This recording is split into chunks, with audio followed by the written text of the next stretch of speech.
The better life means that we must change the fortunes of farm workers to that their children can stand a better chance of becoming farm owners. We are educating the children of peasants who did not spend a single day at school so that their children can become medical doctors, lawyers, captains of industry, or rocket scientists. This is the South Africa we are building brick by brick. Honorable Speaker, we are building a better life for our people during a gloomy global economic climate.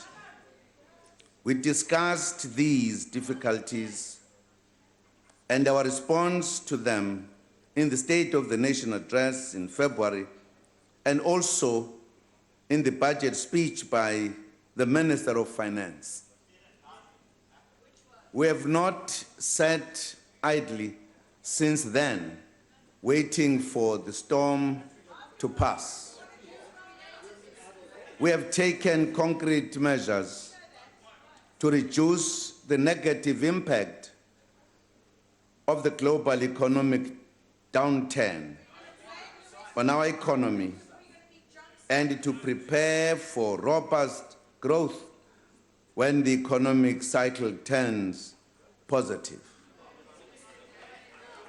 We are also working hard to remove domestic impediments to growth. A key positive attribute for the country at this time is that government and business are working together more than any other time to find ways of reigniting growth. Some key action points were identified at the groundbreaking meeting we held with CEOs of key companies here in Cape Town just before the State of the Nation address in February. I asked the Minister of Finance and Mr. Jabu Mabuza, Chairperson of Telkom and President of Business Unity South Africa, to lead the government and business teams in finding solutions. I will convene a report back meeting soon for us to take stock of progress made. I will also convene a high-level meeting with Labour soon as well to discuss the economic challenges and solutions so that we can all move together in building a better life for all. We postponed 2 meetings recently due to clashing schedules. Honorable Speaker, as part of efforts to reignite growth and build a better life for all, we have also been vigorously implementing the 9-point plan that I announced in the State of the Nation address last year. Energy is high up on the agenda. During last year's Presidency budget vote debate, our country was facing an acute energy challenge. We have made remarkable progress since then. Recently, the Chief Executive Officer of Eskom, Mr. Brian Molefe, announced that in 5 years' time, South Africa will have surplus electricity.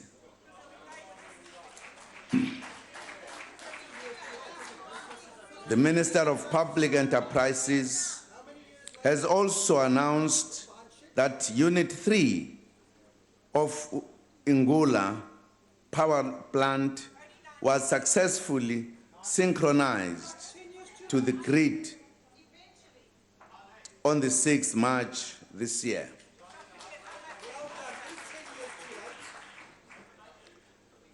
This means that an additional 330 megawatts of electricity will soon be added to the grid. Most importantly, there has been no load shedding for close to a year now.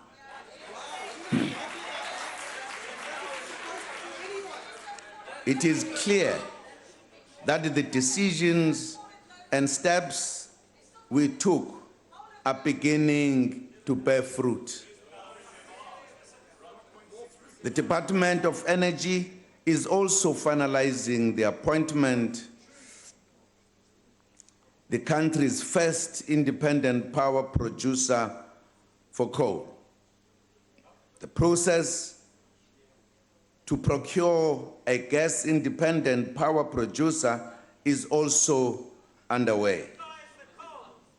The Energy Security Cabinet Subcommittee, which I announced during the 2014-2015 Presidency budget vote, is overseeing the development of a sustainable energy mix to ensure that the gains we are making are sustainable. Honorable Speaker, we are also using infrastructure as a key instrument of creating jobs and to build a better life for all. Through the Presidential Infrastructure Coordinating Commission, we have made tremendous strides in fast-tracking infrastructure across the country. In the past year, we can count the building of 160 new schools, 29 new clinics, the connection of 245,000 houses to electricity, and building close to 150,000 new houses. The construction of 3 universities, 12 technical colleges, as well as courts is ongoing. Siyaqhuba, asimanga, asidlali. The construction of economic infrastructure is also continuing as we deliver rail, road, dams, bus, rapid transit systems, refurbishing ports, building boats, and also the 3 new power stations. Indeed, South Africa is a nation at work, with government leading the way in building a better life for all. Honorable Speaker, in the State of the Nation address, I announced reforms that would be undertaken to transform state-owned companies, enable them to contribute better to the goals of the National Development Plan. An interministerial committee chaired by the Deputy President is overseeing the process. The July Cabinet Lekgotla will consider and approve some of the approaches for implementation. Honorable Speaker, Our 9-point plan to reignite growth also includes the implementation of Operation Phakisa, the big fast results methodology that we learned from the Malaysians. We launched Operation Phakisa in the oceans economy in Durban in 2014, and it was followed by Phakisa projects on the Ideal Clinic and basic education, focusing on information and communication technologies. Next to be launched will be Phakisa mining, and the preliminary work has begun in this regard. Honorable Speaker, Operation Phakisa truly reignites growth as is evidence in the ocean economy. In less than 2 years, we have invested billions of rands on infrastructure development. Transnet's National Ports Authority has allocated 7 billion rand for building port infrastructure. Investments in boat building and a fuel storage facility have been committed in the port of Cape Town, amounting to about 3.6 billion rand.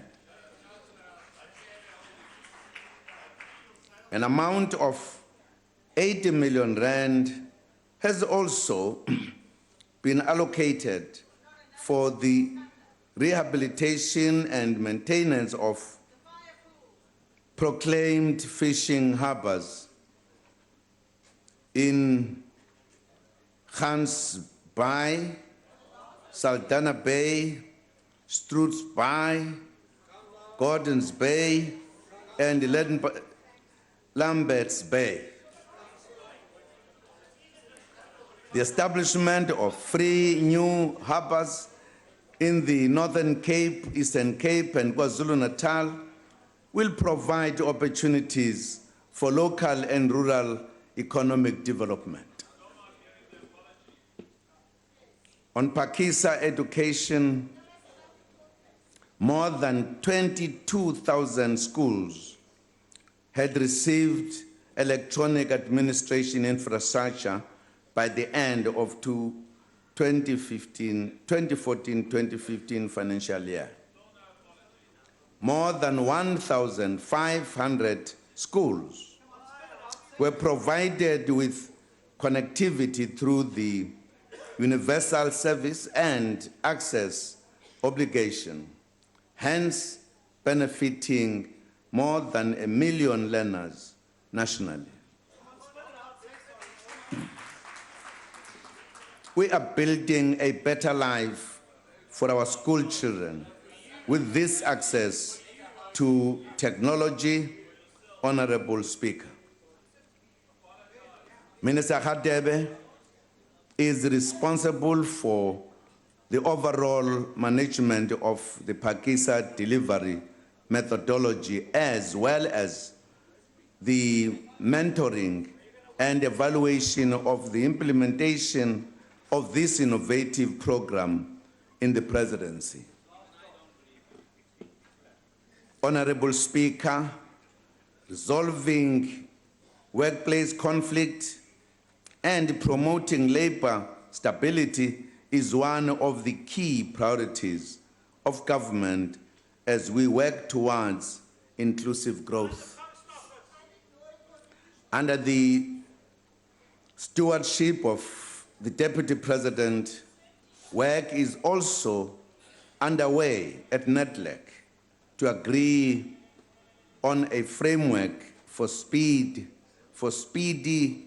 labor dispute resolution, and also to finalize the level of the national minimum wage.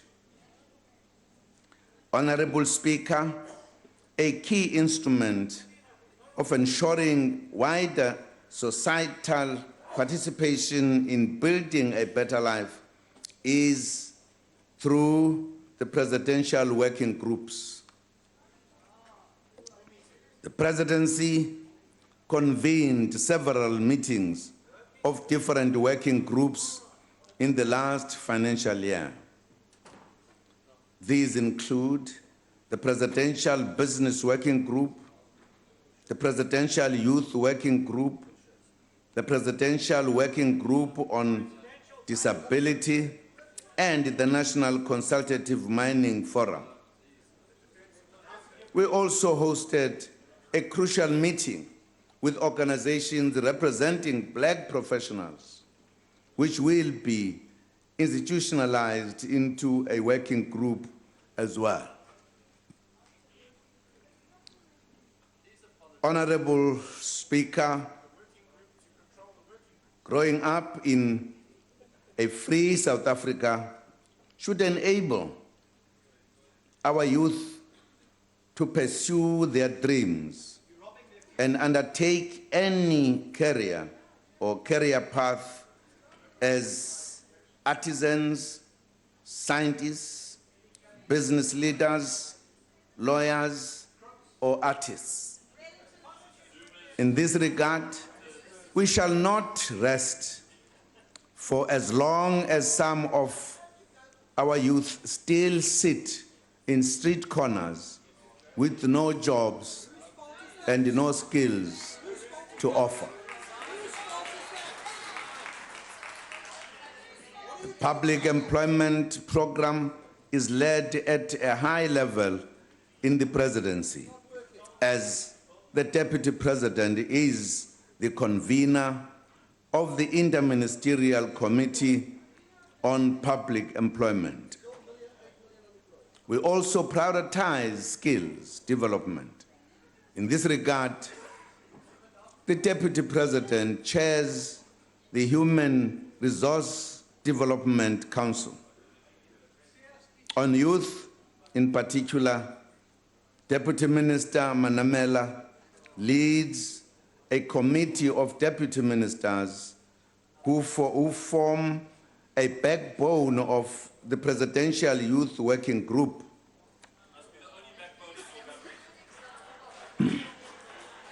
Several steps have been taken to implement the decisions of the working group, which are aligned with the National Youth Policy 2020. Government has also taken concrete and direct steps to encourage youth employment and training through public employment programs. An example is the war on poverty.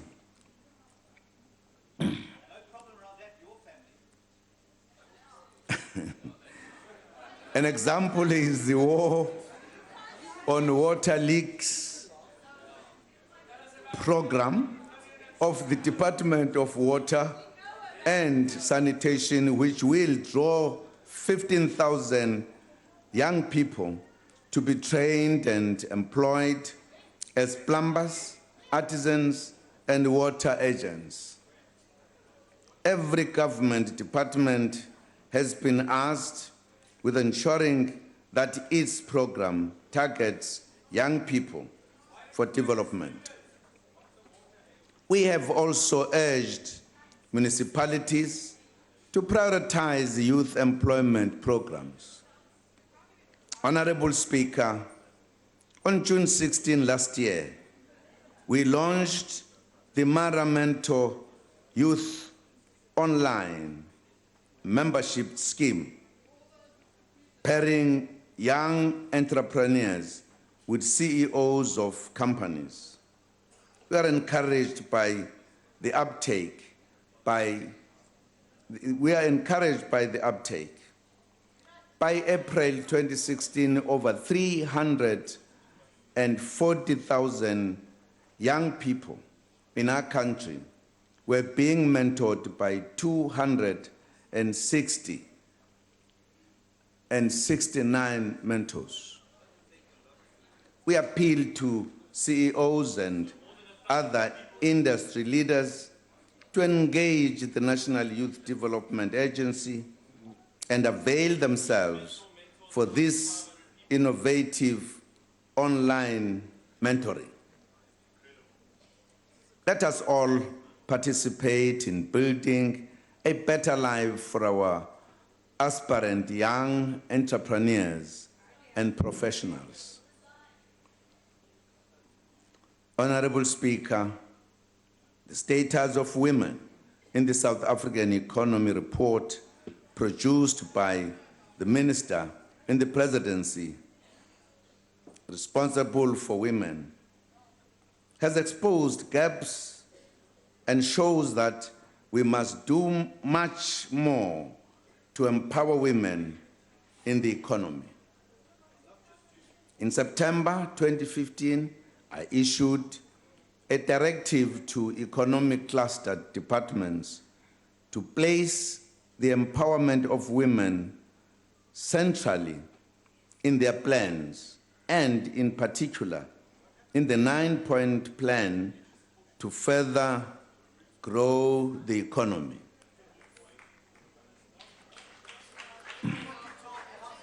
Progress has been made. The Department of Human Settlements, Public Works, and Small Business Development are utilizing the approach of set-asides to enhance women's empowerment. Women constructors were allocated over 3 billion rand of the Human Settlements Development Grant for the 2014-2015 financial year alone. This allocation was shared by over 112 female-owned enterprises.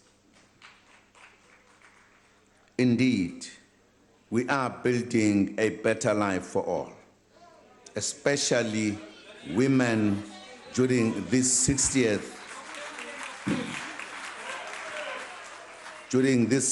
anniversary of the Women's March to the Union Buildings. Minister Susan Shabangu will elaborate further on our programs directed at women's advancement and empowerment. Compatriots, the Presidency also coordinates government's work through statutory bodies. The Presidential Coordinating Council is the President's statutory meeting with premiers and the South African Local Government Association in order to promote sound intergovernmental relations between the three spheres of government. Over the past year, the PCC has focused on the implementation of the Back to Basics Local Government Revitalization Program. To complement the Back to Basics program, the PCC is also considering the provincial integrated service delivery models, such as the KwaZulu-Natal Province's Operation Sukuma Sake program, Free State's Operation Hlasela, and Northwest's Sitsukutsane program. This is done to encourage provinces to intensify these models and to share best practices. The PCC also continues to monitor the resolution of cases and incidents reported through the presidential hotline in order to promote open, transparent, and responsive government and to put people first. The President's Council has also been a useful platform of processing matters from the Interministerial Committee on Migration, led by Minister Hadeb. The premiers and mayors discussed and agreed on the proposed approaches to deal with the identified shortcomings and challenges relating to border controls and the inflow of migrants into the country. Some of these challenges came into sharp focus last year during the tragic and unacceptable attacks on foreign nationals. Compatriots, as we celebrate Africa Month, we reiterate that we are one people. We are all Africans. Any challenges that may arise must be resolved peacefully. Honorable Speaker, economic transformation remains pivotal to ensuring a better life for all. In this regard, government values the contribution of the Presidential Black Economic Empowerment Advisory Council. Council members are drawn from organized labor, the private sector, professional associations, community-based organizations, and academic institutions. The Council is currently focusing its work on very important areas. These include ensuring that there is alignment between broad-based Black economic empowerment and the Preferential Procurement Policy Framework Act. The Advisory Council is also looking at creating partnerships between organs of state and the private sector, as well as strengthening programs geared towards the revitalization of the township economy, including rural development.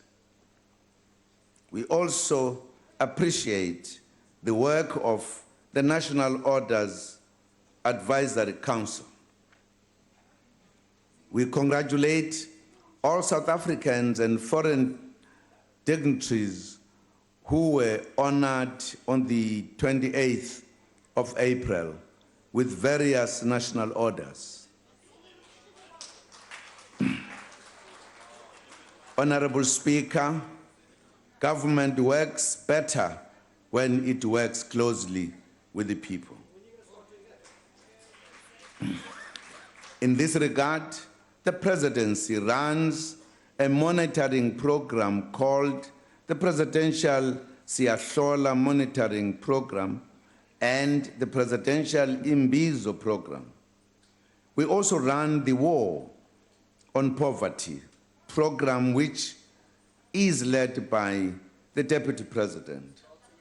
Through these programs, we visit communities and are able to monitor the performance of government directly through talking to the citizens.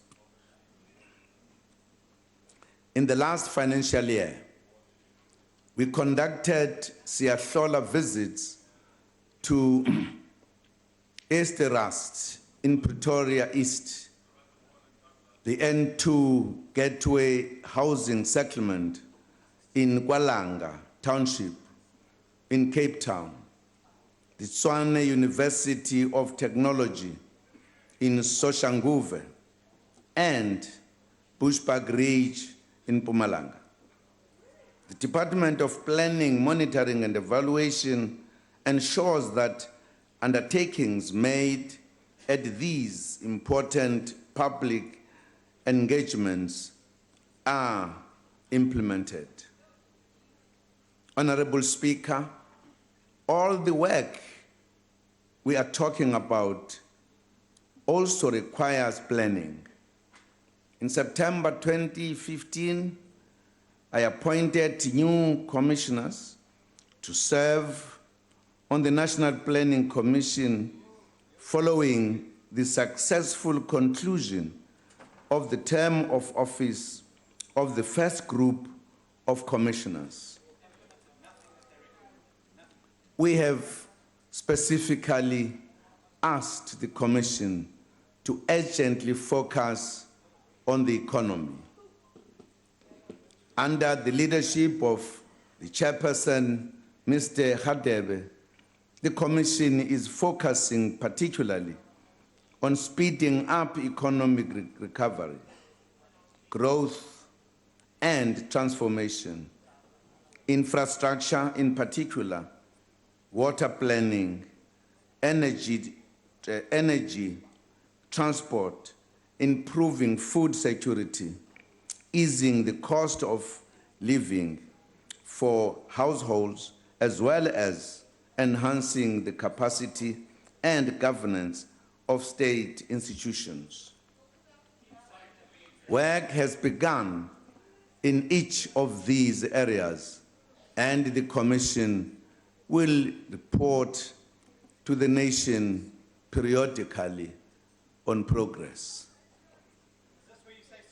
Honorable Speaker, the month of May is Africa Month, and it is celebrated under the theme, Building a Better Africa and a Better World. The highlights of Africa Month will be the celebration of the centenary of the University of Fort Hare on the 20th of May in Alice.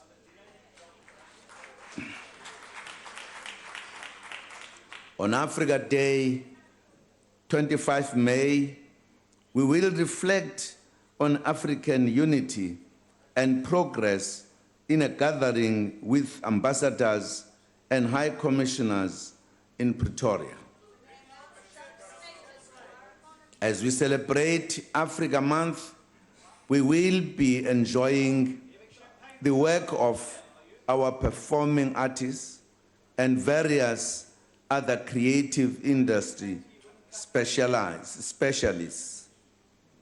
The Presidency has made support to our artists a special project. The Presidential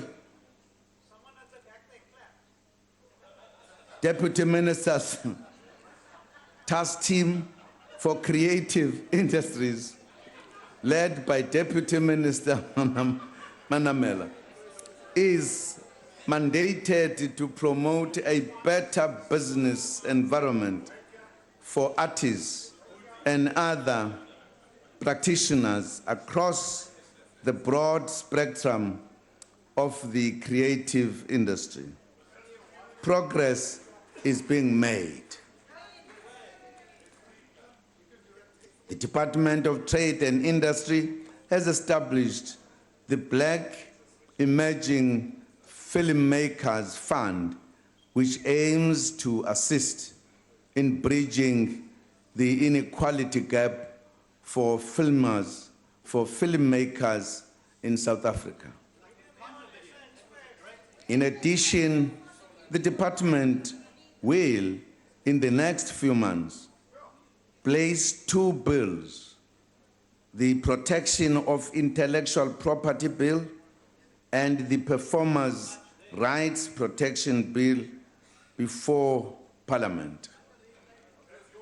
These bills will, among others, improve the royalty collection, promote fair compensation for the reuse of works, and regulate local content. The task team is also looking at all available legislation to tackle the scourge of piracy, which is causing untold financial harm to our artists.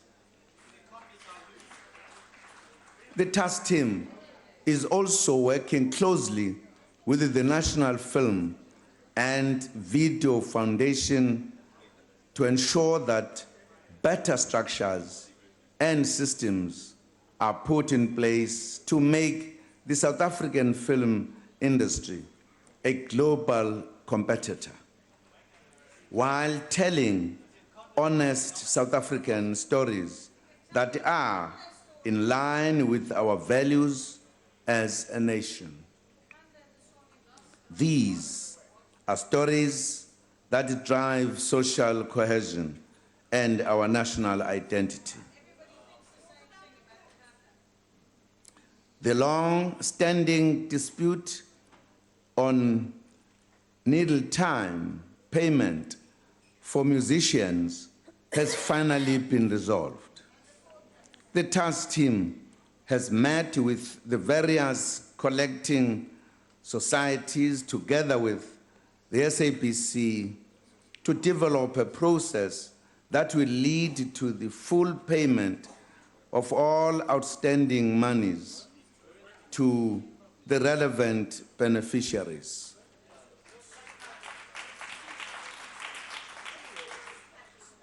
The public broadcaster will also be engaging local television content producers on the way forward with regards to new content commissioning.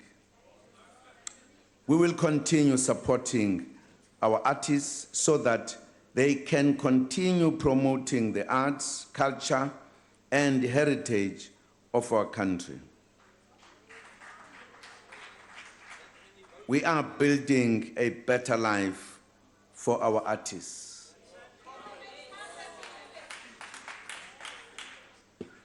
Compatriots, we pride ourselves on our ability to attract the world to visit our country.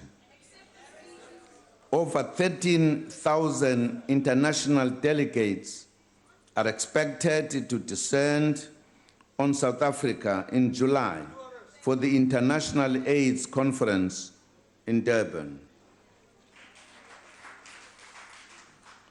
Besides the tourism opportunities presented by our hosting of this conference, South Africa will use this opportunity to mark the remarkable progress we have made in fighting the AIDS epidemic since 2009. The Deputy President chairs the South African National AIDS Council and will speak further on our interventions in this regard.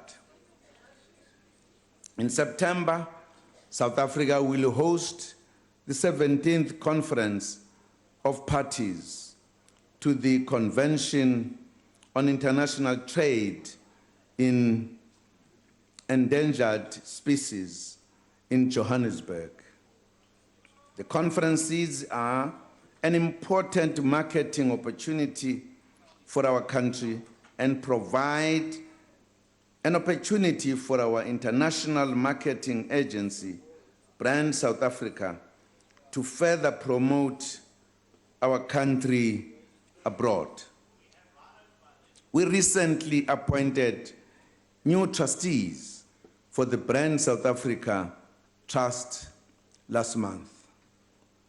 We thank the former trustees for their contribution and look forward to working with the new trust in the task of promoting South Africa.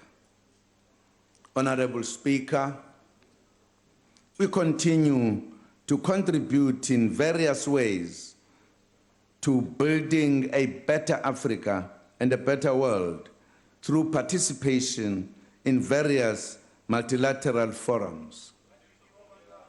Through the African Union Presidential Infrastructure championing initiative, regional and cross-border infrastructure is being developed to facilitate trade and investment.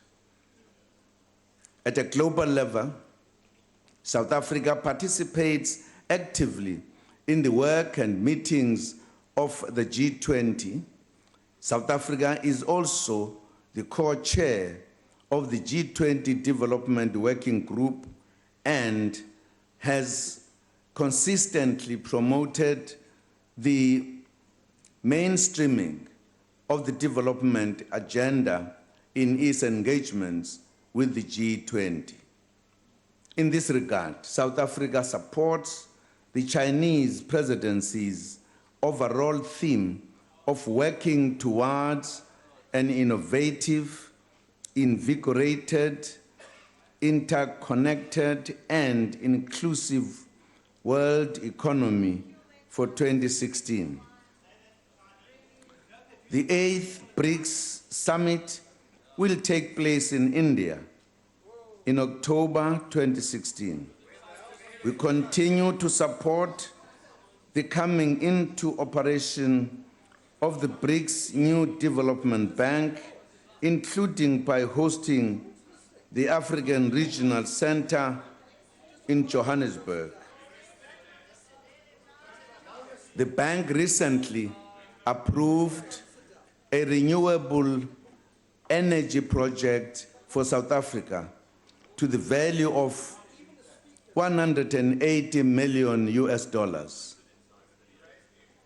Honorable Speaker, from 18 April until 21st April 2016, I visited Botswana, Namibia, and Swaziland, and will also visit Lesotho to discuss South Africa's perspective on the Southern African Customs Union. Honorable Speaker, we will continue with various bilateral engagements as well with countries on the continent and beyond as we pursue our goals of building a better life for all in our country and contributing to building a better Africa and a better world. As I conclude, Madam Speaker, allow me to express our gratitude to millions of South Africans who registered to vote during the 2 windows for registration that were opened by the IEC, especially the youth. The next step now is for South Africans to go out in their millions to exercise their democratic right to elect public representatives of their choice on the 3rd August 2016. Honorable Speaker, let me take this opportunity to thank the Deputy President, the 2 ministers, and the Deputy Minister in the Presidency for their support. I also appreciate the contribution and hard work of the Director General, Dr. Cassius Lubisi, the Chief Operations Officer, Ms. Lakela Kaunda, the Presidential Advisors, senior management, and all staff in the Presidency.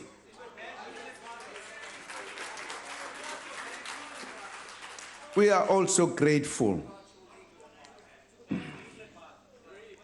to members of the working groups, advisory councils, and all other institutions and stakeholders that support the work of the Presidency.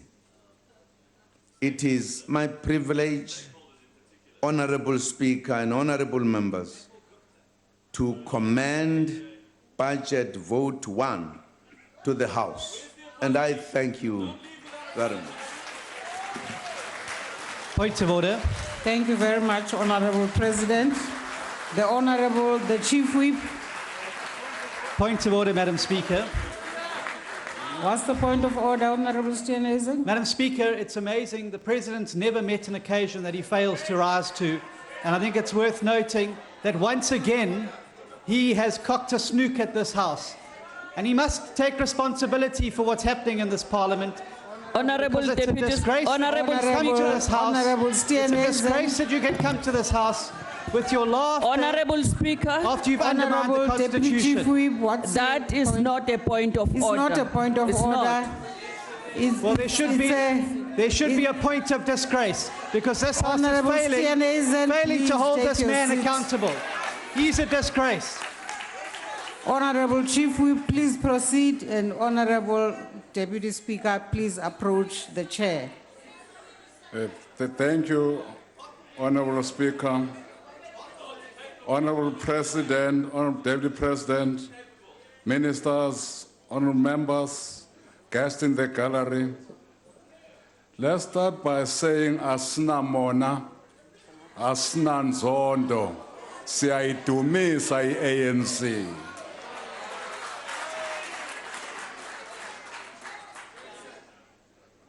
Madam Speaker, let me begin by thanking the people of South Africa for entrusting a responsibility of such immense proportions on the shoulders of the African National Congress. That responsibility being of working together to improve the socio-economic reality of all and create a better life for all South Africans. The people of South Africa have always been aware of their socio-political environment, and their focus and attention has even grown more because of their government that is transparent, responsive, and accountable. Ours is a government leadership that respects the people and that at all times endeavors to restore the human dignity of our people. Our government is inspired by the spirit of the preamble of the Constitution, which I wish to remind this House. I open quotes, we, the people of South Africa, recognize the injustices of the past, honor those who suffered for justice and freedom in our land, respect those who have worked to build and develop our country, and believe that South Africa belongs to all who live in it, united in our diversity. I close quote. Honorable Mungameli, upon your shoulders rest nation building and social cohesion. The Constitution, as well as the South African Coat of Arms, impose on you and all of us the duty to unite our people in their diversity. This is an antithesis to apartheid, which abused diversity to divide our people. The apartheid system also created a socio-economic burden through morally reprehensible policies that allocated resources according to race. Yours, President, and our call is a much higher one because we do not seek black supremacy over any other group, but we seek non-racialism and equality. We do not seek dictatorship, but fair labor practices. We do not seek to replace patriarchy with matriarchy, but we seek non-sexism. We desire not federalism, but a unitary state. Neither do we seek a country that is an island of prosperity in a sea of poverty. Honorable President, you and all of us seek an integrated regional economy, a united Africa, yes, a fair, just, and equitable world order.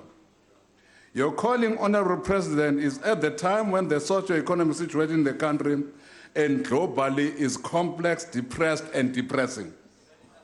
We know that history has called you at a time like this because of your wisdom, your down-to-earth attitude, your people-to-people skills, your patience, and your understanding is what our people need to traverse this rather difficult path. It is within human nature that some will claim perfection through inaction, whilst others claim fatherhood to all successes while denying any paternal connection to all challenges. We are aware that as soon as we dismount this podium, some will open a broadside and fire a litany of bullets shooting from the hip. Their form of criticism, Comrade President, without providing any credible alternative solutions, amounts to nothing. However, our multi-party democratic system allows them to express themselves. Indeed, only the ANC is capable of discharging the mandate to improve all the lives of our people. This organization, Comrade President, that you lead, has played a pivotal role in the liberation of the people of South Africa. This organization, Comrade President, that had the magnanimity to forgive those who persecuted, tortured, imprisoned, and exiled its supporters, members, leaders, even though the perpetrators had not asked for such forgiveness. And I know where many of these perpetrators are sitting today. The ANC did all this out of its good heart, but also as building blocks for a democratic future for generations to come. Honorable Speaker, the people of South Africa are fully aware that the advent of democracy leapfrogged them to a better life despite a very stubborn and deep-seated legacy of colonial and apartheid rule. As South Africans prepare themselves for the 5th edition of local government elections, they know and are fully conversant with achievements that the ANC has brought and continues to bring to our democratic motherland, South Africa. Before 1994, as you will know, President, there was a fragmented system comprising over thousands of local authorities for white people, Africans in urban areas, African communities in homelands, and Indians and colored communities. The arrangements was designed to systematically divide the people. Over the years, the ANC government has fundamentally changed this by establishing a coherent, functional, and stable structure and system of local governance. Unlike the apartheid system of local governance, our democratic system of local government seeks to unite people and build better communities. Madam Speaker, another important creation of our democracy is the Independent Electoral Commission. We stand today proud that this midwife of our electoral democracy has successfully and competently delivered 5 national government and 4 local government elections. In the past 5 years alone, the IEC has delivered at least 859 by-elections. The IEC has also conducted election observer missions in several countries in the continent and abroad. This pride of our nation has received international as well as domestic acknowledgements and awards. Any contention that the IEC ever conducted any elections in a partisan manner is rejected with the contempt it deserves. It's unfortunate that Honorable Malema is not here. Him being so litigious as he lately is, if he had suspected partiality from the IEC, we know that he would have approached a court of law, which he never did. The fact that he did not do so proves that his accusations on the IEC are not only malicious and spurious, but that he's blaming the referee before the game begins because he has no confidence that he will win the coming local government elections. Honorable Malema, wherever you are, the ANC will meet you anywhere, in the streets, in the valleys, in the houses of our country on the 3rd of August 2016, and we can assure you that we will emerge victorious after those meetings. The ANC indeed will emerge victorious because we have the track record and the experience to deliver to our people. Just to drive this point home, Since the advent of democratic dispensation, more than 5 million people are working, with total employment at just above 14 million. We are proud that between 2007 and 2013, a further 4.5 million households have access to pipe water, making a total of over 11 million households that have access to clean water. By any standard, this is an achievement. Please just do something.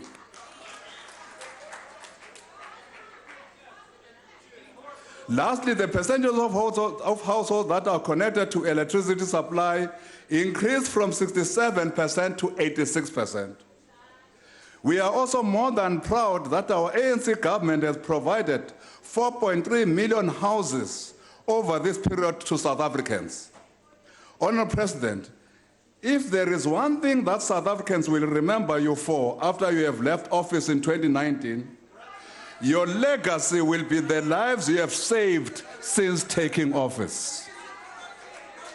Through the ambitious HIV program that your administration instituted in 2009, South Africa has saved millions of women from maternal deaths.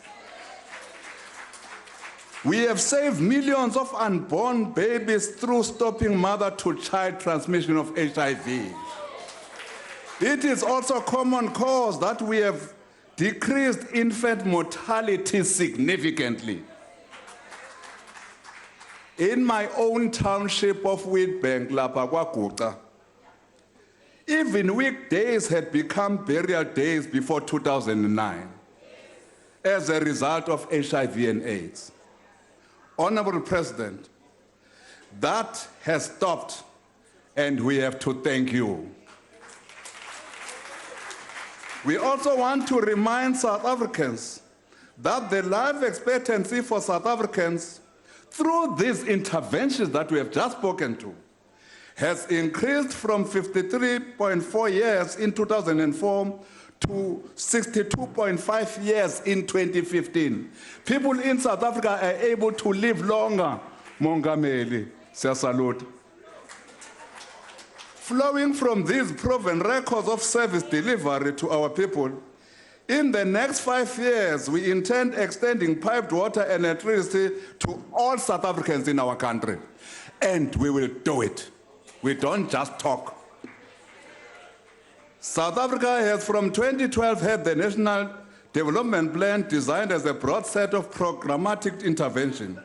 The NDP proposes a virtuous cycle of growth and development whilst reducing poverty and inequality. The NDP enjoins us to build strong leadership throughout society, foster national consensus, broaden social cohesion, and entrench a capable state. Infrastructure investment is a key priority in the NDP, and it is instrumental to inclusive growth and job creation in South Africa. That is why the 2011 decision to establish the Presidential Infrastructure Coordinating Committee was a critical intervention to improve the socio-economic reality of all. It is because of the efficiency and efficacy of the PICC that, amongst others, the President opened the Dr. Harry Sati Hospital in Upington, Northern Cape, on the 2nd September 2014. It is because of the work of the PICC and your leadership, Comrade President, that you unveiled 95 electric locomotives assembled at the Transnet Engineering Kudespoort plant in Pretoria on the 19th of March 2015. Comrade President, you launched Operation Phakisa, a fast result delivery program in July 2014 as one of the mechanisms to implement the NDP. We are glad that through Operation Phakisa, government has unlocked investment amounting to about 17 billion rands in the oceans economy. We are pleased that since the inception of Operation Phakisa, oceans economy, over 4,500 jobs have been created in various sectors. These are but examples of many achievements that the ANC-led government has registered and commitments it has made to the people of South Africa. Oh, Deputy Speaker, despite all these achievements we have alluded to, we are fully aware of the challenges that faces our country to grow our economy, to appropriate levels, to ensure that the youth of our country are employed and are employable, to ensure that all people in South Africa are rescued from high levels of poverty and inequality.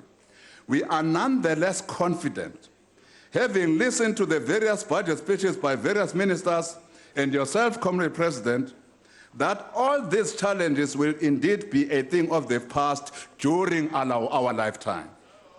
Our conviction is not only drawn from the evidence of many achievements, including those that we just alluded to above, but also from the good work that our government performed in ensuring security of electricity supply in our country.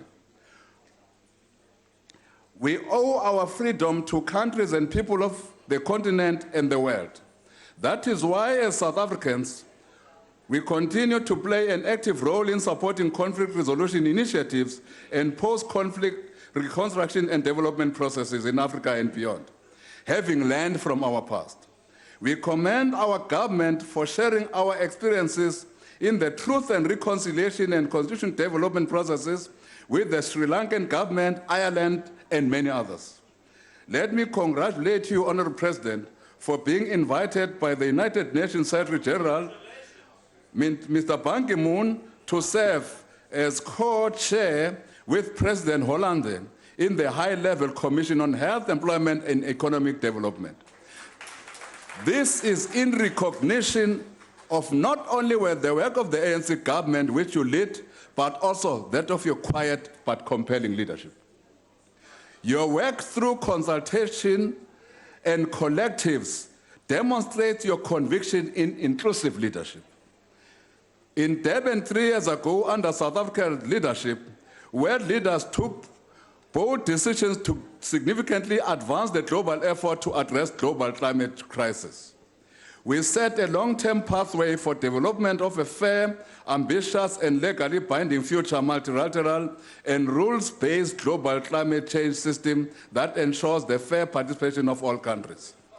On 12 December 2015, the parties to the United Nations Framework Convention on Climate Change unanimously adopted the Paris Agreement and a package of supporting decisions covering climate action in the pre- and post-2020 periods. The role that South Africa has played in the lead-up to the Paris Climate Change Agreement cannot be overemphasized. Again, we thank your leadership, Comrade President. It is true to the nature and revolutionary moral conscience of Comrade President that he is neither vindictive nor does he hold grudges against those who did and continue to wrong him. I know that some will come to this podium to continue wronging him. I'm painfully reminded, Comrade President, that your Nkandla homestead was intentionally set on fire 2 times by those who were after your life, and that a close family members was subjected to untold indecent assaults. And many of your friends, Comrade President, and comrades were hanged by the apartheid government, while some, including yourself, were imprisoned and exiled by the same regime. Yet, Comrade President, you forgave all your enemies and have embraced former leaders as partners in moving South Africa forward. Honorable President, you are born of a mother and a father like all of us. Indeed, like all of us, you are not perfect. But the difference between you and some of us in this house is that you are able to say, I am sorry. It is this humility, President, that defines who you are. And we accepted your apologies. Comrade President, we have studied both the judgments that of the Constitutional Court as well as the one of the North Gauteng High Court. And not one of the two came to the determination that you should either step down from office or be removed. None. None of these judgments. Therefore, the calls for your stepping down or removal from office are not based on the judgments, Comrade President, but are a deep-seated desire to supplant democratic means in order to ascend to political power by some in this House. We call on all South Africans to respect the judgments, but isolate those abusing these judgments for ulterior political ends. Honorable Deputy Speaker, the EFF believes it is above the law, that it can threaten and attempt to destroy our democratic dispensation, peace and stability without any consequences. On the other hand, we have the DA that believes it can hide behind a black human cloak to perpetrate white supremacy and protect white privilege. As once again, all statistics show that white males are still dominating the economy. Madam Speaker, let's remind this House that the Boeremag, a right-wing group that threatened our peace and stability by blasting 8 bombs in Soweto in 2002, after a long trial lasting up to 2013, were sentenced to effective years of 25 to 30 years for treasonous acts. We want to sound a stern warning to those who think they can tamper with our democratic dispensation and hard-won peace and stability. We also want to sound a stern warning to those who think they can commit acts of sabotage and foment civil war, that the Boeremag fate shall be theirs, and prison shall be their home. Honorable Malema, unfortunately we are not here, wherever you are. When this happens, don't say we did not warn you. The choice is yours. In fact, we have approached the Parliamentary Joint Standing Committee on Ethics and Members' Interest to investigate whether your utterances are not in breach of the Code of Ethics of members of this Parliament. Madam Speaker, I really sympathize with Honorable Ms. Musima Imane. He is a wonderful fellow. He is presiding over a party whose many members are self-declared racists. Some of them are in this House, they are there. They are opposed to any transformation Point of measures order. taken by our government Honorable, to level the playing field. honorable member, please take your seat. What's your point of order, honorable member?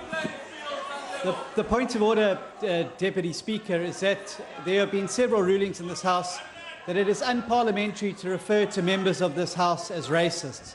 What the Chief Whip, and he knows better, has done is pointed to various members and said that members of this House are racist. Members of this Parliament are honourable members and therefore cannot be referred to as racist, and I ask that he withdraws that. Honorable Tembu, please withdraw that reference to members as racist. I withdraw racist, but some of them in this House are opposed to any transformation measures taken by our government to level the playing field in the economy, in the sports, labor, or any endeavor in our lives. Deputy Speaker. It is my view that they do not consider. Deputy Speaker, I'm sorry, on a point of order, that's a conditional withdrawal. That's not acceptable. Take your seat, honorable member. Proceed, honorable member.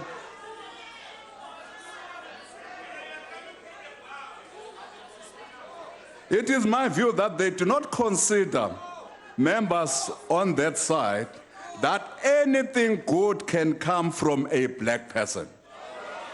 The question that arises is, why do they have a black leader? My guess is as good as yours. I think Honorable Maimane is being used by this Verkramte party, whose members still yearn for the days of P.W. Botha and call black people monkeys. Maimane is being used as a bait to attract black votes. There can be no other logical explanation. Thanks God, Mampela Rampela was wise enough to see through this party. Honorable Speaker, it is only the ANC that represents the hopes and aspirations of our people. The ANC moves for the support of Vote 1, the presidency. Honorable, the Leader of the Opposition.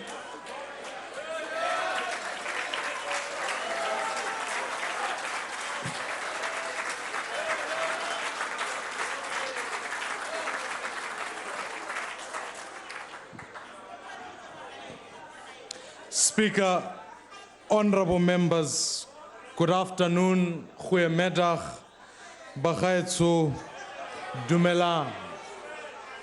Ga ra nna fano fo ntlong e gonne re tlhompha moporesidente wa Afrika Borwa. Re ntse mo ntlong e gonne re tlhompha maAfrika Borwa a re romileng gore re lebe gore madi a bone a diriswa jang. That's why we stand here today to debate the budget of the presidency. This is an important debate because it will tell the people of South Africa how their money is abused to keep an accused criminal in his job. And when we vote on the budget... Honorable member, at the beginning of the proceedings, it was said that when the president is in the House, the rules of the House applies to him. Therefore, you can't call anyone in the House a criminal without a substantive motion.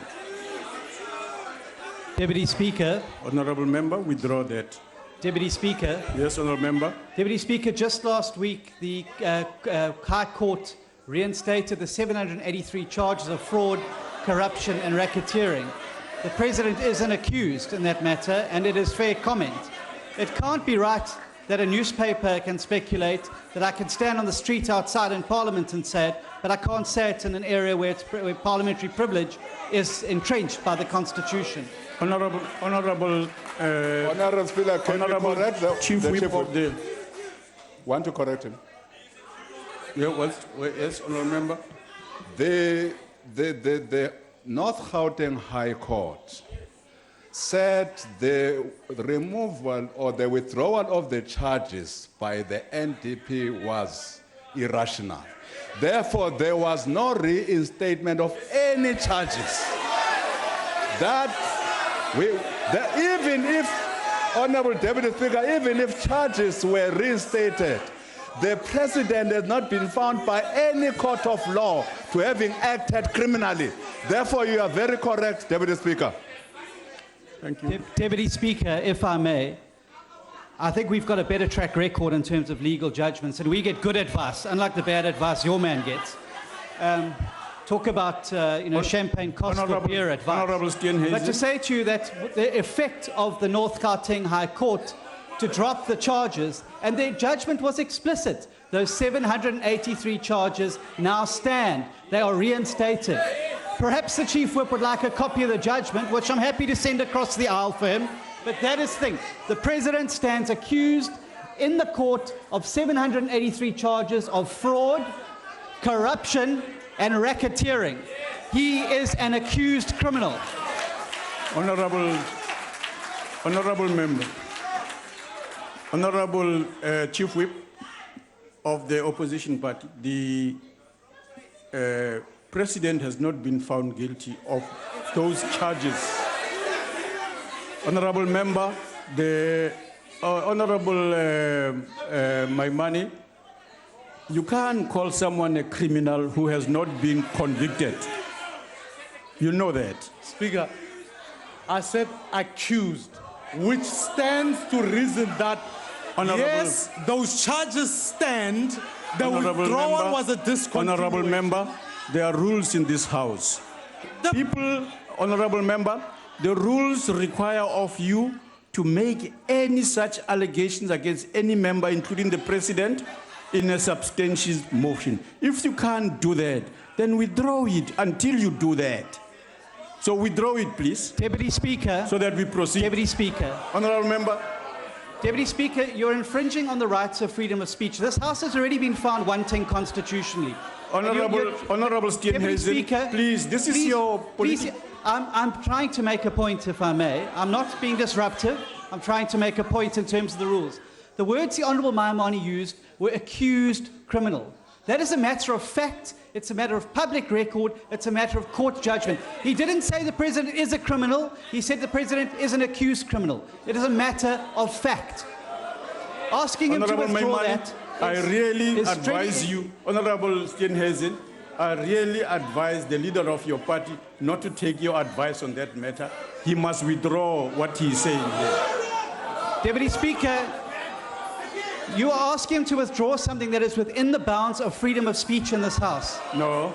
You are preventing him from No. expressing freedom of speech. He can stand in Lely Street and No. say that the president is an accused criminal, but you're saying he Honourable can't member, stand in please, Parliament where he's please protected don't- by privilege and Honourable- make the same Honorable accusation. Steenhuisen, the rules of the House have been affirmed by the courts to be an appropriate mechanism for dealing with these issues here, in addition to the Constitution and the law. Which rule The rule rule now? says you can't accuse a member without a substantive motion He doesn't in the have to. House. It's a matter of public record. No. The president is Honourable facing member, I have- 783 Honourable charges Steenhuisen. of fraud, corruption, and Honourable racketeering. Steenhuisen. That is a matter of fact. Honorable Steenhuisen, can we not continue this dialogue?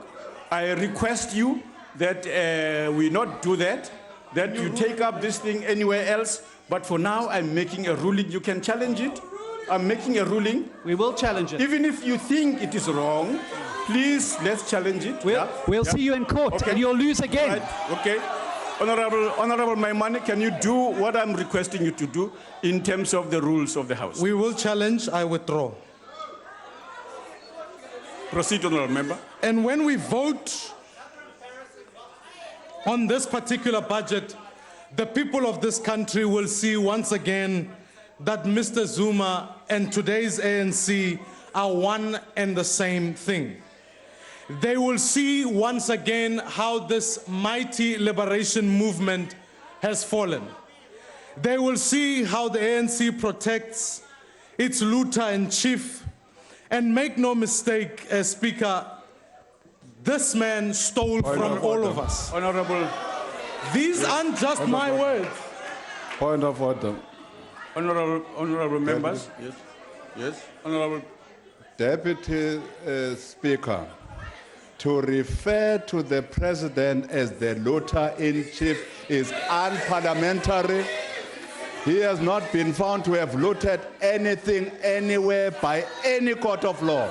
Therefore, we will request that the honorable leader of the opposition withdraws. Can I just continue here Deputy and make Speaker. this... Honorable.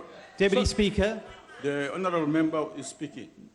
I'd like to take a point of order on what the Chief Whip of the What's Majority your Party point said. of order, honorable member? I refer this House and the Chief Whip to the SMS case judgment, where the judge in that case said it was fair comment to say that President Zuma had stolen people's money.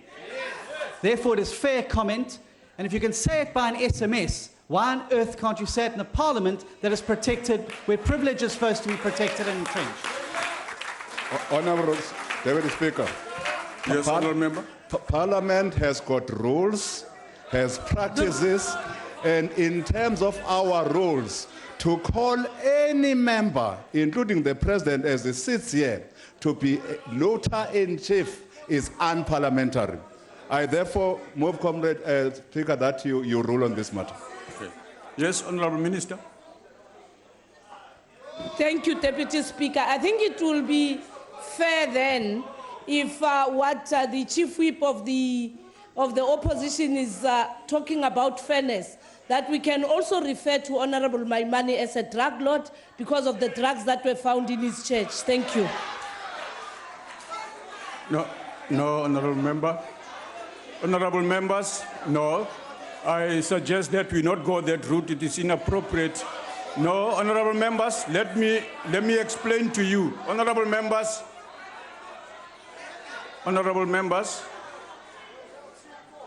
I would like to remind members that the rules of decent language, of inoffensive language in the House, is what we have accepted in the House, that we will not use offensive language, which include referring to members in any offensive manner, as the rules required. And therefore, you can't do that. And I'm suggesting to you that you should not do that. And so therefore, if we are to conduct our affairs appropriately, honorable member, honorable Maimane, you should not use language that is offensive, and therefore you must withdraw that. Speaker, You have a choice. they are not my words. I am referencing a constitutional court judgment that was handed down in January last year. If I can't quote the judges in Parliament, then how else are we going to proceed? Honorable Maimani, that language is not allowed in Parliament. It's the constitutional court judgment. Honorable member, withdraw that. Deputy Speaker, there's no such an expression in the Constitutional Court judgment. I will read. There's no looter in chief. Fine, I withdraw. It says the Constitutional Court judgment handed down in January last year called it fair comment to say Jacob Zuma stole your money. I quote. 53 years ago, one of the greatest leaders of the ANC was known as accused number one. Nelson Mandela was accused number one because his name was first on the charge sheet of the Rivonia trial. In the context of the struggle against apartheid, this was indeed a badge of honor. It was an honorable thing. But today, the ANC is again led by accused number one. But this time, it has nothing to do with the noble and selfless struggle of our people. Honorable Deputy Speaker, let's again make the correction. And Honorable indeed, we Maimane. would like the member Take to your seat. withdraw. Take your seat. There is no accused number one in the name of President Zuma. None in which court? There is no accused. President Zuma is not sitting here as an accused in any court of law. Deputy Speaker. Deputy Speaker, Yes. Deputy Honorable Speaker, member. I would like to send you one precise quotations. I'd like to quote precisely from the judgment for the Chief Whip's edification. Open quotes, Mr. Zuma should face the charges as outlined in the original indictment. Unquote. Accused number one. Maybe let's correct them. The judges said that the NDP must make that determination. The prosecuting authority in this country must make that determination. Therefore, as we sit here, President Zuma is not accused. President Zuma is not appearing before any court of law. Therefore, the member must withdraw. Honorable.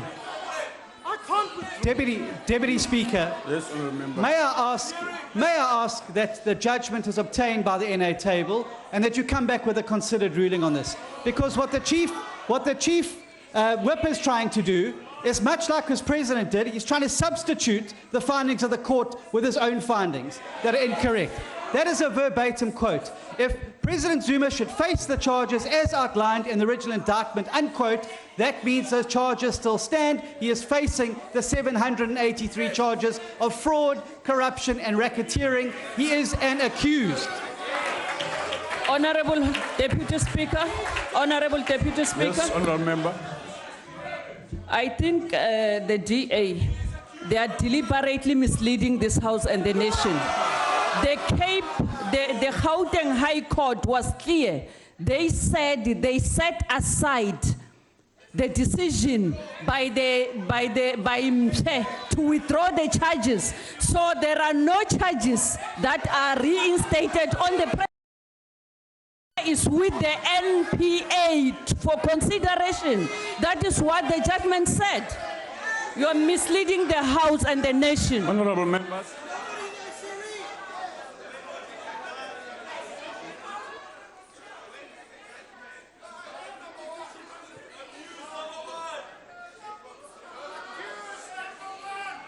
Go ahead. Honorable members, I will take advice on this matter. I'm going to come back today with a ruling here. Proceed, honorable member. It is indeed because Mr. Zuma is the biggest beneficiary of the 70 billion rands arms deal and stands accused on the 783 counts of corruption, Honorable member. money laundering. Honorable Deputy Speaker, again, a misrepresentation. How is President Zuma a major beneficiary of the arms deal? Where is the proof? Indeed, we can't sit in this house and be insulting the President of the Republic. Honorable Member, thank you. Honorable Maimane, you have not placed before this House evidence to that effect. Therefore, you can't say that. It's from a court. No. Honorable Maimane, please withdraw that, please. Deputy Speaker. Honorable Steenhuisen, let's accept that in order to make such serious statements such as what has been said here, no evidence has been placed before the House for us to reach that conclusion and therefore allow it. Honorable Member. Deputy Speaker,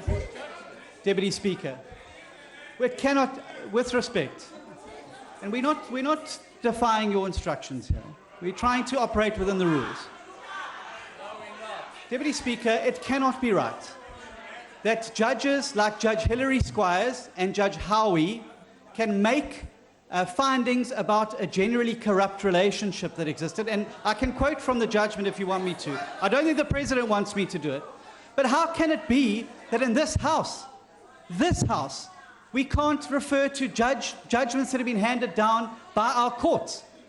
Is there some sort of parallel la-la land where we must exist that the courts, pretend that the courts don't hand down judgments? I know it would be convenient for the African National Congress for that to be so, but it is an inconvenient truth. And Judge Howie and Judge Squires have both found that there was a generally corrupt relationship. And I'm happy to hand up to the table the direct quotation, which I have here with me. Yes. Honorable Member, Honorable Deputy Minister.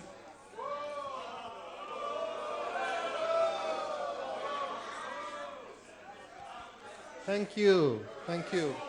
Honorable Deputy Speaker, the very judge had written to the Supreme Court of Appeal to say that nowhere in his judgment had he made reference to the fact that there was a generally corrupt relationship between the President and Schabir Shaik.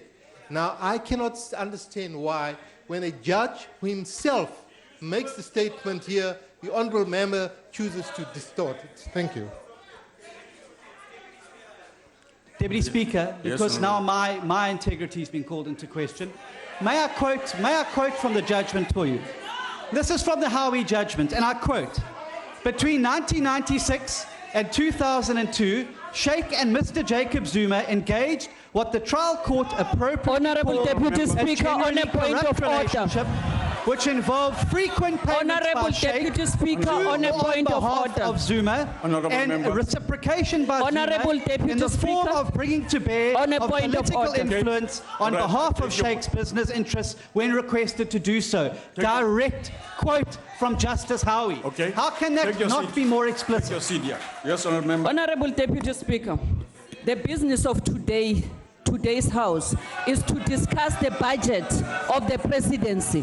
What the Honourable Steenhuisen is doing is that some people are sending him messages so that we can discuss whatever comes from outside to this House. We are not going to allow that. We know that you are competing with the EFF. Why can't you join them and leave the House? Honorable members, until the rules of the House change to allow for offensive language to be used against any member. Honorable members, until the House have taken a decision about the rulings that affects members of the House, the rules that apply here will continue to apply. Let us not use what has not been agreed on by way of rules in the House. Because otherwise, no, it will be against your members tomorrow, and you'll want us to protect your members. It has been against your members. Honorable members, Honorable Maimane, you will withdraw offensive language, and if you don't, you risk us now not being able to allow you to proceed with your discussion. Deputy Speaker, may I address you? Deputy Speaker. Yes, Honourable Member. Deputy Speaker, Yes. can I get clarity from you? Yes. We have several court judgments which make certain allegations against the president, right? Whether you like them or not. Now, what you're saying in the House today is that we are not allowed to even quote from those court judgments. That's what you're saying. You're stifling freedom of speech to such an extent we may as well be in this chamber any longer. We can go outside, quote judgments without any ramifications. Can the front desk please assist you in trying to maintain freedom of speech in this House? Why can we not quote court judgments? Come back to you. Yes, Deputy Speaker, the issue we have raised, and again, Honourable Leader of the Opposition, rest assured, it is not our intention to disturb you. Rest assured, none at all. But nowhere in any court of law was the president found to be a major beneficiary of the arms deal.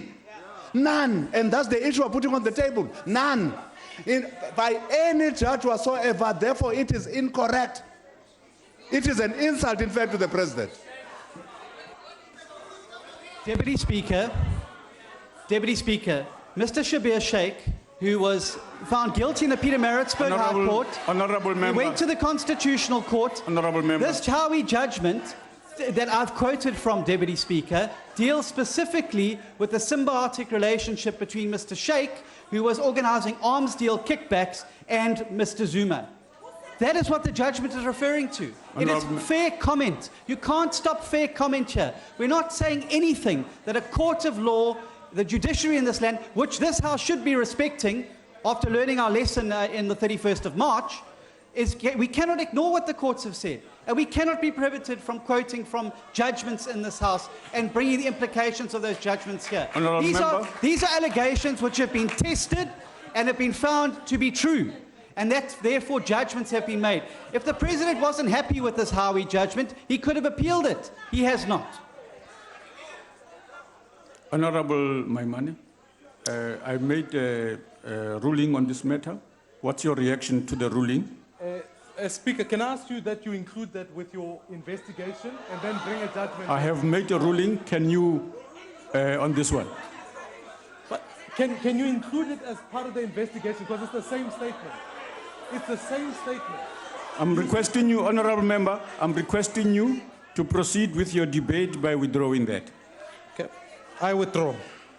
I mean, it's in the context... Deputy Speaker, I'd like to refer your ruling to the Rules Committee for a ruling, please, because you've behaved unconstitutionally. Okay. All right, yes. Proceed, Honourable Member. Proceed, Honourable Member. It's in the context of the struggle to liberate our people from poverty.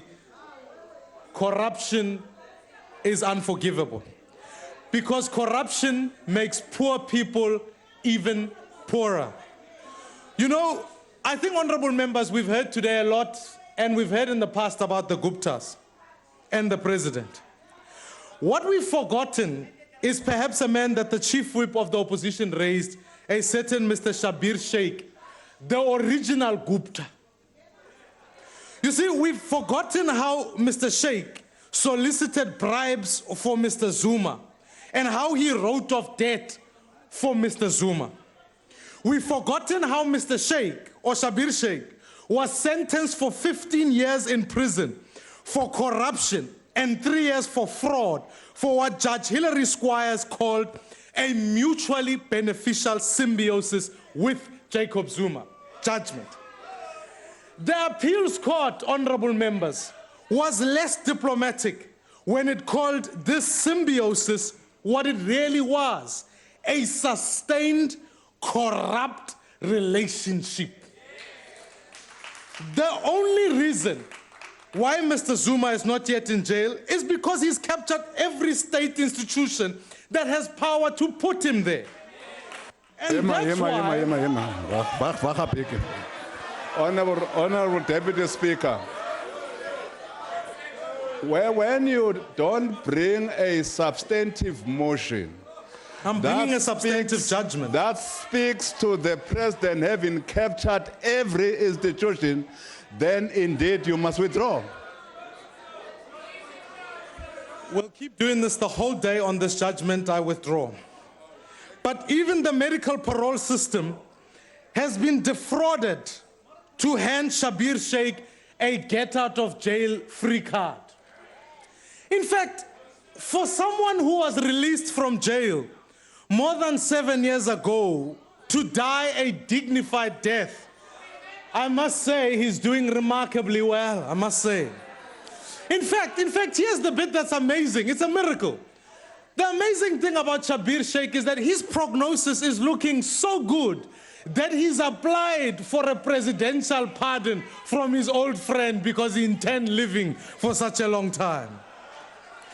You see, that's why, honorable members, these days, Mr. Sheikh is doing more time in the Durban Country Club rather than in the Durban Westville prison, which is where he should be. But Speaker, on Friday at the North Gauteng High Court, Mr. Zuma lost the right to be considered innocent until proven guilty.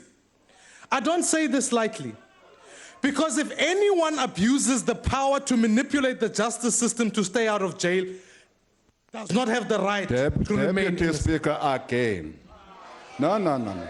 There is no proof before this House that this president manipulated the justice system to stay out of any prison.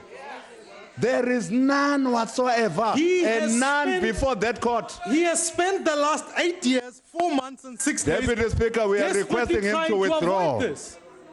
We are requesting the honorable leader of the opposition to withdraw. Honorable Maimani, take your seat. Take your seat, Honorable Maimani. Yes, Honorable Madlopa. Thanks, Honorable Deputy Speaker. Deputy Speaker, the rules of this House, it doesn't allow any member to be accused. You must do this in a substantive motion. And also, Honorable Speaker, I think some of the members of the DA, they have been accused of racist, and they went for hearing and they were found racist. Does it mean that we must call them racist in this House? Because, and also, Honorable Speaker, the President of the Republic has never been found guilty by any other court, like the Honorable Kola Barnard, that was found by her own party to be racist. So it means to say that we are going to call her racist in this House. Thank you. Deputy Speaker, is this a chamber of political debate, or is this some sort of high school debating league where the headmaster gets to decide which pupils say what? This is supposed to be the arena of dares. I'm not surprised that there's parties that don't want to participate in here, because we are prevented from saying that. Don't allow this chamber to be switched off from what it should be, an arena of debate, an arena of exchange of ideas. What the chief whip of the opposition is, what the chief whip of the majority party is doing, is harassing the speaker now with points of order. This is a political debate. This isn't Anglo-American, and it's not whatever business Mr. Ramaphosa is used to running. This is a chamber of political debate. Political statements are allowed. Freedom of speech is allowed, and that's why it's entrenched in the Parliamentary Powers and Privileges Act, and why it's entrenched in the Constitution, and how it's entrenched in our rules. There's no transgression with what the Honourable Maimani has said of any rule of this House. It's within the bounds of political debate. We had to listen to the insults being hurled at our benches by the chief whip of the majority party. I could have stood up every 2 minutes and taken a point of order, but we accept that this is a chamber of political debate. Let's not turn it into some high school debating league. The Deputy Speaker, the honourable leader of the opposition has not said that the president is alleged to have manipulated. He says he manipulated. He manipulated. As a matter of fact, there is no fact before this House that he manipulated any institutions. Honorable members, I want to repeat what I said to you earlier on here. we have a chance to conduct what Honorable Steenhuisen called a political debate in here, or we can choose to be disruptive by using language that others find offensive. It's not. And honorable members, all sides of the House, if the rules we have used in the past to declare that you must present before this House a motion with substantive comments, if you are using and impairing any member of the House's dignity here, then you must do so by way of a substantive motion. That's a requirement of the rules of the House, which you have accepted that.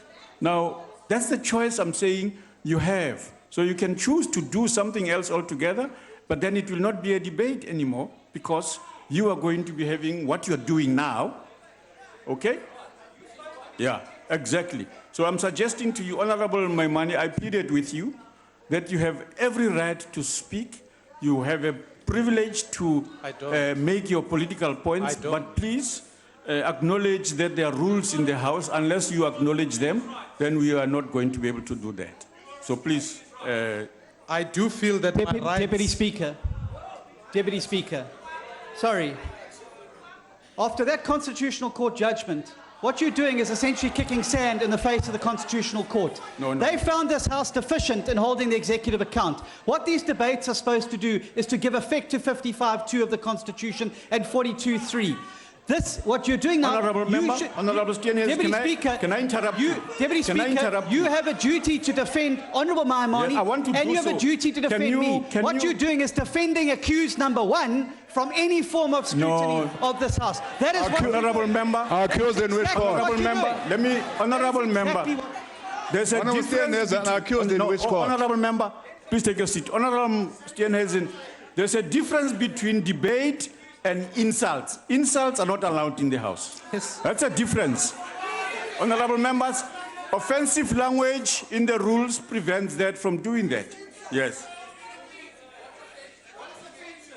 Honourable, I feel, Honourable Speaker, my rights... Maimane, take your seat.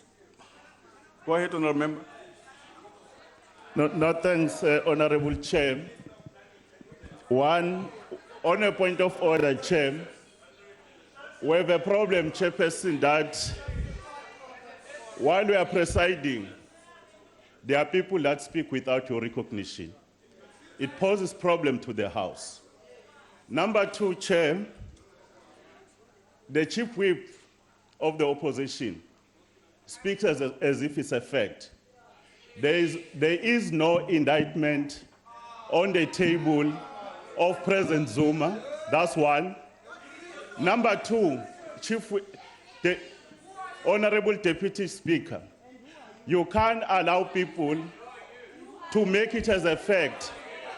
The use of the word criminal in our own constitution is clearly defined.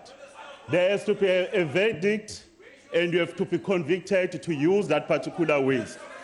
In our own constitution, Honorable Chair, there is a reference to an accused person. In this case, there is not even a single shred of document on the table as a fact.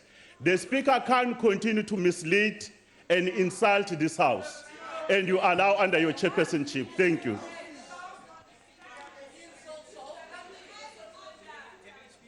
Yes, Honourable Member. May I hand the judgment up to you, and perhaps you'd like to make a copy to Honourable Mashlobo. Let me quote from it again at 92. Mr. Zuma should face the charges as outlined in the indictment. I'd like to hand it up to you for the Honourable Deputy Speaker, on a point of order. I don't need that. Please keep it for yourself. I don't... Honourable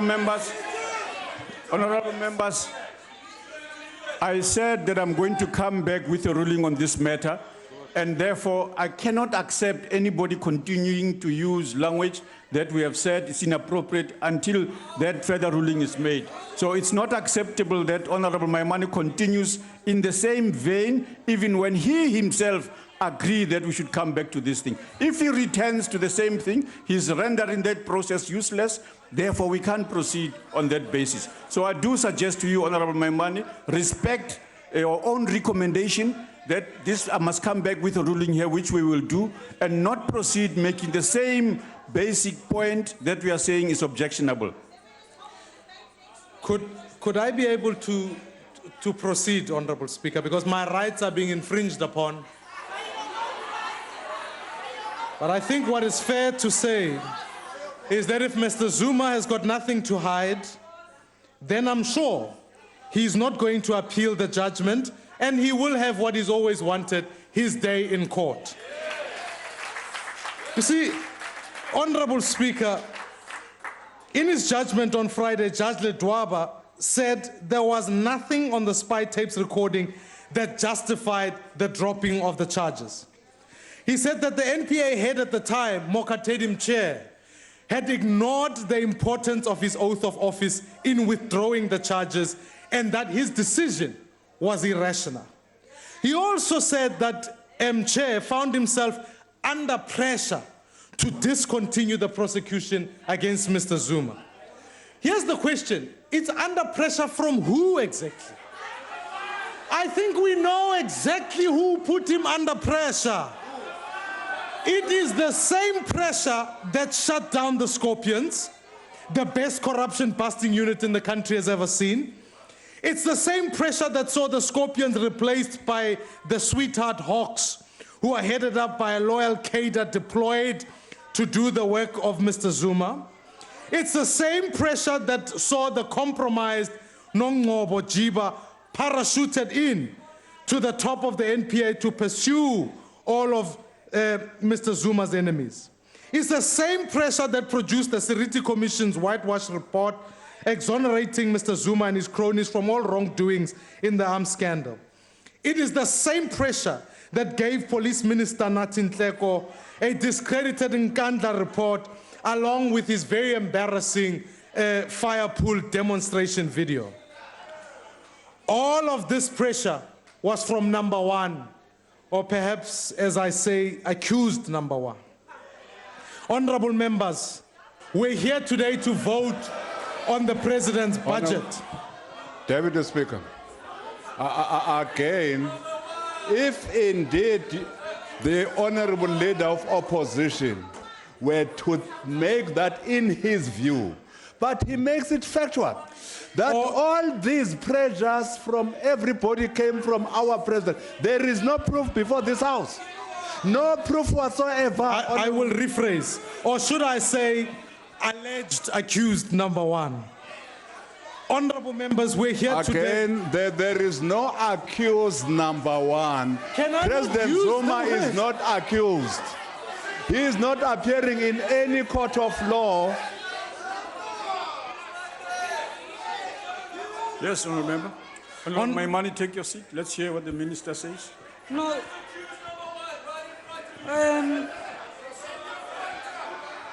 Honorable Deputy Speaker. Honorable Deputy Speaker, I've been watching Honorable Pastor Maimani. If there is a point of order from the speakers from this side of the House, he keeps standing. But if there's a point of order from the respected lords from this side, he sits down. Can you please make him respect the rules of this House?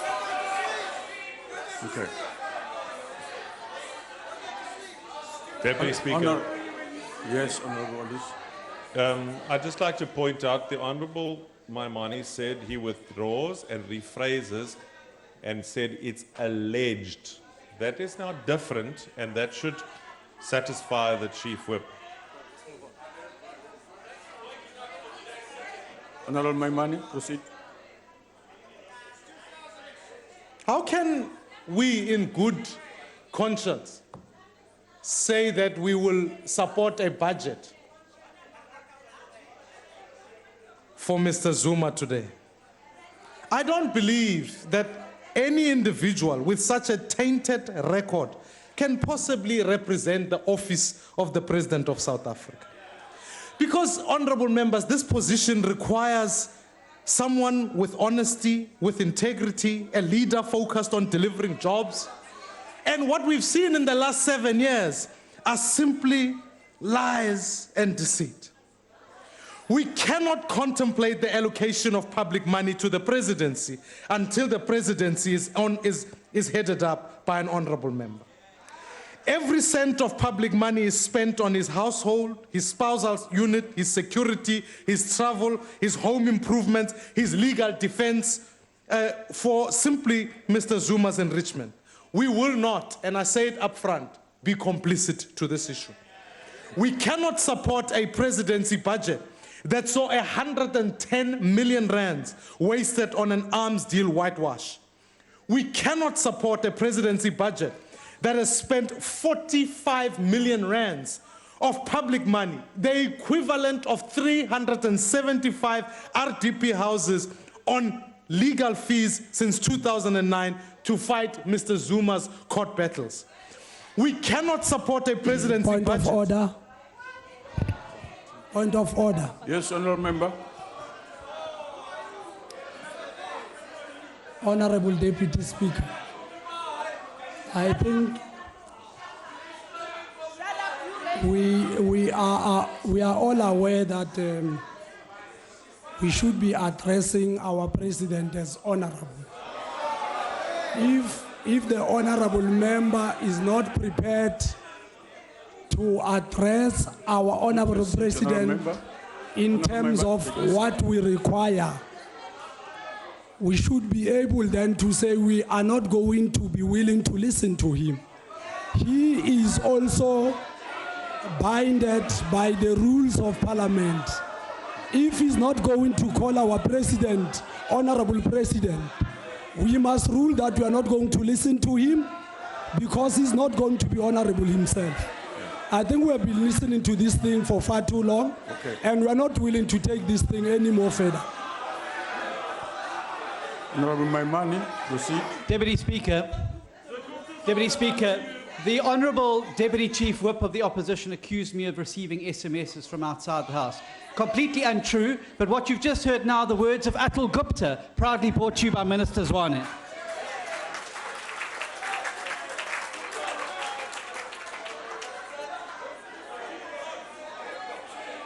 What we cannot do is support a presidency budget that has spent 45 million rands. Yes, honorable member. Take your seat. Take your seat.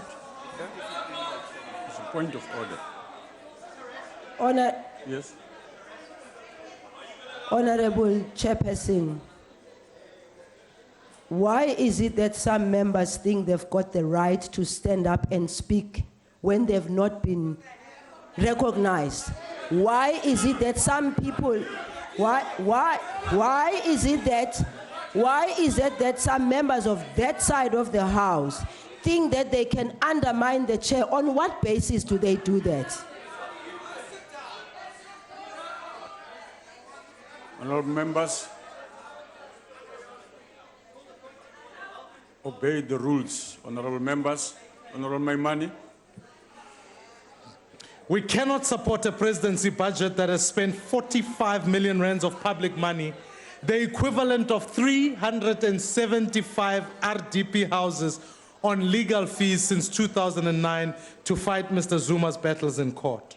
We cannot support a presidency budget when the president refuses to take responsibility. Honorable member. Yes, honorable member. Honorable Maimani is going to address our honorable president as honorable. We are not going to allow you to continue here ridiculing our president in our presence. We're not going to do that. If the deputy speaker is not prepared to do that, we are not going to allow you to do that. Deputy Speaker, may I address you? What's your, yes? Deputy Speaker, what is happening is harassment from the ANC, quite frankly. They don't have an argument for what the Honourable Maimani is saying, and therefore they're getting up on every single sentence that he makes on the superior points of orders. And your job as the chair is to be impartial and protect everyone in this House, not just the ANC members. And I would urge you to start doing your job and start protecting the speaker on the podium. Honorable members, honorable member, before you rise, Honorable Maimani, Honorable Waters, you know the rules. You yourself use the same requirements that the honorable members are drawing attention to, that we must call each other here in the House, as the rules say we should. And so you can't say when members say that, it's not acceptable, it's harassment. You see, that's a contradiction. What I'm saying to you, honorable members, that's your rule. When you ignore it, it's your political position. Don't be surprised if others take offense to that, because it's in the rule. Yeah. Deputy Speaker, there's nothing in the rules that say that we must call members of this House honourable. The Guide to Procedure says that we should refer to our members in a respectful way. I submit to you that Mr. Zuma is a respectful form of address. It's not calling him by his first name or anything like that. So Mr. Maimani is not in transgression of the rules, and there is no such rule that exists. Practice is that we refer to each other in a respectful manner. I think Mr. is perfectly respectful. Honorable members, it looks like members forget. And so the interpretation and the recitement of what the rules say becomes increasingly always different. Honorable members?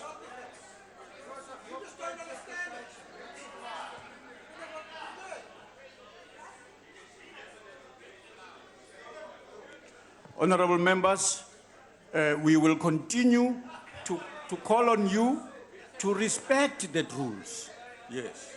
Go ahead, Honorable Maimani. Because what we cannot do is support a presidency budget when the president refuses to take responsibility for his actions. Because the simple answer that we get from Mr. Zuma to every single allegation is simply this: it wasn't me. You see, when the Guptas were landing at Waterkloof, the answer was, it wasn't me. When al-Bashir escaped, it wasn't me. When the millions were spent on Nkandla, it wasn't me. When there was a failure to comply with the public protector's report, it wasn't me. When in fact, a 4 billion luxury presidential jet, it wasn't me. In fact, the push to sign off on a R1 trillion nuclear deal, it wasn't me. In fact, when the Gupta brothers were offering cabinet posts, it wasn't me. In fact, when the crash in December of the Rand following the Nene Gate, same answer, it wasn't me. In fact, nothing is ever Mr. Zuma. But he doesn't fool anybody. Everybody knows it was him. And everybody knows there are countries going backwards under President Zuma's ANC. Everyone knows that 1 in 3 South Africans can't find work, and that our economy is expected to grow at just 0.6% this year. Everyone knows that the education of poor, mainly black children, is getting worse under the leadership of Mr. Zuma. Everyone knows that the cities and towns governed by the ANC are in serious decline.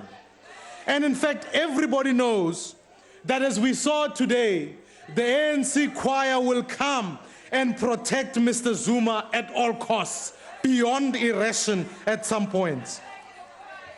The ANC of Nelson Mandela is no more. The leadership of this ANC has betrayed every member, every supporter, and every citizen of this country. It's no wonder the ANC can't fill up stadiums, or let alone halls in Nelson Mandela Bay. The fact is, Speaker, the ANC cannot be saved from itself, and the ANC cannot save South Africa. And that is why in these coming years, we will sweep what President Mbeki called an ignoble and corrupt parasite from office. we will put power in the hands of the people of this country. But let me say this, in the meantime, we've got some unfinished business with alleged accused number one. Mr. Zuma, you want your day in court? Well, I've got good news and I've got bad news. The good news is this, that your day in court is fast approaching. The bad news is this, when that day arrives, you are going to lose. In fact, just look at your track record in court up until now. In this house, you have the ANC caucus to protect you, but out there, when you are up against an independent judiciary, the odds are stacked against you. Out there, the Constitutional Court, the highest court in the land, was not afraid to say that you had violated the Constitution and broken your oath of office. Because out there, in the court, the only one thing matters, and it's simply this, it's the truth.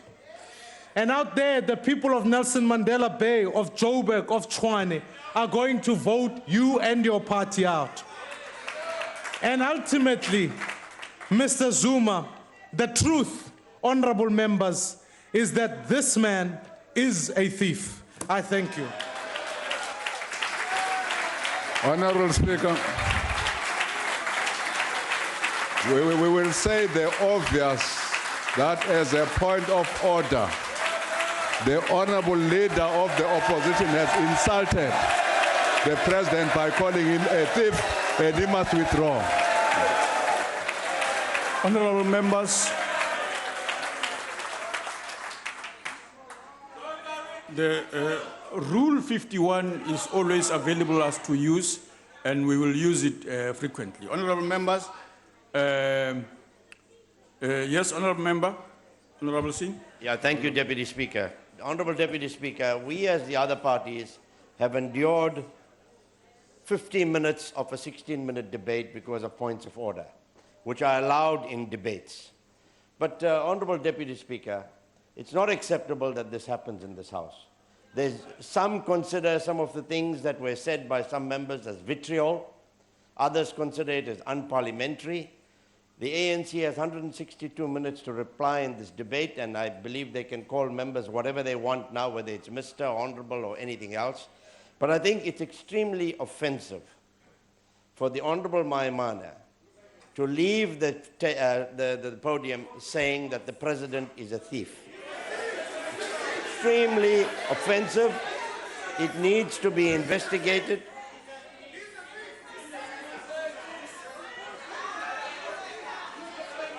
Deputy Speaker, I need your protection.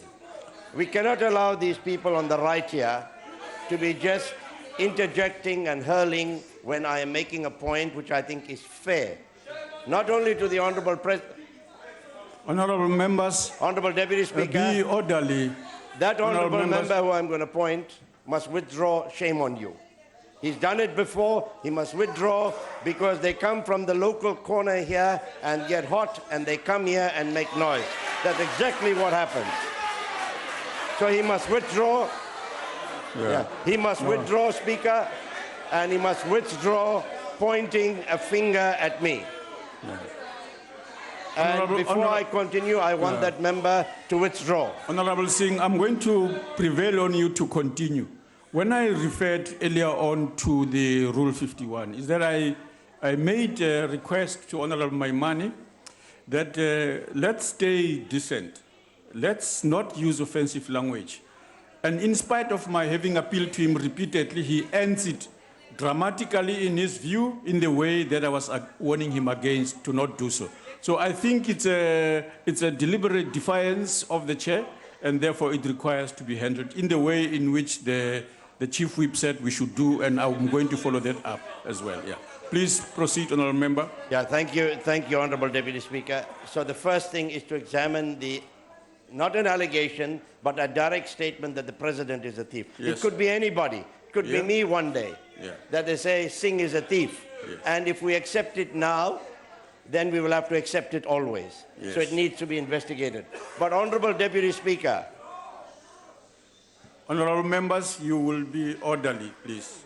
I would really like you to rule on the offense caused by that honorable member. I don't want to point my finger. I'm going to put it behind my back because I'll be tempted to point my finger and maybe use something else. Yes. But I want that honorable member to withdraw his reference to me of shame on you because I'm allowed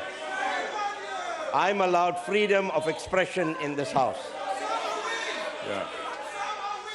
Honorable Singh, we will attend to that because I think members are avoiding what is obviously creating an environment that is not conducive to debate, even in the name of freedom of speech. Let's come back to those things. Let's allow the debate to proceed. We'll now call on the Minister in the Presidency, Honorable Jeff Khadem.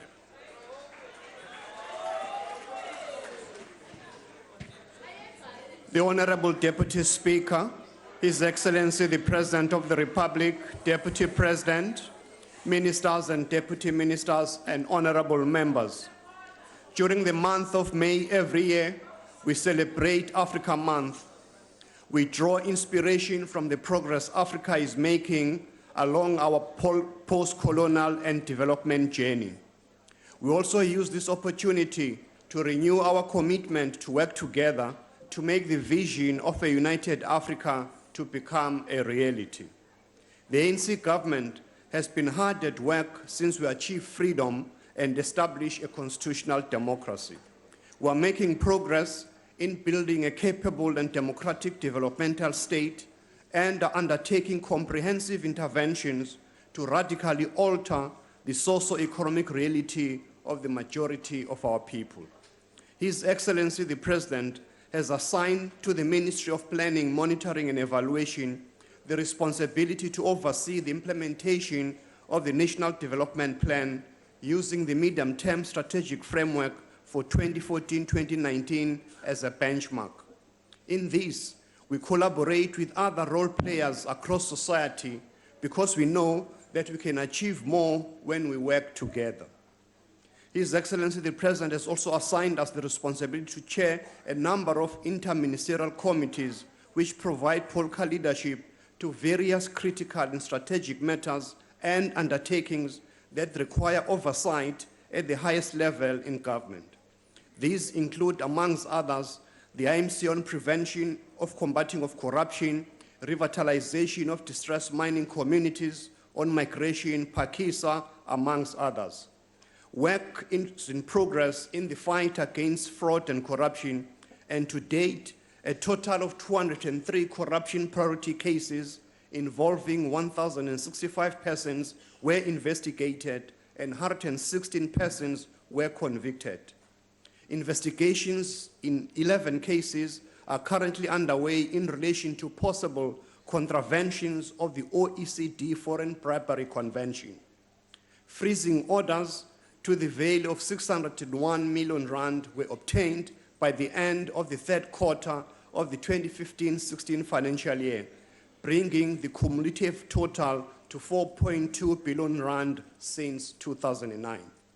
Proceeds of crime and government losses to the value of close to 71 million rand were recovered by the end of the third quarter of 2015-16 financial year, adding to a cumulative total of 1.96 billion rand since 2009. Honorable members, the Specialized Commercial Crime Unit has made significant advances since 2012, securing the conviction of about 3,300 individuals for serious corruption and economic crimes. A total of 234 government officials were convicted for corruption-related offenses from 2014-15 financial year to date. The IMC on distressed mining communities has overseen the construction of housing for Marikana mining workers and has recently handed over the completed phase of this project to the Rustenburg local municipality.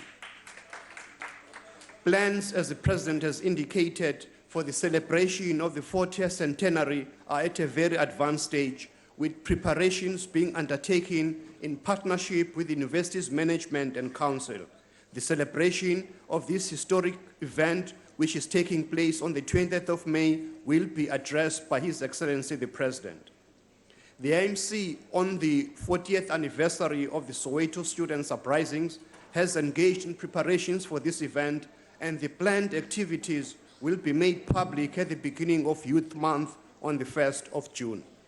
Honorable members, the mandate of the Department of Planning, Monitoring and Evaluation is to track also government's progress with service delivery, measure results objectively, and ensure public accountability for performance. Evidence from our monitoring and evaluation work demonstrates that our country is making progress across all 14 outcomes.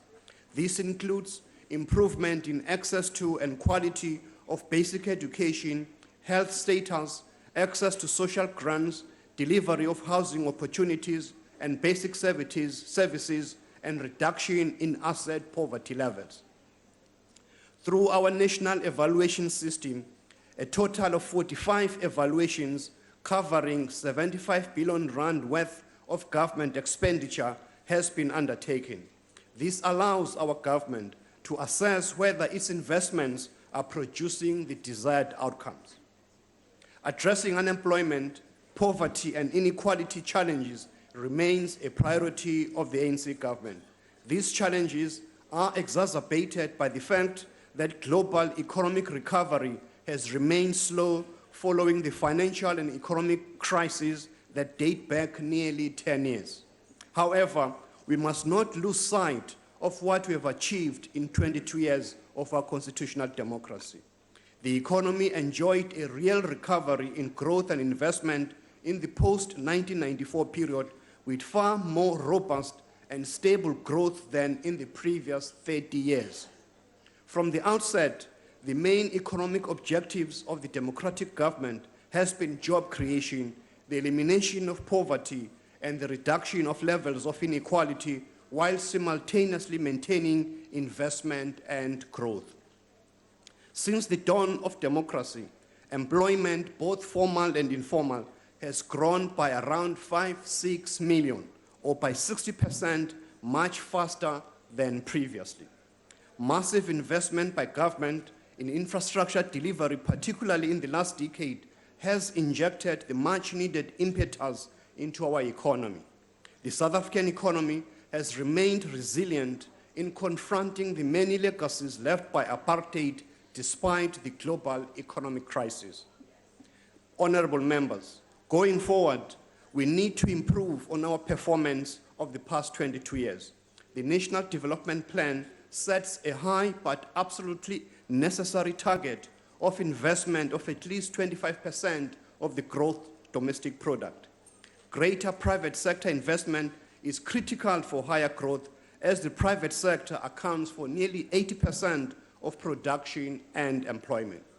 Understanding this, our government continues to engage with business leaders with a view to unlock private sector investment, build investor confidence, promote trust, and seek long-term commitments to implement the National Development Plan. Our government has also developed and implemented a 9-point plan to improve the performance of the economy. More progress has been made with the development of agri-parks to stimulate agricultural development in 44 districts throughout the country. We have also introduced initiatives to support greater industrialization, which include revising and strengthening industrial financing to boost employment and growth, introducing the Black Industrialist Program to transform the manufacturing sector, and promoting localization through product designation. As a result of the government's effort to create this favorable investment climate, our economy has experienced significantly new investments for locomotive production by General Electric, with 70% or 35 billion rand of the contract value for the 1,064 locomotives allocated to local manufacturing by the original equipment manufacturers. The automotive production and development program has led to new investment by Goodyear of 670 million rand, 4.5 billion rand from Volkswagen, 6 billion from BMW, and 12 billion rand from Beijing Auto Works. Honorable members, in terms of adding value to our mineral wealth, we have identified 6 value chains to support the beneficiation programs with specific interventions for each. They include, amongst others, iron ore and steel, the platinum group metals, upstream mining inputs such as capital goods, machinery, and equipment, and the energy value chain.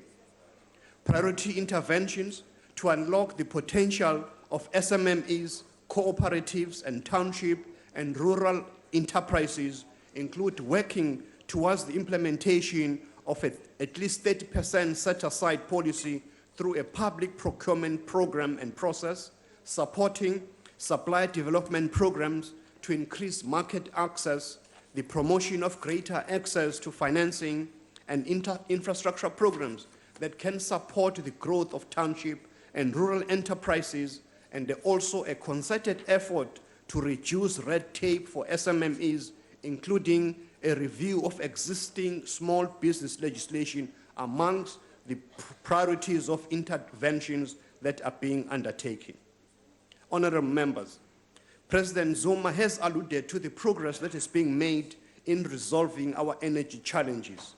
The renewable program has unlocked private sector investment in electricity generation from a zero base to 192 billion rand in mere 4 years. Other economy-wide interventions that government is undertaking to support growth and employment include improving the regulatory efficiency and turnaround times to support investment through a one-stop shop facility.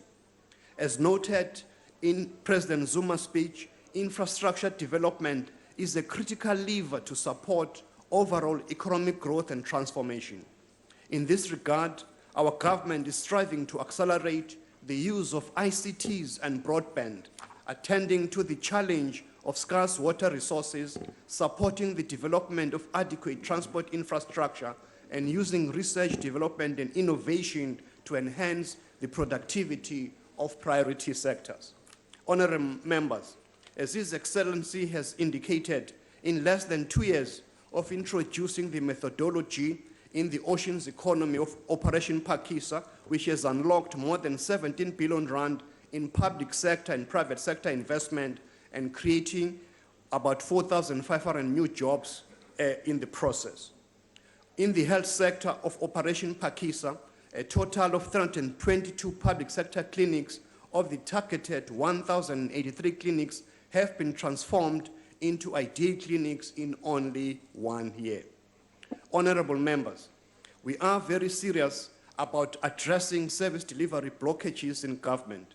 Following the directives from President Zuma and the Cabinet, the Department of Planning, Monitoring and Evaluation has created a special unit to ensure that government departments pay all legitimate invoices within 30 days, as stipulated in the Public Finance Management Act. DPME's interventions has facilitated the payment of more than 41 million rand to service providers, mostly SMMEs, in the past financial year. Further steps to eliminate this problem will entail stronger enforcement of the applicable PFMA statute, which treats the non-payment of suppliers as financial misconduct. This means that the accounting officers of implicated departments and state entities and enterprises must be subjected to disciplinary action. Honorable members, the future belongs to our young people, and our duty is to ensure that they are prepared for their role in it. Youth-targeted programs of our government includes the recently introduced Employment Tax Incentive Scheme and the labor activation strategy targeting vulnerable groups. Other programs include local business incubators, providing industrial and retail sites, and support with marketing and access to finance. Our government is also directly hiring many young people as part of the overall staff complement of departments. The Department of Public Service and Administration has set a target of 5% of a department's or province staff establishment to be interns and monitors that implementation. At current employment levels, this target translates to around 50,000 internships opportunities. We call on the private sector as well to support these initiatives of ensuring that our young people are given these opportunities. Honorable members, as this is the year in which we undertake local government elections, our nation's focus is naturally on the performance of the local sphere of government, which is the face of service delivery. This is where communities have a first-hand experience of poverty and its adverse impacts. We have increased the proportion of indigent households receiving free basic services.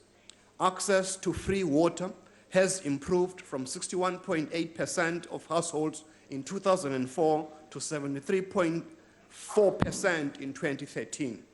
Access to free electricity has also improved from 29.3% in 2004 to 51% in 2013, while access to free solid waste management has increased from 38.7% in 2004 to 62.3% in 2013. And the coverage of the expanded Community Works Program has also expanded from 45 municipalities in 2011 to 196 in 2015, meaning that the number of these participants in this program has increased from 100,000 in 2011 to more than 200,000 in 2015.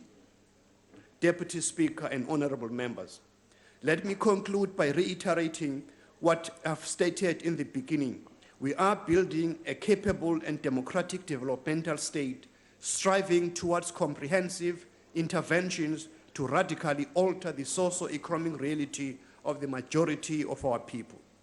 The National Development Plan calls on all of us to work in partnership with all sectors of societies, business, labor, civil society, academic institutions, research organizations, student and youth movements, and professionals.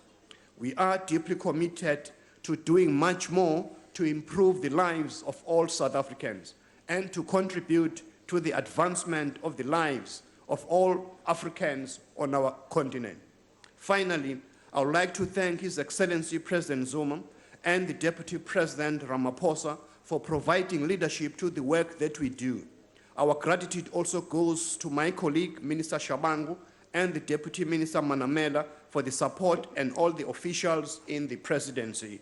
I thank you, honorable members, and we commend you to support budget vote 1. Thank you, Honorable Minister. The next speaker is the Honorable Buthelezi.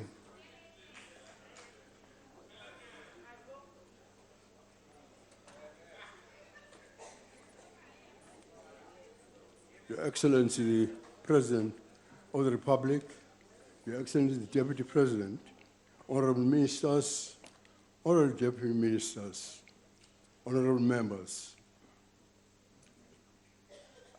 I wrote this, believe it or not, this morning, that I doubt that today we will hear much about the budget. That is a debate, that the debate is likely to take a backseat to accusations and complaints against the President himself. Despite agreeing with my colleagues in some of the sentiments by opposition, Mr. Speaker, I was not raised to say things like Zuma must forsake. And I will not do this at my age.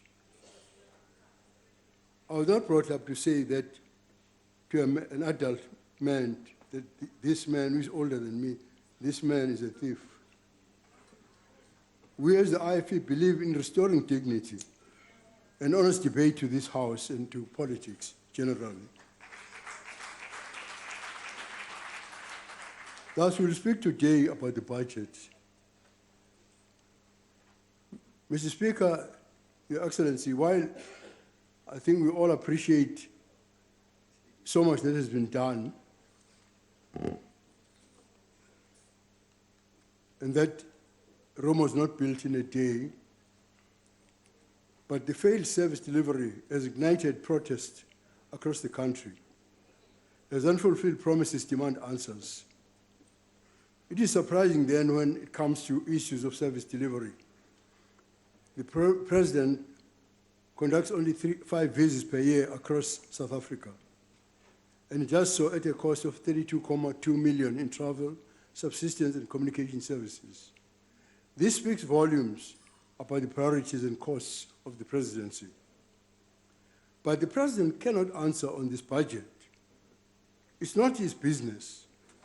That responsibility lies with the accounting officer and officials in his department, who should be interrogated over this budget in a portfolio committee, as happens with every other government department.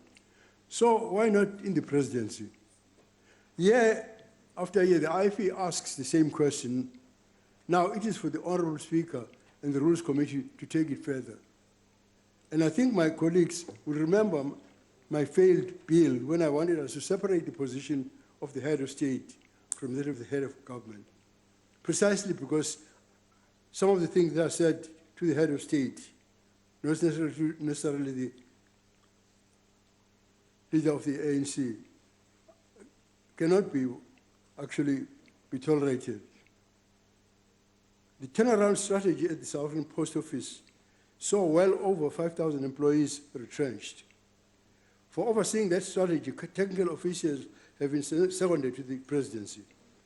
And one wonders, Honorable Chair, whether they could not oversee a strategy in the presidency to reduce expenditure on employee compensation, as this alone accounts for 63.8% of the budget.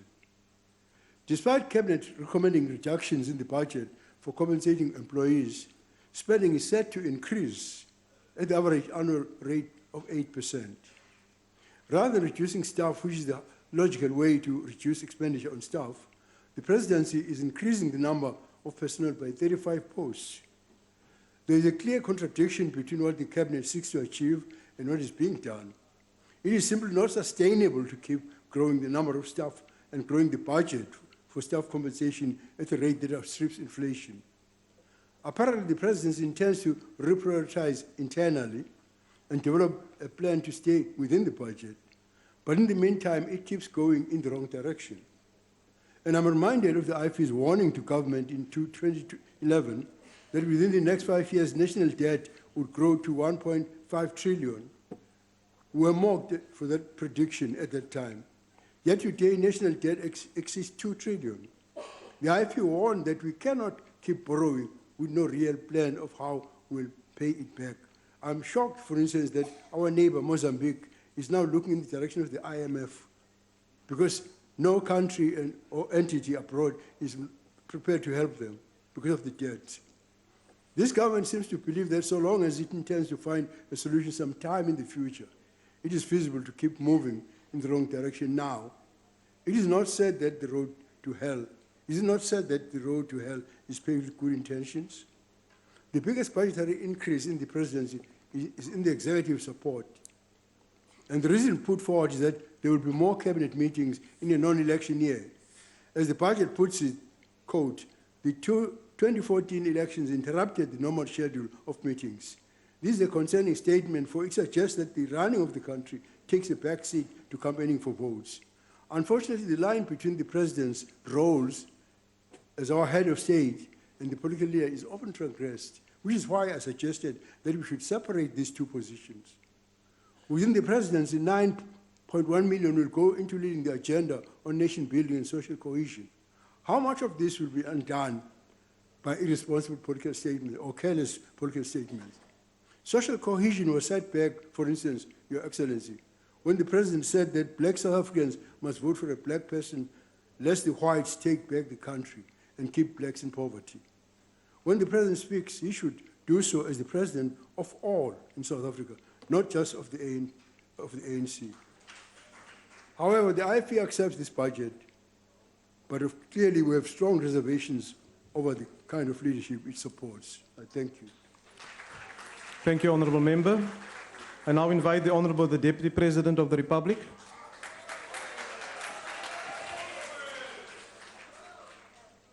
Deputy Speaker, President Jacob Zuma, honorable members, distinguished guests, It is more than 50 years since Kwame Nkrumah addressed the inaugural conference of the Organization of African Unity. And at that meeting, he issued a clarion call for a united Africa. He said, "So many blessings must flow from our unity, so many disasters must follow our continued disunity." Meaning that for as long as Africa and the nations that make up our great continent remained disunited, they would be followed by disasters. 3 weeks from today, we in this House will join Africa's 1.2 billion citizens across 54 countries in observing Africa Day on a continent in which great many blessings have indeed flowed since the OAU was established in 1963. At this moment in this country, President Nkrumah's words have never been more appropriate. As we strive to overcome the dreadful legacy of our past, as we work under difficult conditions to grow the economy and create jobs, we must reflect on the many blessings that will surely flow from our unity. We must reflect too, as elected leaders of our people, on the consequences of disunity. It is only when we work together in a concerted, coordinated effort that we will overcome the severe economic challenges that beset many countries on our continent. Only by working together will we be able to end poverty and reduce inequality and create work and opportunities for all our people. Working together, we will be able to change South Africa for the better. Since 1994, we have sought as a nation to forge a South Africa that is stable, equal, and prosperous from the ruins of racial division, deprivation, and underdevelopment. The story of the last 22 years is a story of extraordinary achievement. It is decidedly a multifaceted account of our country's modern history. It is a story of new homes, new schools, newly piped water, new sanitation, new educational opportunities and facilities, new social support processes and opportunities for the most vulnerable of our people. It is a story also of new factories, new technologies, new roads, new ports, new communications infrastructure, as well as new markets for South African goods and services that we are able to send around the world. This story, honorable members, comes with impressive statistics, often counted in millions and hundreds of thousands, that show the transformation that has unfolded in this country since 1994. But ultimately, this is a story of new and reshaped lives, new hopes, new dreams, new opportunities, and new adventures for millions of our people. It is the story of a new South Africa, our South Africa. We are constantly reshaping this South Africa, its social and economic landscape for the benefit of all, and yet our story is far from complete, our mission far from being realized. Despite great social and economic progress, we all admit that too many of our people still live in poverty. Although we have massively expanded access to basic needs and services, Too many of our people still need jobs. They still need quality education, houses, water, and electricity. But we need to remember what the president often says. When he says, having done all this, nani eningenazo sizofika kuni. Sizofika kuni.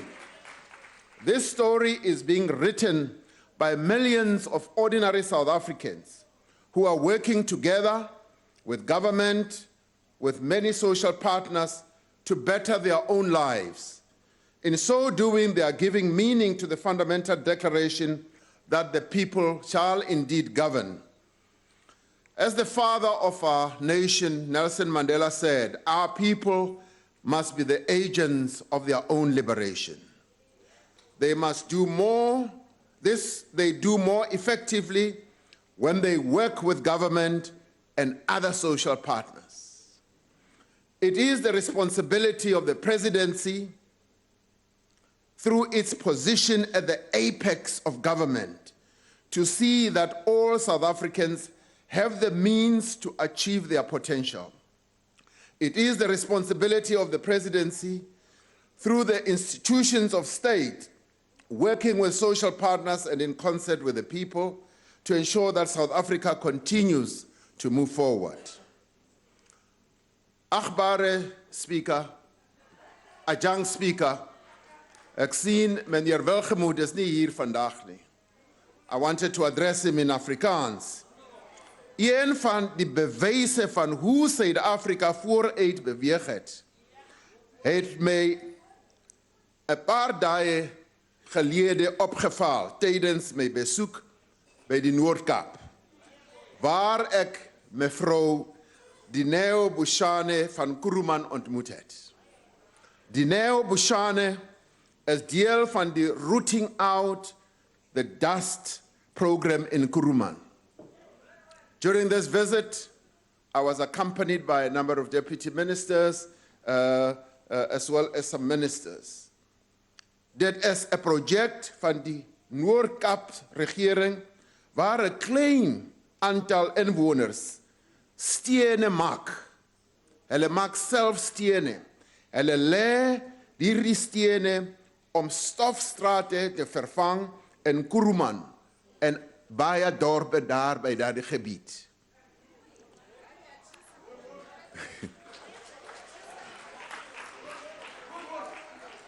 Ezindiziyamba ngauri huna makhulu na makhulu abantu vanji hapa Afrika Tshipembe vane vha khou wana mishumo ya tshifhinga tshine vha langana ngatsho.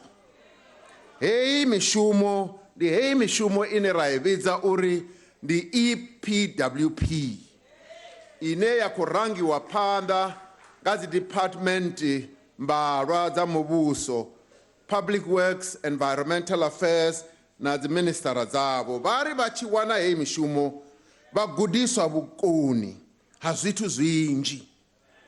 Havho vhathu vhane vha ita hei mishumo vha khou thusa u fhaṱa zwifhaṱo, vha khou ita infrastructure yavhuḓi nga maanḓesa, zwine zwa thusa uri vhutshilo ha vhathu vha Afrika Tshipembe vhu vhe khwine, vhu bvelele phanḓa nga nḓila yo nakaho.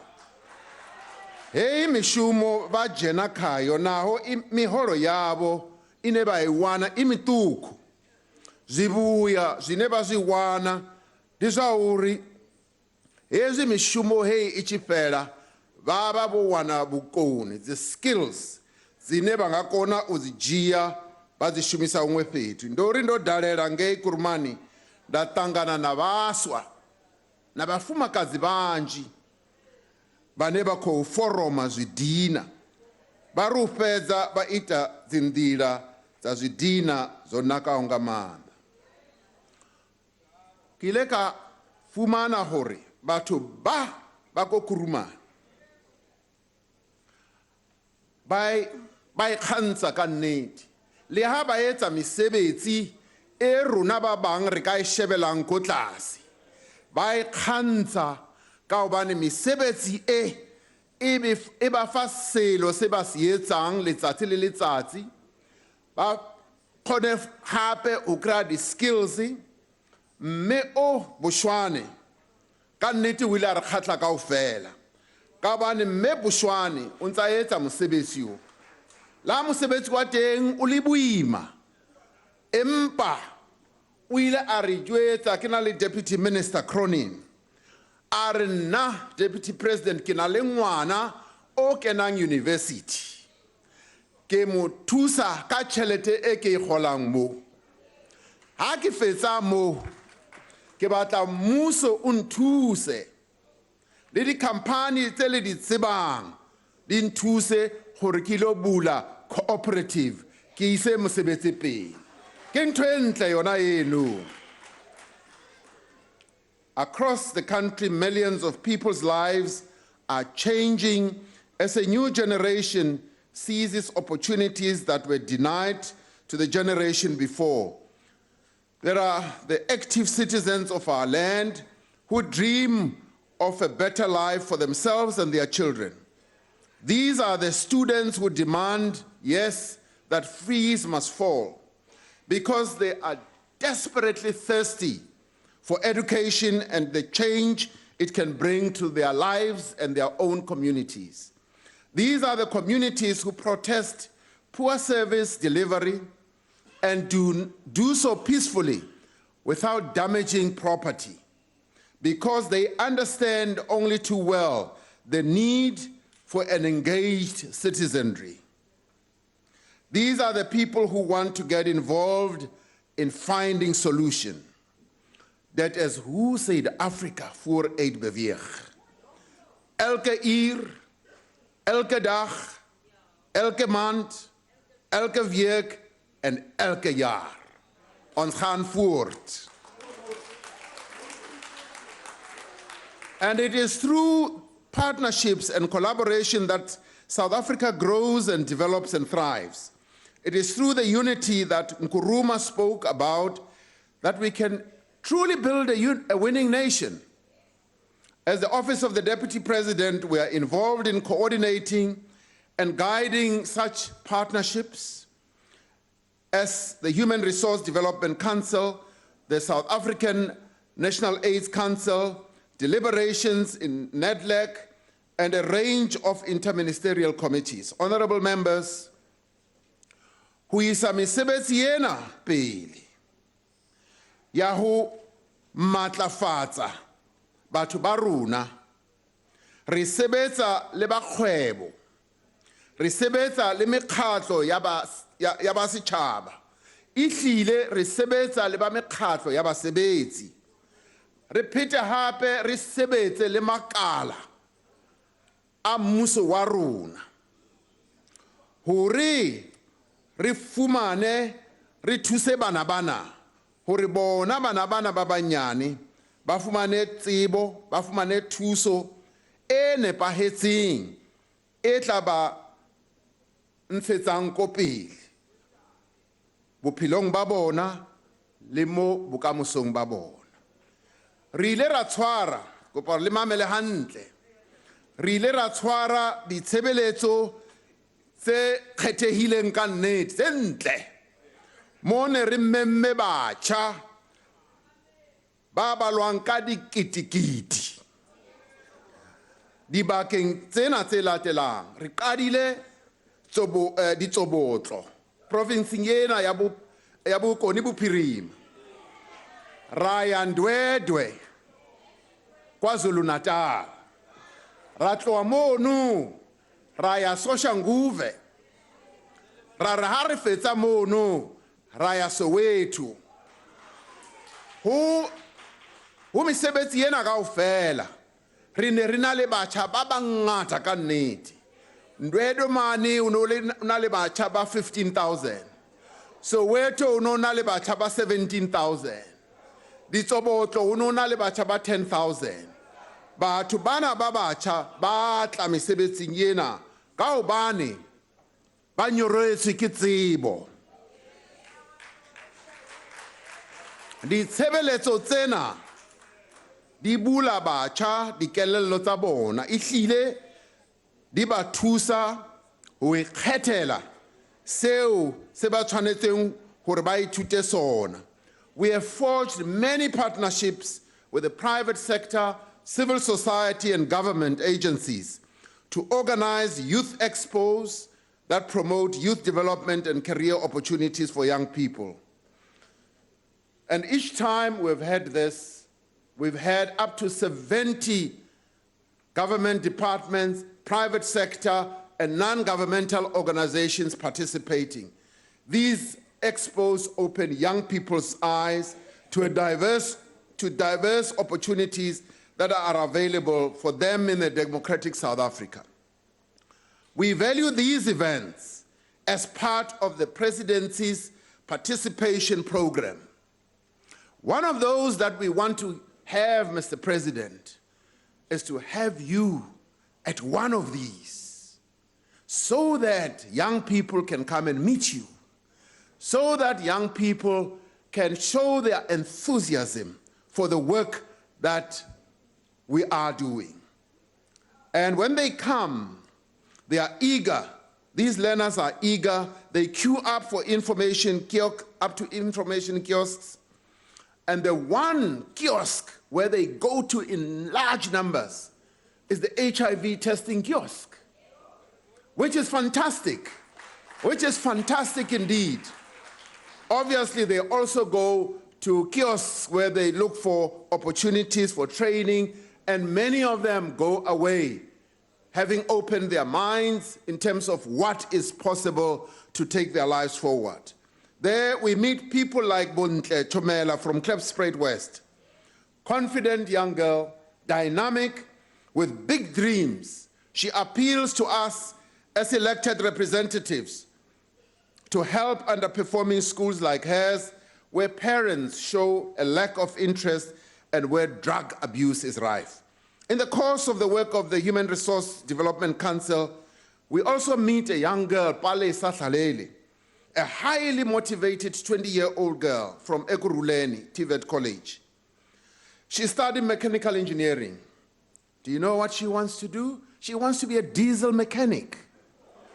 She wants to repair the yellow equipment that you see on construction sites.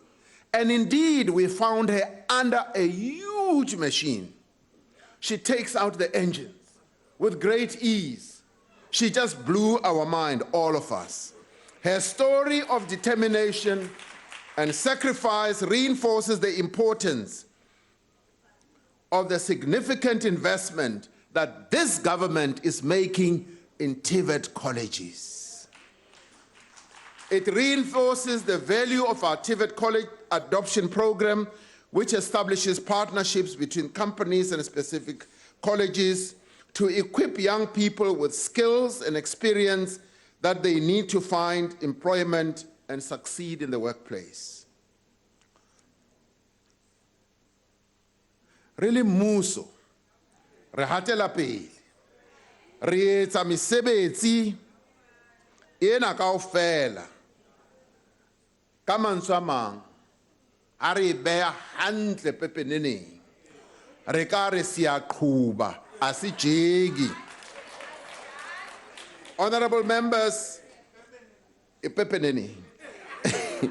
in his State of the Nation address in February, President Jacob Zuma called on all sectors of society to work together to address the economic challenges that we face. And he said, we cannot change the global economic conditions, but we can do a lot to change the local conditions. Let us work together, he said, to turn the situation around. We are encouraged by the seriousness with which our social partners have responded to this call, and the President spoke about it. The overriding concern of all our social partners is the creation of jobs and the growth of our economy. We are confident that we will soon be able to agree. Oh, yes, this is an important part. The other job that we've been given is that we are doing at NEDLEC, dealing with two key issues. Dealing, Mr. President, as you recall, the mandate you gave us, labor instability and crafting a national minimum wage. We are involved in those deliberations at NEDLEC, and I'm able to say that yes, it may seem like it is taking time, and I hope I will not be a worn-out record by saying so all the time, but we are making progress and the parties are finding one another. They're finding one another in a way where we are confident that we are going to craft a level of a minimum wage which will be acceptable to all, which will ensure that lowest paid workers are paid decently, and we give support to our job creation efforts. And introducing a national minimum wage is a step towards restoring the dignity of the workers of our country. One area where social partnership has been extremely valuable and arguably most successful in our effort is our effort to combat HIV and TB. We're working together through SANAC and other structures. We continue to ensure that more and more people have access to life-saving treatment. We have drastically reduced the levels of mother-to-child transmission, the Chief Whip spoke about it, of HIV, and look forward to the day when no child in our country is born HIV positive. But we dare not be complacent. This is why we have launched an ambitious program to reduce TB infections and to treat all those who need treatment. The rate of new HIV infections among young women and girls is uncomfortably high. During Youth Month, we will be launching, as the Department of Health as well as SANAC, a comprehensive campaign focusing on this vulnerable group.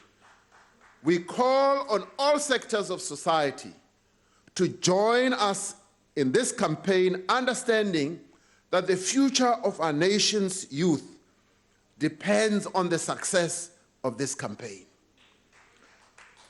Everyone is invited to build an AIDS-free generation in our lifetime.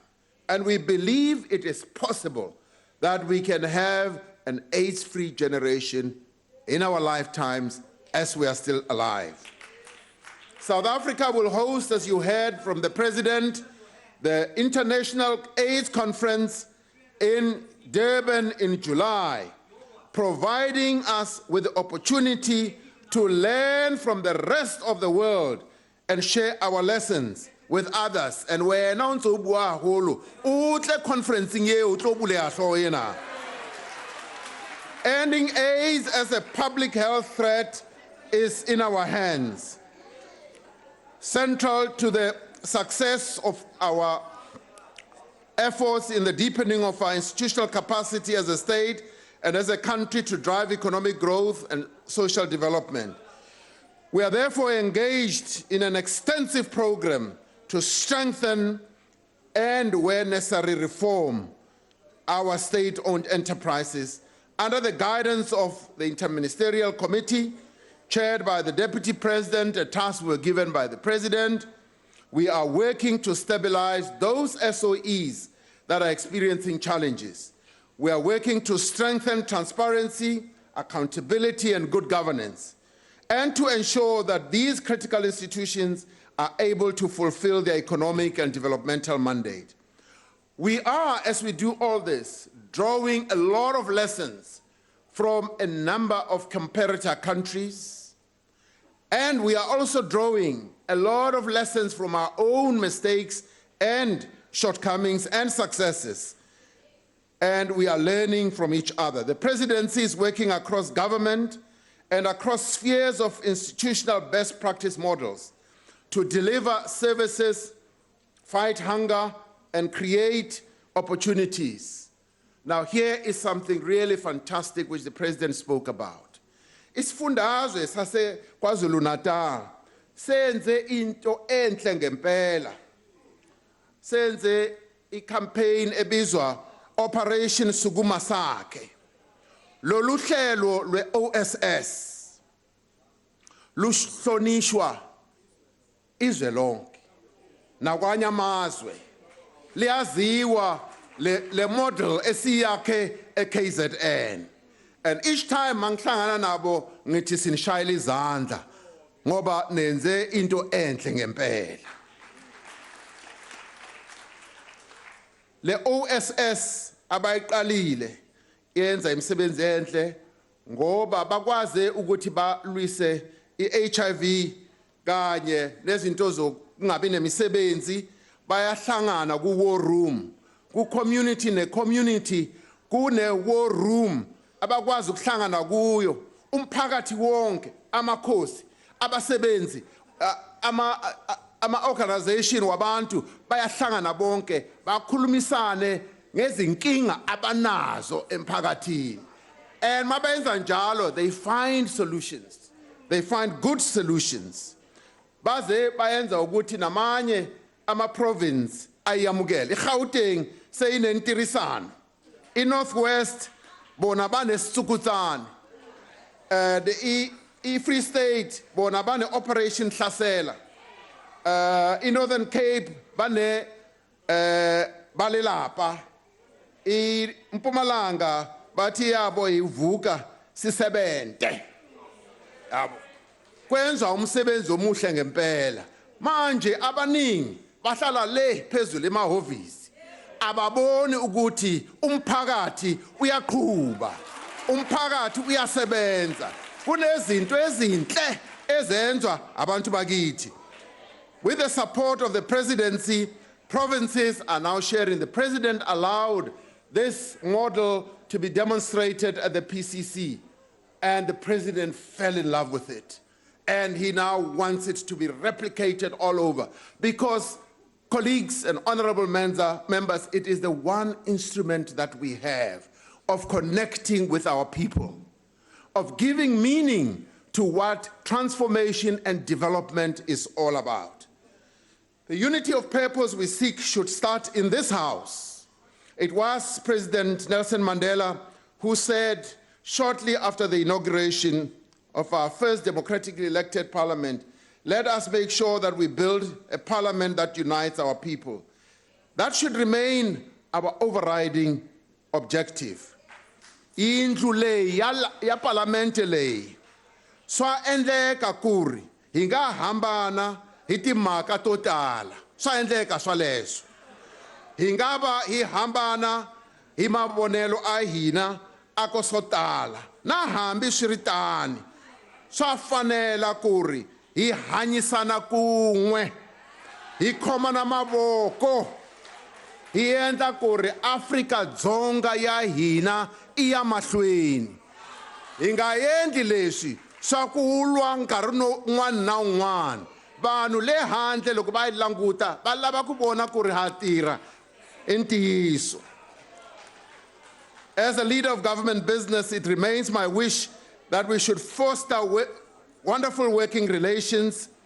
Sifanele sihlale sikhumbula ukuthi le parliamente ingi parliament yabantu. Si apha ukuzokwenza imithetho yokuphuhlisa izwe lethu. Kuyanyanzela ukuba singayilibali lonto. We must never forget what we are here for.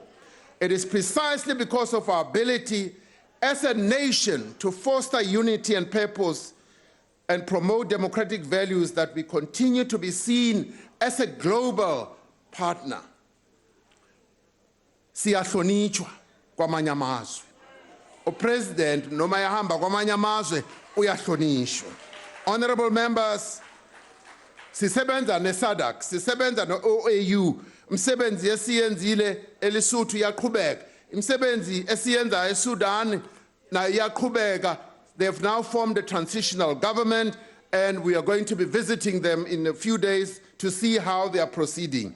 So we've been given lots of responsibilities, and in performing these responsibilities, we've had close collaboration with many social partners. And in conclusion, I would like to thank the President for entrusting me with this responsibility. I also would like to thank my colleagues in the Presidency, Minister Hadebe, Minister Shabangu, Deputy Minister Malamela. I'm also grateful to the DG in the presidency and my own staff in my office. We are living in difficult times. We need to find a way of pushing this country forward. Ya se nako, ke nako ya gore re ska latlhegelwa ke tshepo. Ke nako ya go fafatsa tshepo mo setšhabeng. Ke nako ya go re ska tlhaba lešata. Lešata gantsi le tlhaga ka mo. Empa re tshwanetse gore re kgopole gore re tshwanetse re tswelele pele. This is a time to do all we can. Nyalo sisikhatsi sokuthi sibe munye. Sisebentisane sibe imbumbe. Lokhu kutawusenta ukuthi sive esimelele nale sitawuphumelela. Ilo nto sifana ukuthi siyente. Finally lesi isikhathi sokujama. Isikhathi sokujama sifanele silungise imiraro. Basho njalo ngesindebele. Siye phambili ngezintsimbiri. Masiye phambili thina si South Africa ngiyabonga.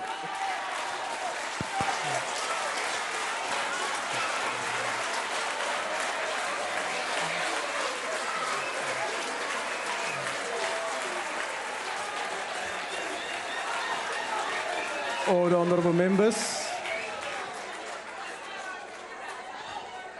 Thank you, Honorable Deputy President. Honorable members, and on that note, we will suspend business for 15 minutes. The bells will be rung 5 minutes before the resumption of business. Business is now suspended.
Please be seated.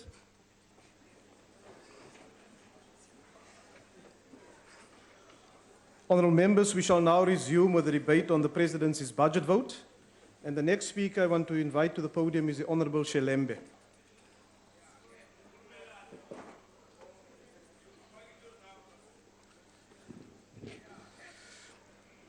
Chairperson, the mandate of the Presidency is to facilitate a common program towards the achievement of the electoral mandate and the enhanced integrity of the state. This mandate is realized through considered planning, coordination, oversight, mobilization, and support. In order for the Presidency to execute its mandate, 505.7 million has been allocated, which includes the salaries of the President and the Deputy President. We note that the President has not embraced the call for austerity in the government spending with great enthusiasm because the budget expenditure over the next 3 years shows a moderate but steady increase in both the programs. This steady increase is in stark contrast with other vital and under-resourced government departments which have had to tighten the fiscal belt. The NFP would have liked to see the Presidency leading the implementation of the austerity measures as an example for other government departments to follow. The President is a labor-intensive department, and the compensation of employees remains the main cost driver over the medium term, accounting for 63.8% of the department's total budget. Whilst the NFP accepts that the President is a labor-intensive, we believe that the personnel component is bloated and suggest that efforts be made to reduce the number of employees. The budget we see here today, however, is not the true reflection of the cost to the office of the President and the Deputy President. The true cost, Chairperson, can only be calculated when we take into consideration the expanded VIP protection surrounding the President and the Deputy President, which costs are carried by the South African police services. We need also to take into consideration maintenance and security upgrade costs to the official and private residence of the President, which is carried by the Department of Public Works.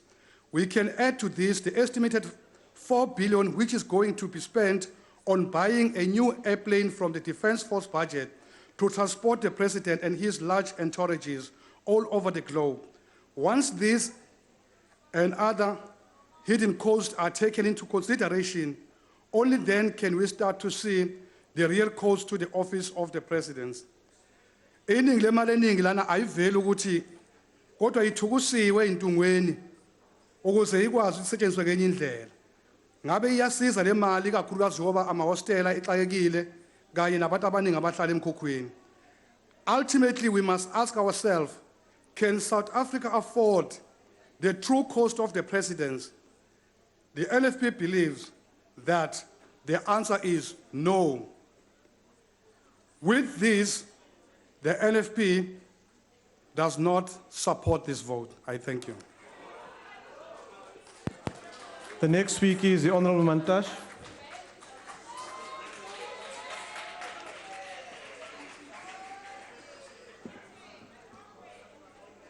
The Honourable the President of the Republic of South Africa, Honourable Speaker, Honourable Ministers here present, Honourable Members of Parliament, manene nani manenekazi, bahlali belizwe loMzantsi Afrika, ngolweni ngalemva kwemini.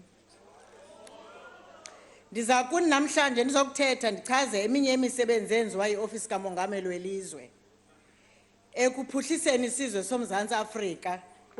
Imisebenzi enziwa yile office iqinisekisa ukuba amasebe karhulumente asebenza kunye ukuqinisekisa ukuba abantu belizwe bafumana amathuba engqesho, uqeqesho kunye nemihlaba. Kukho inyani ekrakayo esingenawuze siyibalekele yokuba abantu belizwe bahlutha umhlaba benziwa abaphambukeli kwilizwe lakokwabo.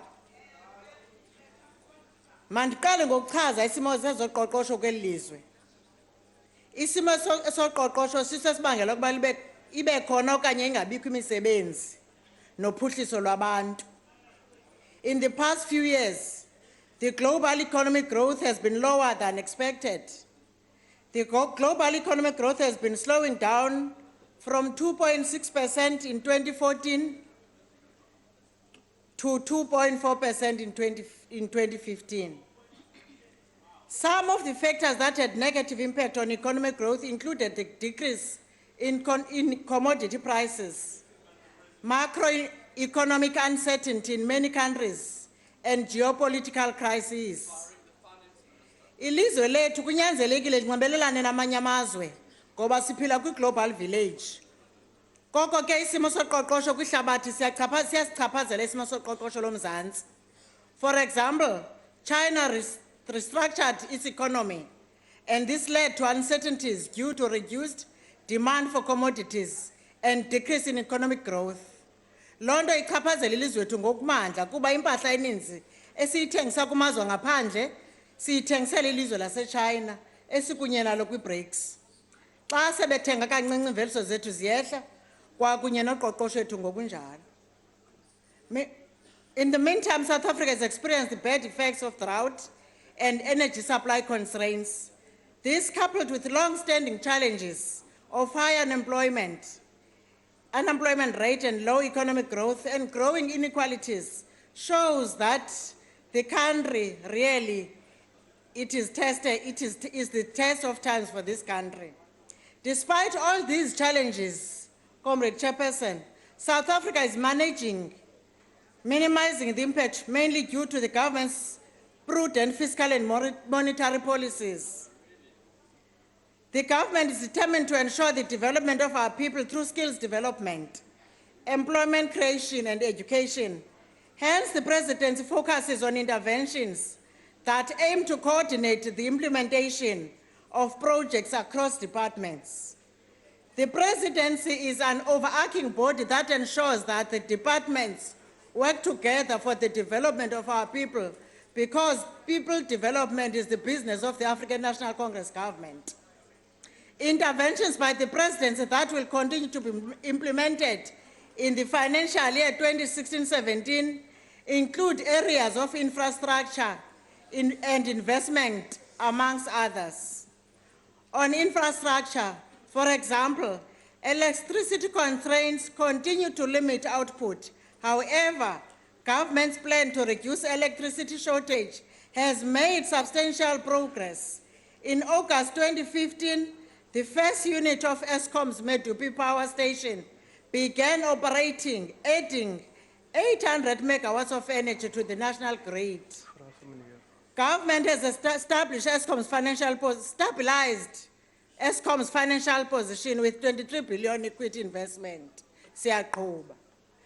Public sector infrastructure spending is projected to be over 800 billion rand over the medium-term expenditure framework. This expenditure is expected to attract private investment as infrastructure constraint is. Furthermore, government continues to encourage private sector participation in infrastructure projects such as renewable energy and transport. These investments will contribute to a more efficient enabling environment that can support higher long-term growth.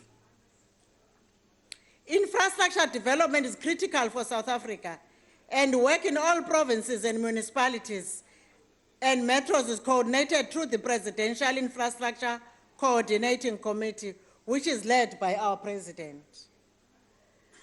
Under the leadership of this President, the Presidential Infrastructure Coordinating Commission has projects which are headed by different departments. These cover more than 150 specific infrastructure interventions in rail, roads, ports, dams, irrigation systems, sanitation, and electricity. Abantu baseMpuma Koloni bayazi kakhulu ke lento urenyushwa kwe irrigation schemes. All over the Eastern Cape, they have been renewed. When you talk SADA and the rest, they know what I'm talking about. Lento ke yenze into yoba inhlutha si-realize singabantu beMpuma Koloni ngenxa yale infrastructure renewal project. The Presidential Infrastructure Coordinating Committee is a driver of economic development. As I've said, development is the business of the African National Congress. job creation and skills development.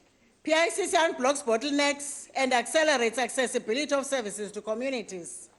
There are 18 earmarked strategic integrated projects, including Medupi, Kusile Ingula, energy building, new clinics, new schools, the SKA, new dams, and new bus routes. It is under the leadership of President Zuma that we have realized the establishment of the SKA in the Northern Cape. Thank you to Minister Naledi Pando and her team. That today, engineers who have been said to be out of work despite they have been graduated are going to be employed. And that new engineers will be produced through this program. Abantu kabakhwaza kakhulu kuba behlala ezindlini zeglass kufuneka singabamameli ngoba thina siyayazi inhlupheko. One of the highlights, as I've said, is the SKA project, a project that saw building of the world's biggest radio telescope used to help better understand the history of the universe. Njengoba nithetha nayo ngosiyayazi uba zikhona ezinye iiplanethi around the planet Earth ngenxa yale project SKA. This project is not only a highlight for infrastructure development, but is a highlight and brings hope for the employment of engineers and scientists in the country. Furthermore, the project will contribute to the development of critical skills in the future. On investment, attracting investment remains a key priority of our government. Despite the current conditions, South Africa still receives investments and is regarded as a promising investment destination by multinationals. The Chinese government recently pledged 50 billion rand investment towards industrialization in South Africa.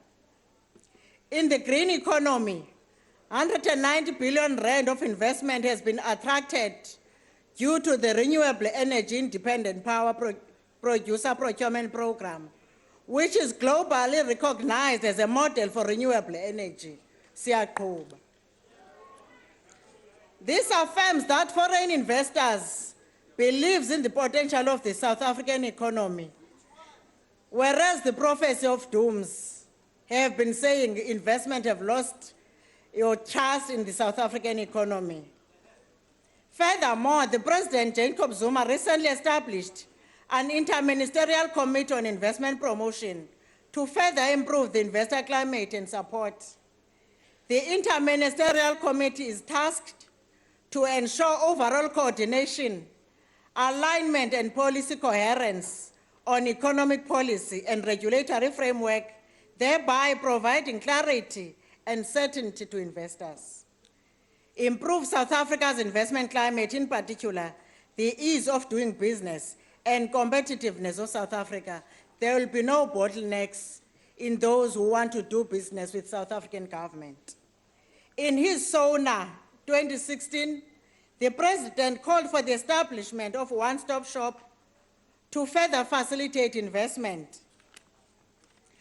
to further facilitate investment coordination and rollout of the one-stop shop service across all levels in government will be realized in 2016-17 financial year. The one-stop service will fast-track, unblock, reduce red tape in government, therefore facilitating investment into the country. On Operation Phakisa, bantu bomzantsi ke enye yamaphulo kulo Operation Phakisa kuba kuvuselelwe i-economy yelizwe lomzantsi Afrika ngakumbi phaa elwandle. Thina besikade singazi uba sinobutyebi bungapha kweli lwandle lisijikelezileyo sililizwe. But through this Operation Phakisa program, we have realized that we are a wealthy country. And even those oceans that have been idle, like the Indian Ocean around the Eastern Cape, has started to bear fruit through this program, Operation Phakisa. Ekukhokelweni African National Congress kukwithemba lobomi obungcono.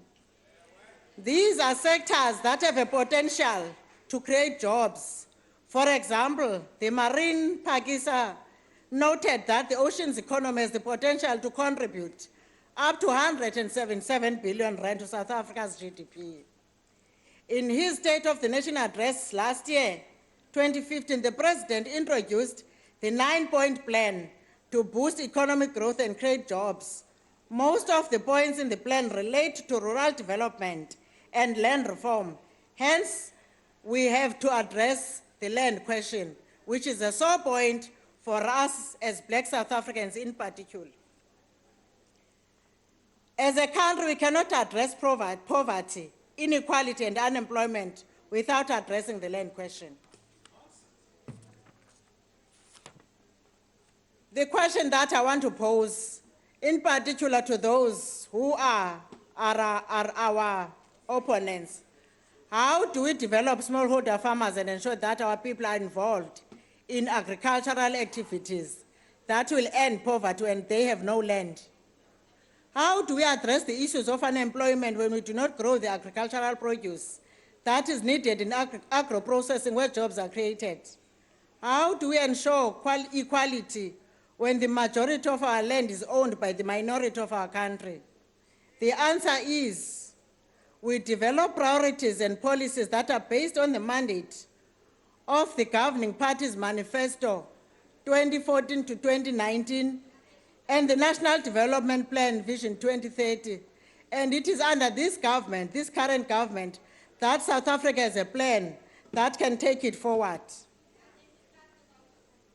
In this regard, we implement the following priorities in the 2016-17 financial year, in line with those that I've mentioned above: improved land administration and spatial planning for integrated development in rural areas, sustainable land reforms, improved food security, strengthening the relative rights of people working in the land, the 50-50 policy, Comrade Google and Quint, that you are passionate about, that abantu boMzantsi Afrika kweli xesha sikulo baza kuba namalungelo inganayo nabafama babaqeshileyo kumhlaba abahleli kuwo kule minyaka ingaka idlulileyo. Zange ibekho loo nto koorhulumente bangaphambili. The smallholder farmer development and support, kwakhona ndigxile kwakulaa department ye-rural development, utata uGoogle uthanda ukuthi 1 household, 1 hectare. It will really have an impact on transforming the economy of this country. National priorities in terms of the National Development Plan and 2014 to 19 MTSF that speak to restitution are the interventions towards sustainable land reform and agrarian transformation in particular. When facilitating the transfer of land to previously disadvantaged people and the lodgement of restitution land claims that the President said must be reopened for people who did not meet the 1998 deadline is a solution of our old cry that we want our land back. The call by the President to revitalize the industrial parks, especially in rural areas, and the revival of those factories that were closed down after 1994 are an answer to the rural poor. Because in those industrial parks, jobs will be created. Jobs will be created. And the economy for those areas will change for the better. Elokugqibela, izibophelelo ezazenziwe yi-African National Congress ngo-2014 ziyaphunyezwa. Siseza kuqhubeka ngazo zingekagqitywa. Asithembisi bantu boMzantsi Afrika ngebhasi esazawuthengwa. Sithi mabakhwele kule bhasi seyikhona ngoba ibathwalele lukhulu. Asithembisi ngakati sengxoweni. Kungoko kubalulekile ukuba bavotele lo mbutho we-African National Congress ngomhla wesi-3 ka-Agasti kulo nyaka omiyo. Kuba ukuvotela i-African National Congress kukuvotela ubomi obungcono kumntu wonke. As the ANC, we support the budget vote number 1. I thank you. Thank you, Honourable Member. The next speaker is the Honourable the Minister of International Relations and Cooperation.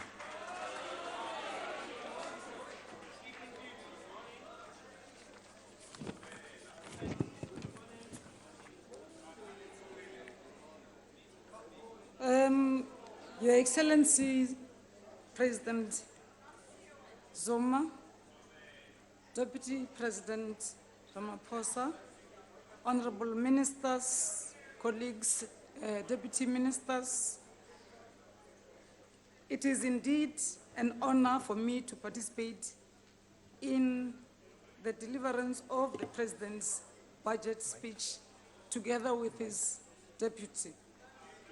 It's only 22 years since our people have attained the opportunity to start working for themselves to become freer.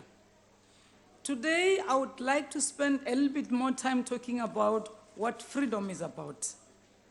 That freedom, as the President of Namibia says, it's not about getting the right to vote.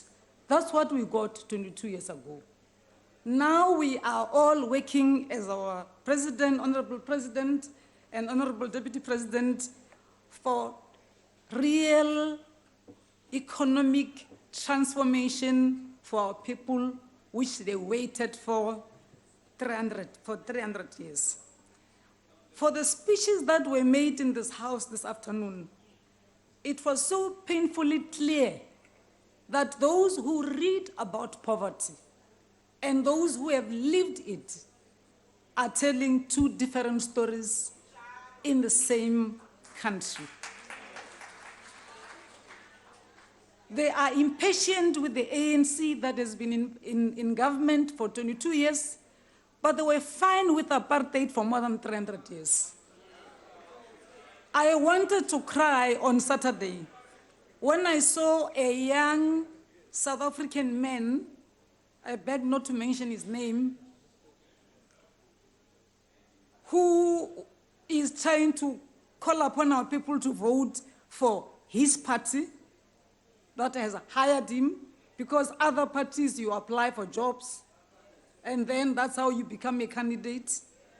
Standing in a dirty pond of water and saying to people, don't vote for ANC, because you see, if you vote for ANC, this is what you're going to get. He is not saying to the people, you are your own liberators. Work together to clean up your own neighborhoods. President Zuma delivers this speech at a time when our country enters its third decade of freedom. We owe our gratitude to the President for his distinguished leadership and visionary international relations. Under your leadership, Mr. President, and I say this without fear of hesitation, that South Africa continues to receive recognition as a very important role player in international affairs. Because in international relations, respect is earned. You don't get it because you talk too much or you howl about what you don't know in Parliament. In that articulation about the work that you stand for, Mr. President, and your deputy, and the values we go out there and talk about, which we fought for, are the ones that makes people keep calling upon you for leadership, whether they are in Juba or they are in Colombo. Because when you ask them, why are you calling only us? You've got a lot of neighbors here. They say, we know you will come without an agenda. We will continue to work harder in pursuit to create a better South Africa in a better world for all who live in it, and would want to say to all Africans, this is the time for us to become our own economic liberators. And happy Africa Month, May. It is our present day foreign policy which beckons us to commit not only to our own development, but the development of our continent as a whole. For the creation of the Africa we want. It is not going to be created by investors who come from somewhere. It's going to be that we ourselves determine what we fought for. And we should not expect people who had enjoyed the spoils of apartheid to celebrate this freedom, this hard-earned freedom. After 22 years of freedom, we are proud to proclaim that the African continent remains central to our foreign policy. It is this approach which forms the basis of our cooperation and solidarity with countries of the South and political and economic dialogue with the countries of the North. China is one of our main historic partners. They were with us yesterday, today, and they will be with us tomorrow because they've never colonized a single country on the African continent. We have done a lot with countries like China. We now have BRICS that has produced the first project which no one has ever dreamed about since 1945, a development bank. The first time in 70 years, BRICS Bank has come out and has not dreamt for another 5 years for pre-feasibility, feasibility studies. No. We have a bank, doors are open, and by the 1st of April, they've started contributing to the development of our countries by giving out loans that we had applied for. And South Africa is the proud recipient of 180 billion rands, which we can start working on now, and it will go to our energy development, clean energy. We work with both in this volatile economic climate. By the way, the volatile economic climate which we did not create. We have not wasted time trying to blame the others for having created it, but we look for solutions. As we have not wasted time looking for those who have done bad things to us, we wouldn't be sitting in this house together if that was the case. We are sitting here in this house together with people who have done horrible things to us. I know because I was born in a village. I have carried a can of water for 10 kilometers daily at a very tender age. So I didn't read about these things. I lived this life. So when the process that comes with BRICS, that comes with our South-South cooperation, that comes with the role we play, not only being a member of the G20 and rub shoulders with the big guns, but being a co-chair of the G20 development round. Also working with our partners, big and small, to say we shall build ASK together and develop our own scientists, but not only talk about South Africa and the scientists of South Africa alone, but 8 other countries in this continent are benefiting in many other ways because they participate in this. Because as SKA, we never think about South Africa alone, but about all of us. The work we do as a country speaks for itself. When I was younger, and I used to do well at school, and I would come back home crying, and my grandmother would ask, "What's your problem?" Because of being taunted by people who looked clever. She said to me, "O se ke wa tshwenyega ngwana ngwanaka. Dimpša di goba koloi ye sepelang. Ye sa sepelego ga di gobe." So I'm saying to baetapele ba ka, you understand hore ke bolela ka eng, tswelang pele le dira moshomo o mo botse. Just yesterday, we delivered our budget speech, and we said before 1994, there were only 7 small little, I don't know what, embassies of South Africa in this continent. Today, we proudly say we have full-fledged embassies and consul general offices in our continent, from 7 to 47 in less than 22 years. Listen to the proceeds that we get from that. At the time when sanctions were biting and things were sold all, through many other corners, all you could sell was 11 billion rands. Today, we manage through our embassies and working together with the economic cluster to sell processed goods and services, not raw material, of 385 billion rands just in the continent.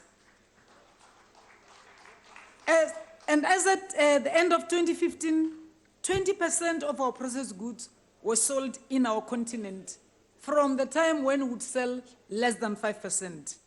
We are honored as a country by our re-election because we not only look at what we can sell to our African brothers and sisters, but we also have committed and are committed to all that which goes with Agenda 2063, which responds to our NDP, which we created ourselves, the NDP that had helped us to influence the outcome of the Sustainable Development Goals of the UN, that we will, through these other 8 aspirations that we have committed to of Agenda 63, to silence the gun by 2020 in our continent. This will not come just by us wishing. It means we're going to have to work very hard. And for that reason, we now are being elected again to serve in the Peace and Security Council of the AU for another 2-year term. And that's where we will continue doing the work you expect us to do in Burundi and Lesotho, as the Deputy President had said. You'll agree with me that our foreign policy will be shallow if it's not centered around SADC.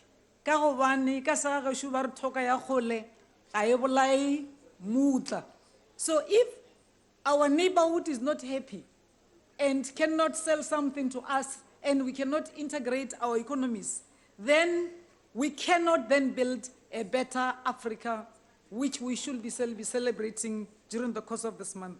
So we are fully committed to SADC and to the African continent, that we will have to march together and grow together. Our country has worked together with other countries for the preparation for the industrialization and scoping work, which is concluded, which will bring about industrialization in our own region, so that we continue making sure that we stop complaining about China and others, that when they come to us, they should be saying to the ministers in the economic cluster, we are sending a buying mission to South Africa. Show us what is it that you have, because we want a genuine partnership between South Africa and our partnership that we're building. For the first time ever, FOCAC was formed. The summit took place in our country, in South Africa. What did we get out of that? 60 billion rand of infrastructure for the continent. We got more than 100 billion of the rand worth of commitments that came from 23 agreements that were signed with these two countries. So we are more than happy that indeed leadership and respect in international relations is, and that this leadership that is sitting in front of us here has done exactly that. We go to north, we go to south, we go to east, we go to west. Everywhere we go, because of your leadership, we are respected. When we chaired the G77 plus China, there was a saying that was taking rounds in New York that people don't respect G77 plus China because they never agree. We have achieved all that I referred to earlier on, the adoption of the SDG goals. We have achieved the adoption of the legally binding agreement, which was very much in line with Durban Platform for Action, working together with those countries and leading them. And we managed to build the unity we're talking about. And Minister Molewa would be testimony to this because she went to sign a legally binding agreement on the UNFCCC and saving our climate and making sure that indeed we not only focus on other elements of what climate change is about as we experience drought, but that our people are also benefiting from adaptation funds and how to access those funds, because we work together with other African countries and with other developing countries. It is our considered view that the phenomenal growth of our foreign policy influence is as a key role player, and our respect for human rights remain sources of moral inspiration to our international relations everywhere we go. Let me take this opportunity once again to say to this House, the future belongs to your good self. And in closing, I would want to remind us what Madiba said to us while he was still around with us, and I quote, there is no easy walk to freedom anywhere. And many of us will have to pass through many valleys and shadows again and again before we reach the mountaintops of our desires, close quote. Anybody who hurries us up and think that we are going to do things their way and not the ANC way must keep dreaming, but we know exactly where we are going. So we too, we shall continue to toil. As my predecessor, the speaker before me had said, again and again until our people realize that they have to become their own liberators. That those who have enjoyed the fruits of apartheid will never lead them out of suffering. Hobane ka nnete mpja go go bja e go ba koloi e sepelang. Bushwawa and the other bulldogs, if it's on standstill, it will never be backed upon. We've got a plan. We will continue working our plan. We will work with our international partners. We will champion collaboration and other than competition, because that's how we know how, and that's how we got to be supported by all those who thought that apartheid was indeed a crime that needed to be fought fiercely against, and that the freedom, our hard-won freedom, must indeed change the lives of our people. But our people need to know it's going to happen with them participating in partnership. I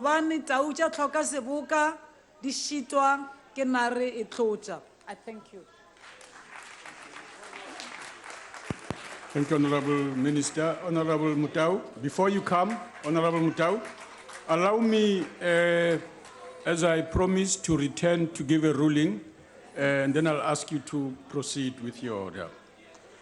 Honorable members, freedom of speech is a critical element of our democracy, in that members can speak freely in the broader public interest. Democracy requires open and critical debate on matters of public interest. In recognition of this Constitution, the Constitution rather provides that this freedom is subject only to the rules and orders that the House imposes on itself. The House does this solely for purposes of the order cast person on their integrity as members or verbally abuse them in any way. This is in keeping with the practices of many other parliaments. No doubt, but opponent, intimate opponent, basis on remarks to the effect that the president is accused, number one.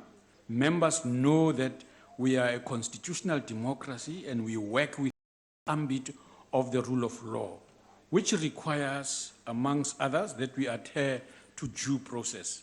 The advice we have received is that accused person is one to whom formal charges have been put. In such cases, the accused must at the very least have had the charges put to them in order to be considered as the accused.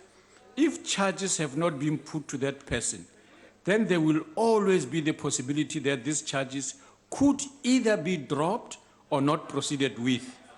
Only when charges are proceeded with and put to the person being charged does that person become accused in respect of the charges put. Honorable members, by using remarks that are inflammatory, we are not advancing the case for reasoned and open debate in a democratic society. I appeal to members to observe our rules and practices by not imputing improper references to the president as being accused, number one, or accused. Such remarks infringe on the respect and dignity to which all members of this House are entitled to. It is acknowledged that Honorable Maimani did withdraw certain remarks that were ruled out of order during the course of his speech, and trust that the above will provide sufficient clarity on this aspect to ensure that we conduct our debate further within the confines of our rules. Honorable members, if members of the House wish to have the rules and/or standing orders changed, they must follow the established processes. Lastly, on leaving the podium, the Honorable Maimani referred to the President as a thief. A number of points of order were then taken, and I undertook to come back to the House on the matter. Making such a reference to another member goes against the rules, standing orders, and procedure of this House. This is therefore completely unacceptable, and I now ask Honorable Maimani to withdraw his reference to the President as a thief. Honorable Maimani? I withdraw. Thank you, Honorable Member. Honorable Mutau? Deputy Speaker, sorry, before the Honourable Mutau speaks. Honourable Mutau, please take your seat. May I ask you for clarity on whether or not we are allowed to quote from court judgments? You never mentioned that in your ruling at all. You were silent on it, and you promised to come back with a ruling on that particular matter. Thank you. Honourable Member, I prioritize what I have said. If need be, I will come back to that one so that we address it as well, especially because matters of the court include, for example, the possibility that such decisions may be appealed and the courts may take a different view, as we have seen in the past, where courts took one decision the other way and went on for another higher court to take a different view. So those provisions will have us to have to consider those matters before we respond to you effectively, and we'll do that as you have now asked me to do. Deputy Speaker. Honourable Deputy Speaker. Yes. We respect the ruling that you've made in the House. May I ask that it gets referred to the Rules Committee, because I think that you've erred in not taking into consideration the judgment by Justice Bozalek on freedom of speech in the House on the Marikana comments that were made. And I think that it's important that the Rules Committee does have an opportunity to examine your considered ruling in light of the Bozalek judgment. Thank you. Honorable Steenhuisen, it's your right to refer any matter to the Rules Committee. That's a structure designed by Parliament to deal with matters such as you are raising. Honorable Mudau, proceed, sir. Motlhompehi modulasetulo ke a tamisha. Honorable members, Mr. Jacob Zuma should have announced his resignation of office on the 1st of April 2016 following the devastating Constitutional Court judgment handed down against him regarding Nkandla Gate on the 31st of March 2016. Sadly, he did not resign. Instead, it being April Fool's Day, Mr. Zuma defiantly showed the political middle finger to the supreme law of the land, the Constitution, and the Constitutional Court that had found against him. To add insult to contempt, he then proffered his sham apology, thus treating the Constitutional Court justices and the citizens of this country as idiots. Mr. Zuma needs to know that the people of this country are not fools. We are not cast in his mold. To compound this shameless arrogance, a few days later, on the 5th of April 2016, 233 members of his party in this parliament arrogantly voted against a Democratic Party alliance motion to have Mr. Zuma impeached. As we speak, those who have made it their mission to protect and defend Mr. Zuma at every turn, variously described as Mr. Zuma's praise singers, Zuma's idiots, or Zuma's zombies, are rattling their sabers, telling the country that Mr. Zuma is going nowhere. In spite of the Honorable House Chairperson, on a point of order. Honorable Mutau, I don't think we have zombies in this house. And Zuma's idiots, we are not. Honorable Mutau, who are you referring to as Zuma's zombies? Do you want me to read what I said? Do you want me to read what I said? Let me do it. Honorable Mutau, I listened to you. No. You didn't understand me. You didn't understand. No, me. I don't have to go into the context of what you are saying. It's not context. I am listening to what you said. Let me read it back to you. No, Honorable Mutau. So what do you want from me? I want you to explain who are you referring to as Zuma's zombies? Those who are variously described as Mr. Zuma's praise singers, Mr. Zuma's idiots, and Mr. Zuma's. They are described by other people as such. No. Honorable Mutau, I don't think it is correct. Who are those people? Who are you saying are those people? I don't know them. Okay. Madam House Chair. Honorable Zulu, you had your hand up. Take your seat. I'll come back to you to that. The fact of the matter, Honorable Speaker, it's so clear what the Honorable Member is referring to. He has to withdraw. There are no zombies here. There are no stupid. He has to withdraw those words. Thank you very much. Even if he didn't say them, he said somebody else. He has to withdraw. Thank you. We are not zombies. Honorable Steenhuisen. Thank you, Madam. Madam Speaker, Madam House Chair, the rules and previous rulings are very clear. The Honourable Mutau would only have to withdraw if he had identified a specific member as having said that. You can't set a group of people and then say that's not true. We've had many occasions. Honourable, can I finish? You let the Honourable Zulu finish. On many occasions, members in the ANC say the Democratic Alliance are racist. They say that in this House.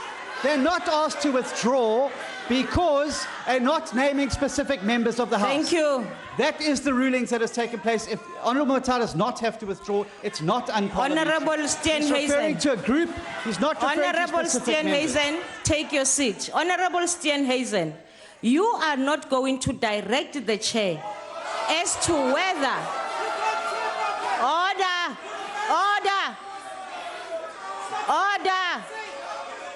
Honourable members, you see this behavior. You are making noise. I need to speak. Honourable Mutau, you refer to the members of this House as Zuma's. Okay? I will go back to the Hansard and I will rule on it. Thank you. The fact that the Concord has found that Mr. Zuma has violated the Constitution of the Republic of South Africa means absolutely nothing to these people.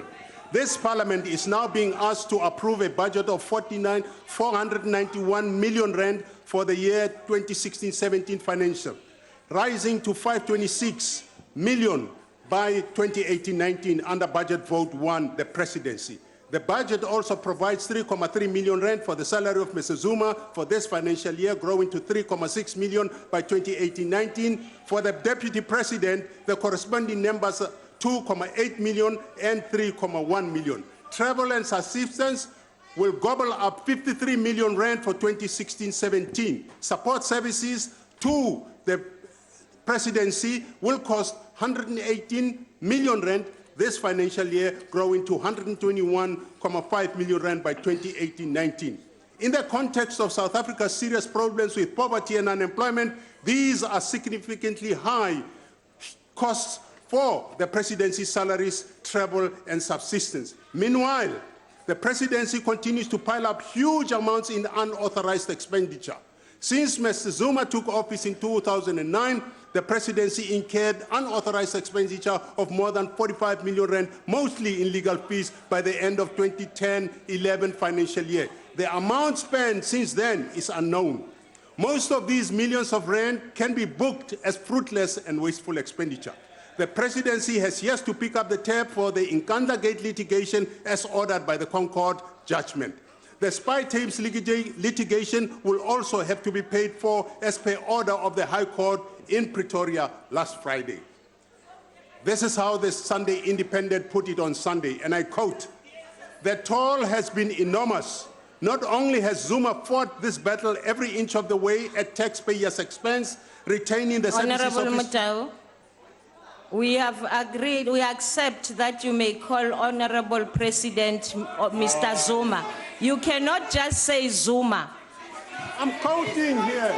I'm quoting. Honorable Mutau. What's wrong with you? No, Honorable Mutau, listen to me. Honorable members on the left. Chairperson, my address. I don't mind you calling our president of the country, Mr. Zuma, but just to say Zuma, being in the house, please, will you please call him Honorable Zuma or Mr. Zuma is okay? Chairperson, may I address you, please?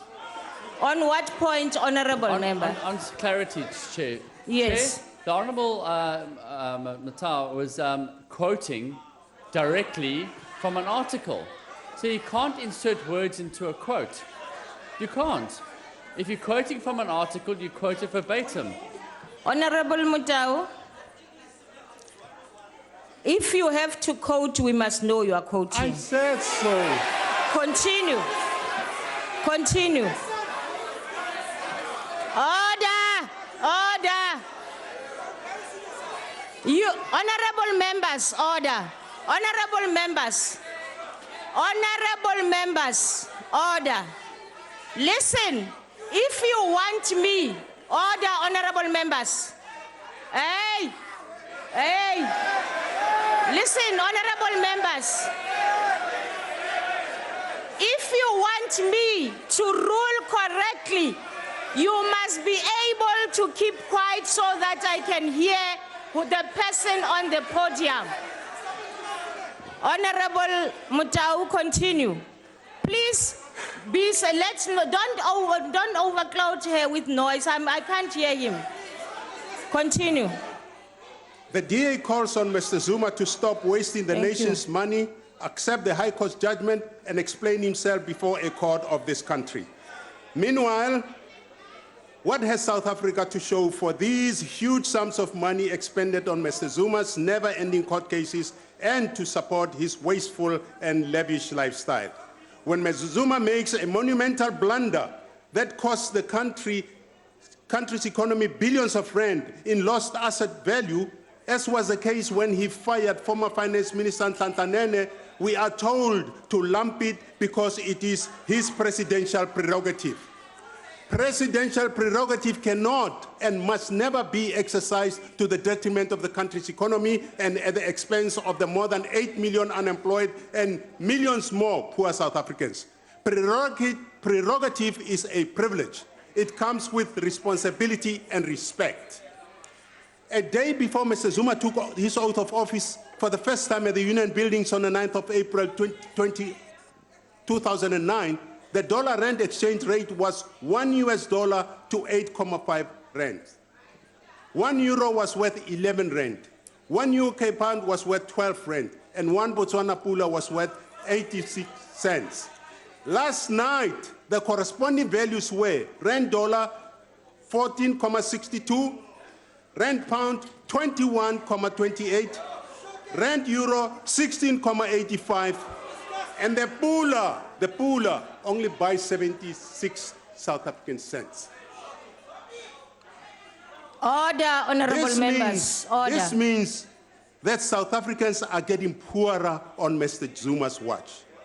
Yet, this parliament is being asked to vote even more money than before to the presidency.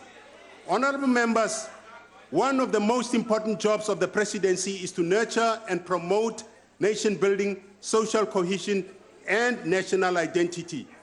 However, under the Zuma administration, all the indices in this regard are very discouraging.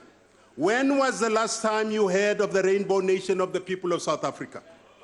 This national project seems to have faltered. Many white South Africans feel they no longer have a home in this country. Black people continue to be called sorts of dehumanizing names. In short, the national building project... Honorable members. In short, the national building project that was started with such great promise is a mess under the Zuma administration. According to Stats South Africa, 43% of households in Mpumalanga... Point of order.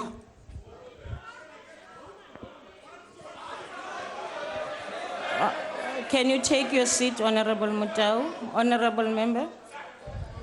Honorable Chair of the House, we thought we understand when we moved from Honorable President to Mr. Zuma. Now the member is now saying under Zuma administration. And I think we need to correct this issue. We are deteriorating on this matter, and we should not stand what the honorable member on that side are busy convincing us in terms of us accepting that this parliament should deteriorate to the level where our president is not being respected. Honorable Mutau, I think the order is sustained. We're talking of Point of order, the respect House of the Chairperson. House. Chairperson. Have you, I didn't hear well because of the noise, have you referred I said to... the Zuma administration. That's Okay. a name, it's a title. The Zuma administration. No, with that I agree. Continue. But you must listen and then you might learn Honorable members, please. I can't hear. I need to be assisted here. According to Stats South Africa, 43%... Honorable House. Order. Yes, Honor. I think Honorable Zwane is a member of this House. Yes. So the Honorable member said, Yeah. that is unparliamentary.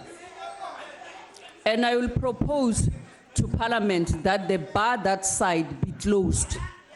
Because what is happening here now is because of that bar. Honorable Mutau. Honorable members, Honorable Mutau, take your seat, please. Honorable members, there was a ruling just a few minutes ago, and we listened to the ruling, and there was acceptance of the ruling.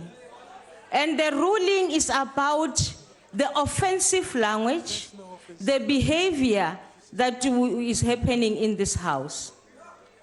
May I plead with the House and the speakers on the podium to refrain from using offensive language. Honorable Mutau, please Thank you very continue. much. I have never used offensive language, and I agree with the deputy's chief whip the bar should be closed. I am a teetotaler. According to Stats South Africa, 43% of households in Mpumalanga live in inadequate housing. That is mikuku or shacks, the highest in the land, with the Eastern Cape at 40.3% and KwaZulu-Natal at 37.6%. On the lower end of the scale is the Western Cape with 24.3% and the Northern Cape with 21.6%. The situation seems to be getting worse as more people migrate to the urban areas. Furthermore, Statistician General Padile Hotla has recently warned that the country is facing a cocktail of disasters because of the very high numbers of unemployed black and colored young people. Where are the jobs you promised the nation, Mr. Zuma? Xenophobia remains a festering sore in our social and economic fabric. Service delivery protests have become endemic and violent. Corruption is rampant in the public sector. The official commemoration of our national days like Human Rights Day, Freedom Day, and the others have degenerated into ANC rallies, with many South Africans feeling alienated and staying away. To compound these concerns, this parliament has yet to establish a portfolio committee to exercise oversight over Mr. Zuma and Mr. Ramaphosa to account to parliament and the nation for the vast amounts of money spent on the presidency. Regrettably, previous DA calls for portfolio committee for the presidency have fallen on deaf ears. For instance, how much of the hefty travel budget ends up as fruitless and wasteful expenditure because the money spent has not brought any tangible dividend to this country.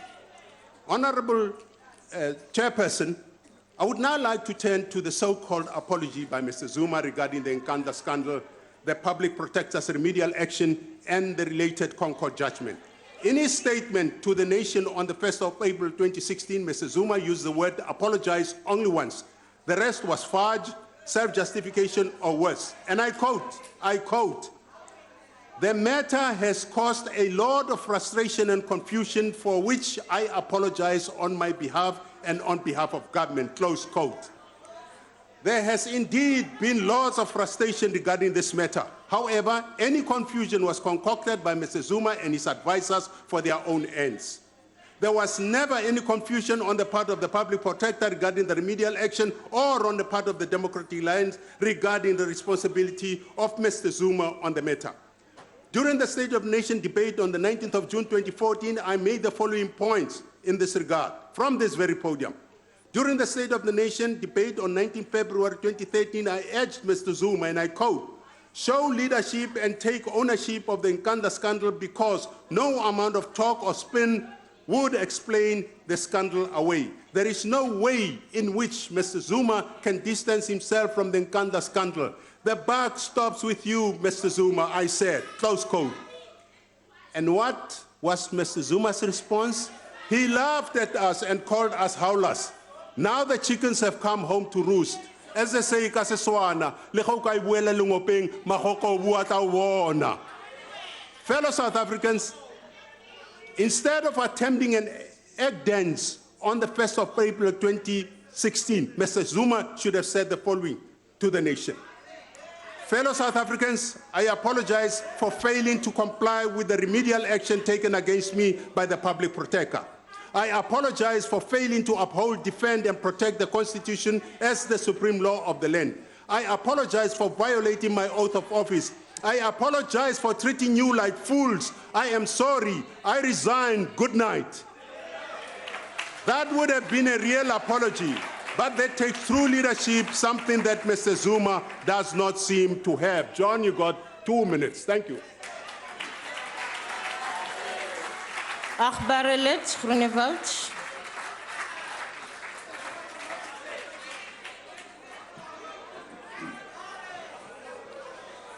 Agbare voorsitter, hierdie debat gaan eintlik daaroor dat hierdie huis moet geld goedkeur vir die pos van die president.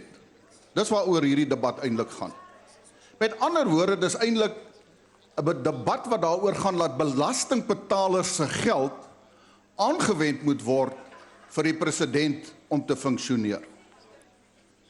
Nou is dit so dat die minister van Finansies in sy begrotingsrede het hy baie duidelik gesê dat Suid-Afrika het nie geld nie. Hy het eintlik gesê, and if I can quote him, we cannot use and spend money we do not have. En het hy ook gesê dat Suid-Afrika sal eers 'n behoorlike groeikoers moet begin kry en groter inkomste, en tot dan sal ons self streng op onsself moet wees in terme van die belastingbetalers se geld.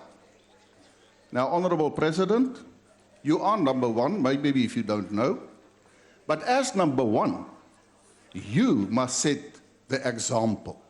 The example to ensure that the nation know that the austerity measures are serious. And I also know, Honorable President, that you stood on this podium when the Nkandla issue was debated at many times. And at one stage you said, you threw your arms in the air and you said, I didn't ask for any upgrade at Nkandla. In fact, it is security measures. And once you become the president, you lose actually control over your life because it is safety measures. That is what they tell you. And you also said, or your lawyers in the Constitutional Court, that you were actually wrongfully advised by your lawyers. Even in your apology to the nation on national television, you actually said, you apologized, but you were not correctly informed. It's a bit of blame shifting. That is what you were busy.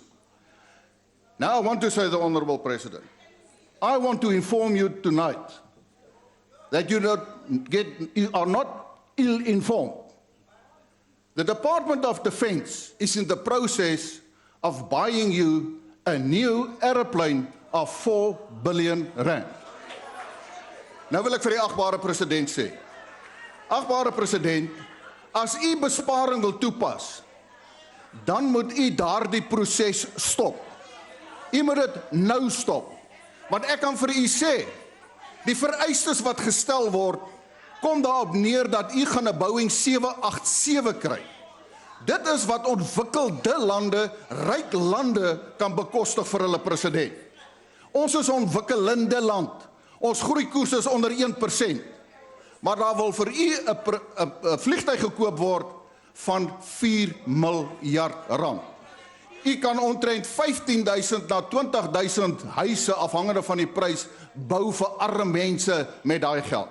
En nou wil ek ook vir u sê, die huidige vliegtuig, die Inkwanazi, is nog heeltemal goed. Want hulle gaan vir u vertel, daar's groot probleme. Hulle kan party kere nie opstyg nie. Agbare president, hulle mislei u weer 'n keer. Want dit is soos 'n man wat 'n duur motor het, wat 60.000 kilometers gery het, een oggend toe hy wil aanskakel, toe wil hy nie vat nie want die battery is pap, en nou sê hy gaan koop vir my 'n nuwe motor. Dit is wat hulle gaan vir u vertel. You should stop this and show to the nation, set an example, it will not be allowed. I thank you. Isikhulumi esilandelako ngumhlonitshwa Letsatsi Juba.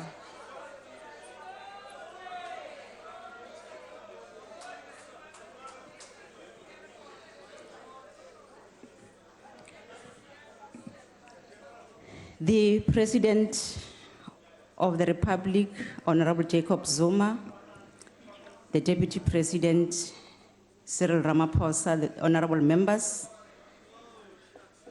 and fellow South Africans.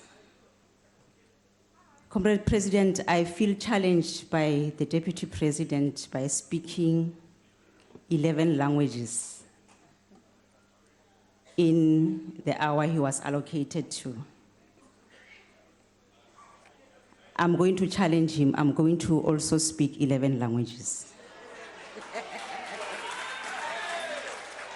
Chairperson, the people of this country are waiting to hear what the budget in the presidency is going to do to improve their lives. What we are hearing here has nothing to do with what the people are waiting out there. Honorable Chair, it is a privilege indeed for me to take part in this debate about vote 1, the presidency. This vote is so important, Honorable Chair, because it's going to outline what the presidency is going to do with the money allocated to it. It's very important because the presidency is the nerve center of all the department in our country. My focus is going to be on securing a capable, democratic, developmental state that all of us will feel free and safe. Now, on this topic, Honorable Chair, I'm going to focus only on 4 points that will illustrate how the budget will assist in enhancing these 4 points. Bullet number 1 is strengthening and integrating the criminal justice system. Number 2 is ensuring responsive, active citizenry. Number 3 is strengthening border security. The last one is strengthening the parole system. It is indisputable fact, Honorable Chair, that the national security of our country, of our developmental state, amounts to the maintenance and promotion of peace, stability, and the development and progress. It is a fact. That means the protection of our people and their freedom from fear and want. It refers to the preservation of the authority and the territorial integrity of the state, and the promotion and protection of our economic interest. In other words, securing a developmental state is an act of asserting authority, amongst others, and also national autonomy and economic independence. One of the key reasons why we should ensure that all South Africans are indeed feel safe is to consolidate the national popular sovereignty for our country and to ensure that as much as possible, South Africans are able to determine democratically their developmental path, a developmental path that is free from external manipulation, and indeed a developmental path that is not a product of domination by external forces. It is therefore truth beyond any reasonable contest, Honorable Chair, that through securing the state might have domestic roots, it also has an international reach, and within it possesses segments of global implications. We all know that our capable, democratic, developmental state is secure when our people are able to live free from fear and want in freedom, safety and peace, enjoying the benefits of human integrity and human rights, when our economy is able to grow to ensure the development, the well-being, the comfort of our people, and last but not least, when our state is able to protect its sovereignty, ensure the integrity of its institutions, safeguarding the territory, decisively redressing the imbalances of the past, and energetically promote our national interest without major disruptions or obstructions or subversion. Now, it cannot be overemphasized, Honorable Chair, that as a developmental state, South Africa faces enormous task of addressing the challenges of pressing of a developmental state, which we always talk about all the time. This is the poverty, the unemployment, inequality, and criminality. Honorable President, under your leadership, the African National Congress, from its strategy and tactics, defines the capacity of a developmental state as follows: that it must have strategic orientation, meaning that the development of strategy and programs based on high growth rates, restructuring of the economy, and socio-economic inclusion. It also defines the developmental state as additional capacity where the leadership is defining a national vision and must mobilize society to take part in its implementation with effective systems of interaction with all social partners, which the Deputy President spoke about earlier on. The other important element is organizational capacity, that the state structures and systems that facilitate the realization of a set agenda with appropriate macro-organizations of the state. And lastly, the technical capacity, which will translate into a broader objectives into programs and projects, and capacity to ensure the implementation of proper training and orientation of leadership in public service. And it is only under the leadership of the African National Congress established the School of Governance.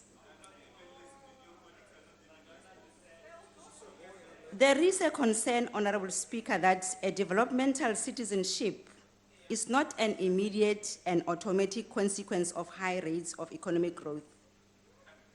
Most of the developmental states had a poor social security programs implied in the approach, as we can call it a trickle-down mechanism, such as it was used in China and South Korea. They are listening, Honorable Member.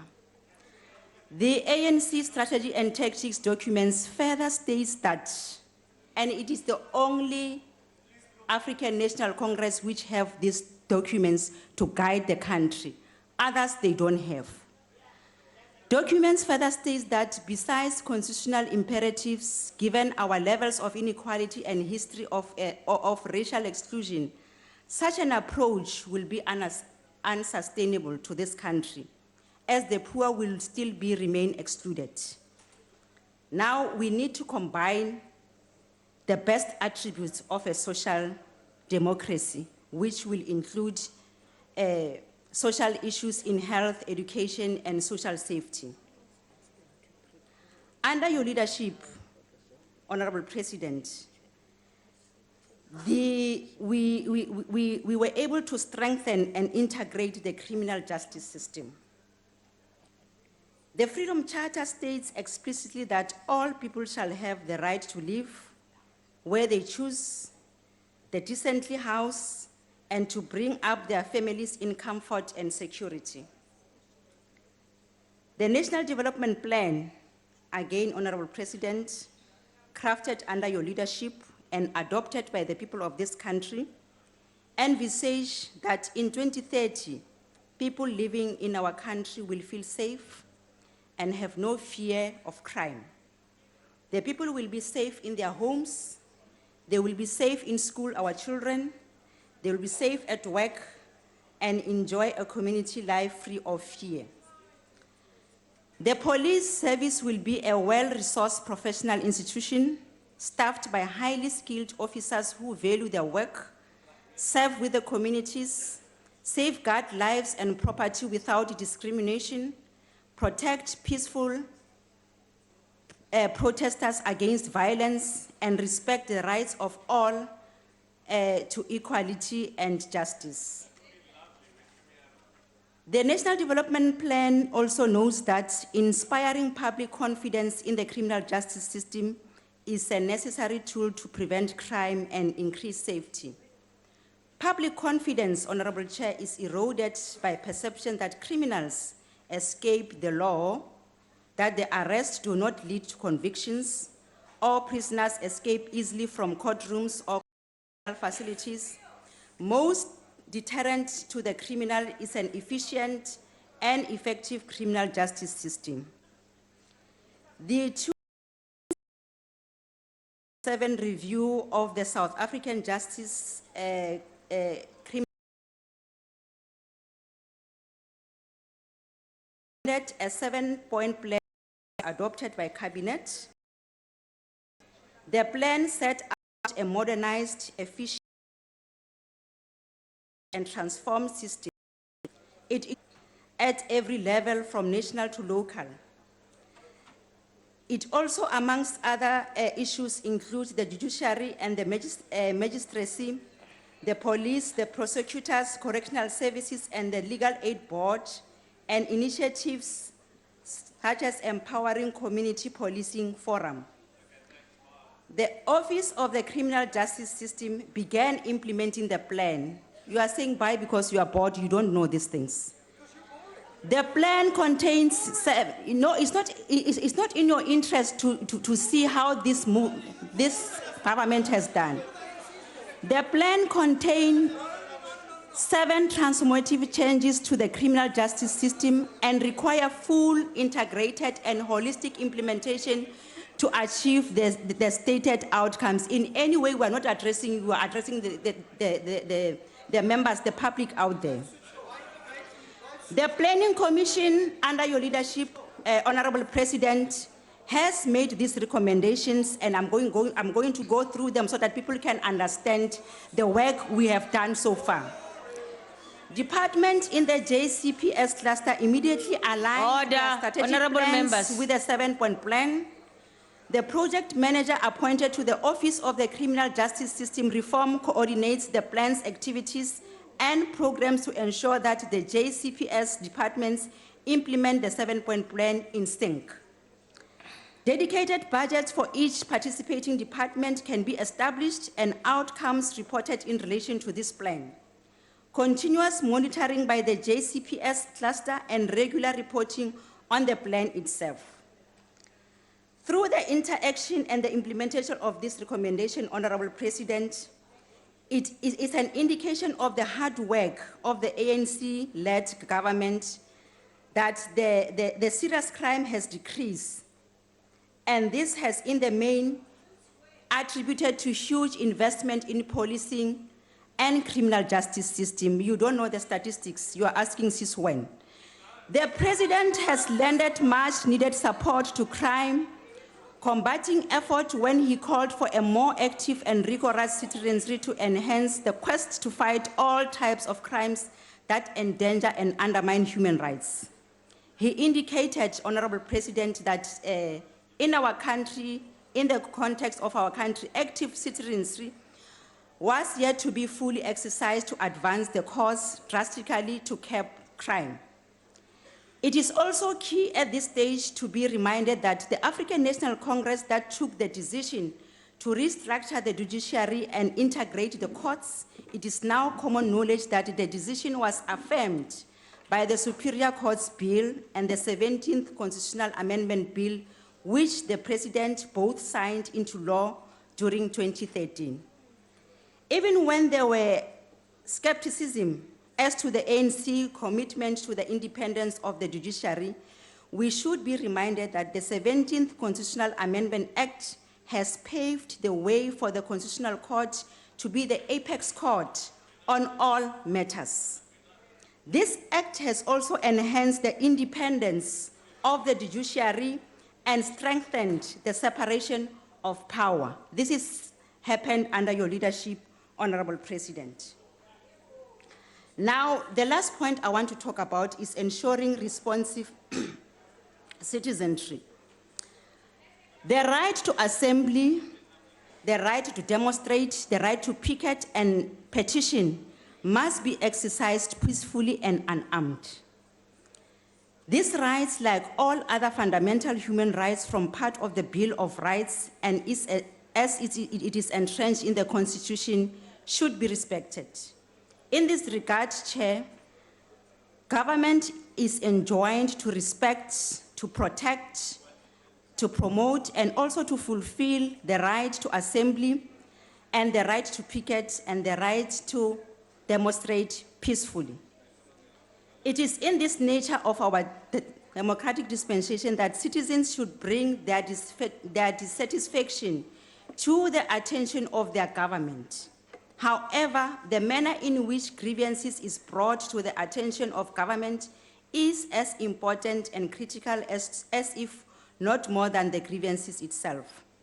It is clear, Honorable Chair, that when the right to assembly or to picket or to demonstrate or to petition is exercised violently and armed, The state has a responsibility to protect other citizens and property from the armed and violent protesters.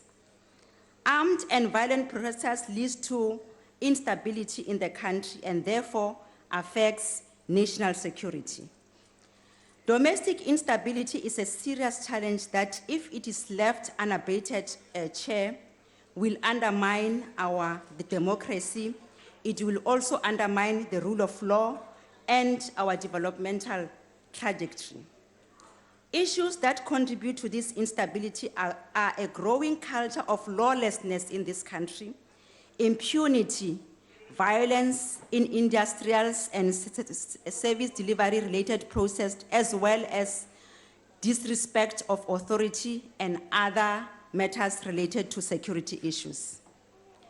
Violent protest and undermining the rights of others cannot be tolerated. We respect the grievances of all sectors of society, but condemn the violent nature of this protest. We recently saw the students being denied the right to study at the University of Northwest by burning the library. And this morning we wake up to the news to say 13 schools have been torched in Malamulela in Vuwani. And we have also observed reckless statements from some of the political leaders who are not helping the situation, but fueling the lawlessness in the country by mentioning that when they lose election, they will resort to use the barrel of the gun. Participatory governance is a central tenet as the post-apartheid legislation on local government, Honorable Chairperson. The white paper on local government since 1998 encourages municipalities to find ways of structuring participation to enhance rather than to impede the delivery process. While formal structures of the participation were established through legislation. Siyathokoza, isikhathi sakho siphelile. Thank you, Honorable Speaker. Nakong ena re tlo bitsa motlhomphegi Minister of Women in the Presidency.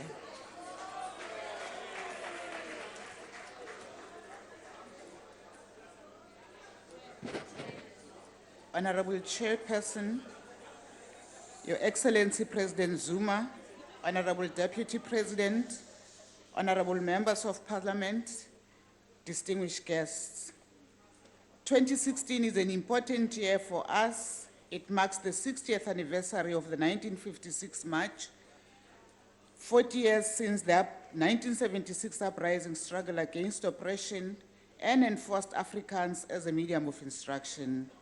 This led, and at what cost, it broke the camel's back. And the 20th anniversary of our world-renowned Constitution of the Republic of South Africa.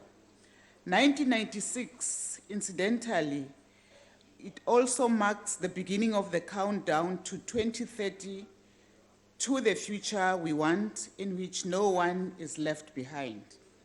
It is significant to acknowledge and recognize the role played by heroic stalwarts such as Lillian Ngoyi, Helen Joseph, Rahima Musa, Sophie Williams, Dorothy Nyembe, Albertina Sisulu, Ruth Mumpati, Betha Qowa, Winnie Madikizela Mandela, and many others through the 1956 Women's March and campaigns before. As we speak today, we are beneficiaries of their action, which molded and shaped our democracy as we enjoy it today. We need to bear in mind that the struggles and the sacrifice they've made in our country has led to this particular parliament, has also led to us being able as women to participate in shaping the future of South Africa. In September 2015, our Honorable President participated at the United Nations General Assembly, which adopted the 2030 Agenda on Sustainable Development. The 2030 Agenda on Sustainable Development and its goals seeks to change the course of the 21st century by addressing key challenges such as poverty, inequality, and underdevelopment. What is critical for us in this agenda is the strong, dedicated gender equality goal, which is goal 5, which should also be mainstreamed in all other 16 goals. It addresses key structural constraints to gender equality, including gender-based discrimination, violence against women and girls, harmful practices, women's disproportionate share of unpaid care work, lack of equal participation in decision-making in political, economic, and social lives, and lack of access to sexual and reproductive health and rights. As South Africa, when looking at these issues which are addressed within the Sustainable Development Goals, we are a country which is grappling with that, but also being able to make sure that as South Africa, women are at the forefront of reform and transformation. These issues addressed in the SDGs, we continue to grapple with them, hence the constitutional vision of the realization of equality, including equality between women and men, is an ideal which we need to pursue and achieve through the implementation of the Constitution. Our Constitution is aligned with it, also serves as an instrument for facilitating South Africa's commitment with international obligations. Many of the international human rights standards and resultant obligations relate to women's human rights and the duty of parties to take measures to eradicate inequality between women and men in all spheres of life, including the justice system, the family, societal practices, and the economy. Mr. President, our constitutions does not just place the responsibility on the executive to comply with international instruments in promoting human rights for all. The Section 39 therefore enjoins those who have the responsibility to interpret it, to use international binoculars. Our strategies and institutional mechanisms to respond to violence against women has been recognized internationally once more. In 2011, the United Nations General Secretary General recognized the Tutuzela Care Centers as a world best practice model in the field of gender violence management and a response. It also shows South Africa that it takes a lead in making sure it addresses matters affecting women. As a country, we have received 3 awards internationally for utilizing technology to respond to violence against women and children through the 24-hour gender-based violence command call center. As a country, we have adopted the 16 days of activism for no violence against women and children. And this campaign, which started in 1998 as one of the intervention strategies towards creating a society free of violence, but also this is in line with the National Development Plan of 2030. However, as we speak today, violence against women continues despite the unprecedented laws and initiatives which we have created as a country. As a result, we have extended the 16 days campaign to 365 days, the hashtag 365 days of activism for no violence against women and children, in partnership with Crime Line and other stakeholders. The aim of the hashtag 365 days campaign is to raise awareness on violence against women and children and to mobilize individuals to be counted in the year-long activism to eradicate violence against women by joining the campaign. Hashtag Count Me In is also a social media tool which we're using for mass mobilization for all communities to promote collective responsibility in the fight to eradicate violence against women and children. We are in partnership with various society, faith-based organizations, media houses, unions, sports fraternity, private sector, and civil society. We also have men's organizations which are partnering with us, and the purpose is to shift the society's views that violence against women and children is a government or a criminal justice system problem, but also to realize that it is very much a societal problem, and that failure to view violence as a societal problem will result in all efforts failing to eradicate this scourge in our communities. On the 11th and 12th April, as a country, Mr. President, we appeared at the African Commission on Human and People's Rights at its 58th ordinary session in Banjul, Gambia, for the examination of South Africa's combined second period report under the African Charter on Human and People's Rights and the initial report under the protocol to the African Charter on the Rights of Women in Africa. Mr. President, as a country, we once more lead in Africa when it comes to matters of women's rights, which are also human rights. The Commission commended South Africa for its representation and its statement, but also the commissioners themselves said that it's important for South Africa to continue to lead the world in the eradication of violence and advancing the human rights as women's rights in South Africa. The chairperson of the session praised South Africa for being a trendsetter and a leader in Africa, and said that most countries in Africa learn from South Africa's progressive laws, policies, and programs. Mongameli, we are trendsetters, siyaqhuba. Omama la eNingizimu Afrika sibabekele phambili asibashiyanga emuva ngaphansi kombuso wakho Mongameli. The time frame of the 23rd agenda on SDG is incidentally aligned to our own NDP time frame.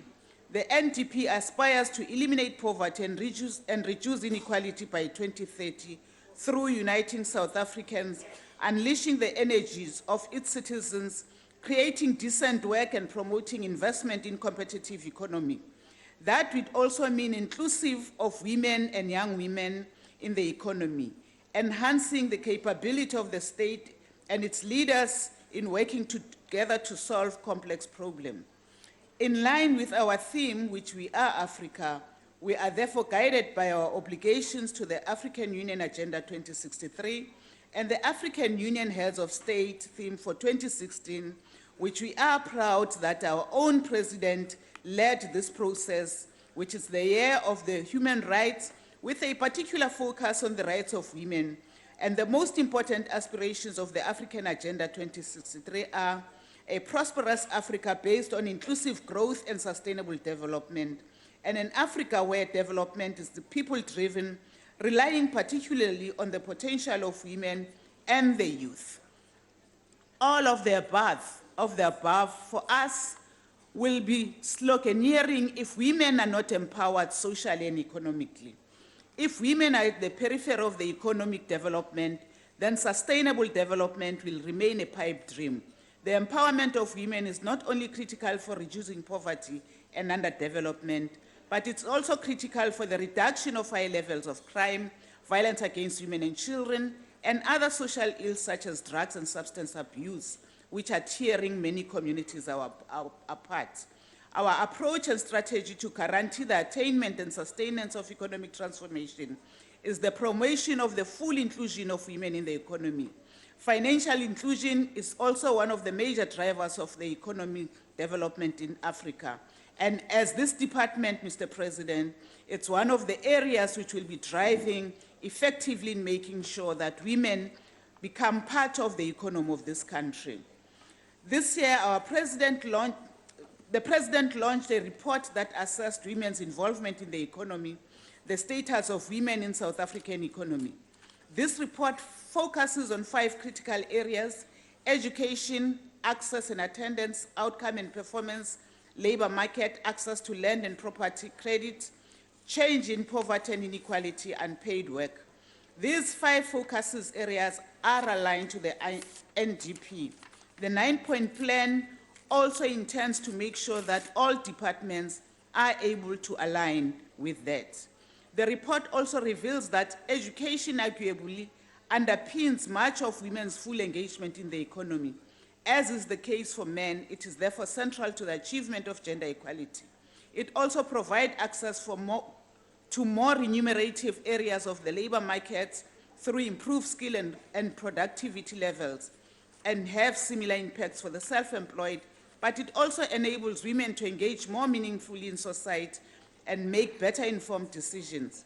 And at a broader level, education is seen as a key to promoting economic growth and reducing poverty. Furthermore, without investment in education, the country's ability to harness the demographic dividends, it will be significantly impaired. The report reveals that data on enrollment shows that females account for an increasing proportion at higher levels of education. As a result, by the time they reach post-secondary education, females, as we know, are outnumbering males by a ratio of around 3-2, despite very few challenges we face, but siyaqhuba ukuba omama nabasimame baphucuzeke ngekwemfundo. Since democratic government in 1994, we took upon ourselves in breaking down barriers of division and create a country where there will be neither white nor black, just South Africa, free and united in diversity and gender not determined by the worth of a person. As we speak today, the Commission of Employment Equity Annual Report indicates the trend of skills development are disappointing at top management level, especially in the private sector. Would like to urge our private sector in South Africa to once more make sure that they partner with government in improving the level of skills of our people, especially women in our country. The report also reveals that the labor market is certainly the key arena in which most individuals regularly engage with the economy. Productive employment provides access to resources via wages and inequalities. The Commission of Employment Annual Report therefore shows that the representation of women in top management is still very low. We need to fast track and move much more faster. It also reflects that South Africa is still stuck in the past, where white males are still at the top of management, but also when you look at the statistics, you may think that they are getting reduced, but they are being recycled by the various sectors in the industry. We need change. We need more women to participate in the economy. Therefore, we want to say, Mr. President, the Equality Act, which we are looking at and intend to make inputs as a department in ensuring that 50-50 becomes a reality in South Africa, we can no longer afford and beg people for what is right, but continuously making women to be lesser human beings in their own countries. The provision of public service is an area of particular success for our government over the past 22 years and has brought enormous benefits to ordinary South Africans. Therefore, we challenge the private sector to be with us in making sure that women play a critical role. We have seen South Africa doing better, where we have more judges today.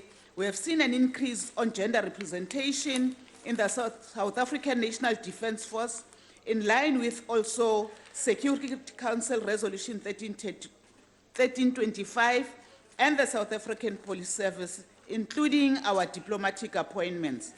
Also, women are making more inroads in the area of mining, in the area of aviation and the Navy, but also we're getting more women pilots within our SAA. Some of them, we are proud that they are flying international bound flights.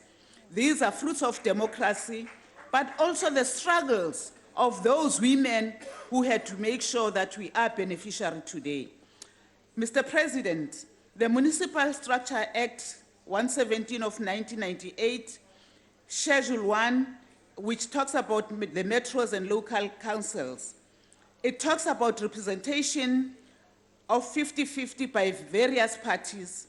I want to appeal to all parties here in Parliament, as we move towards the local government elections, they must make sure that the distribution of women in terms of 50-50 becomes a reality. As we are sitting here today, we can see that it's only the ANC which has ensured that there's 50-50 representation within their own leaders. On my left, we can't have one woman leader. We have many women leaders in the ANC. As I speak here today, I am one of those women leaders. We don't create Barbie dolls.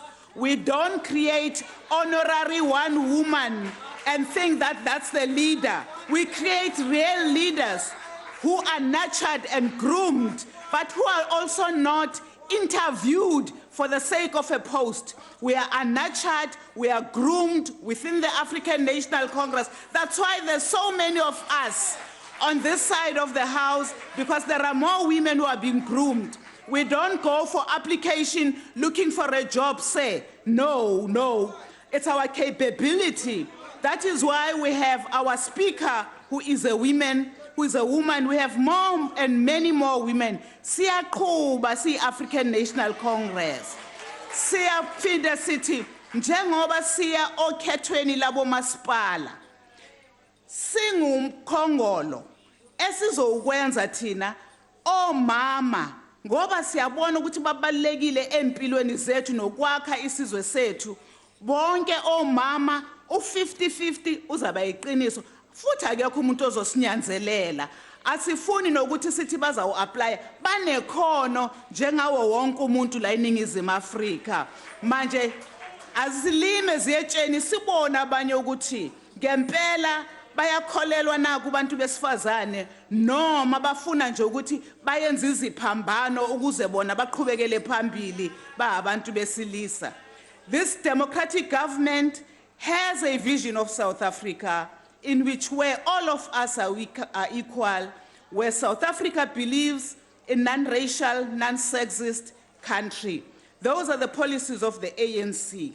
Our late President Oliver Tambo, who spoke at Georgetown University on January 27, in 1987, he said the people of South Africa must use the power to derive from the discovery of the truth, which was about racism in South Africa, to help us to remake our part of the world into a corner of the globe on which all humanity can be proud of. We in the ANC are very proud because indeed, siyaqhuba. Together we are moving South Africa, and the African National Congress doesn't change. It continues to advance the interest of the South Africans, especially the poor. Mongameli, nawe sekela lika Mongameli, siyabonga siwumnyango wabomama ukuba nisisekele ngaso sonke isikhathi. Ngibonge uzakwethu uMinister uJeff Radebe ngaphansi kwenkokheli yethu uDG uLubisi, bonke abasebenzela ihhovisi lika Mongameli naye uDeputy Minister uManamela. Ngiyabonga ukuba sibambisane sixhasane kuthi konke umsebenzi esiwenzayo wokuqhubekisa iNingizimu Afrika ukwazi ukwakha ikusasa elingcono nokuba ikusasa labantwana bethu libe ngcono lingafi phansi. Okugcina Mongameli, abanye bethu babengayibonda kudala namhlanje sebehleli kule parliament. Re tswela pele re bitsa motlhomphegi moruti Mishwe.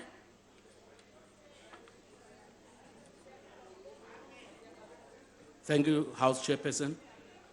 As we consider the President's substantial budget today, calls for President Jacob Zuma to step down have come from many quarters.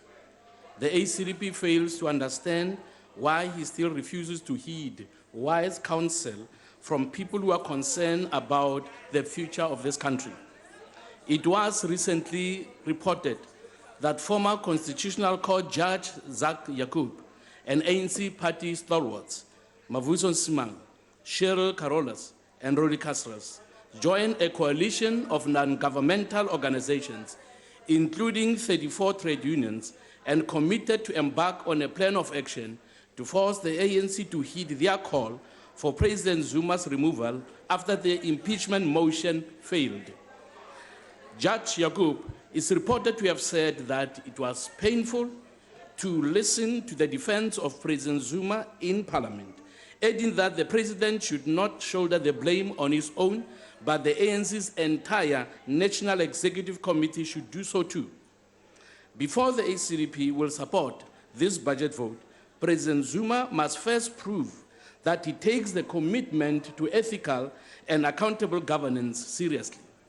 To refuse to do so and to do what we believe is best for this country, which is for him to step down, might lead to serious consequences, such as the fulfillment of the deeply concerning EFF threats.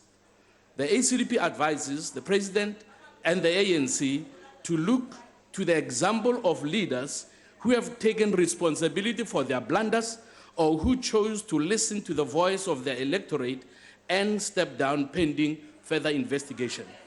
Last year, South Korea's Prime Minister Lee Won-koo resigned over bribery allegations, even though he denied them. He understood that the allegations, though not yet proven, seriously undermine both his party and government's credibility. In a similar move, Iceland's Prime Minister recently stepped aside for an unspecified amount of time over the Panama Papers leak.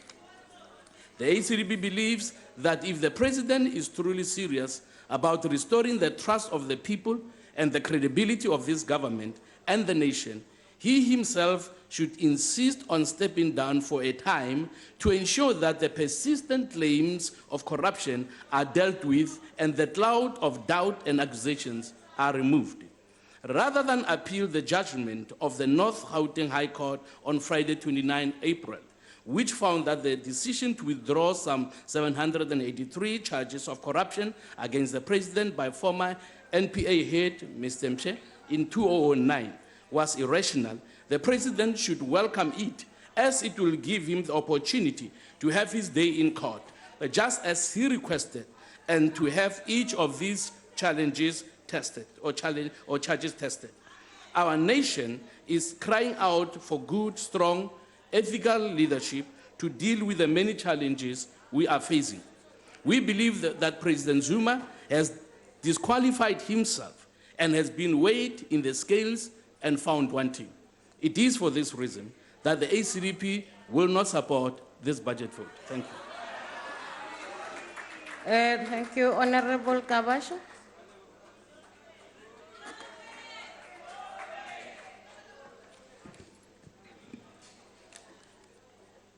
House Chairperson, His Excellency the President, the Deputy President, honorable members of this House, and fellow South Africans, siyanibingelela.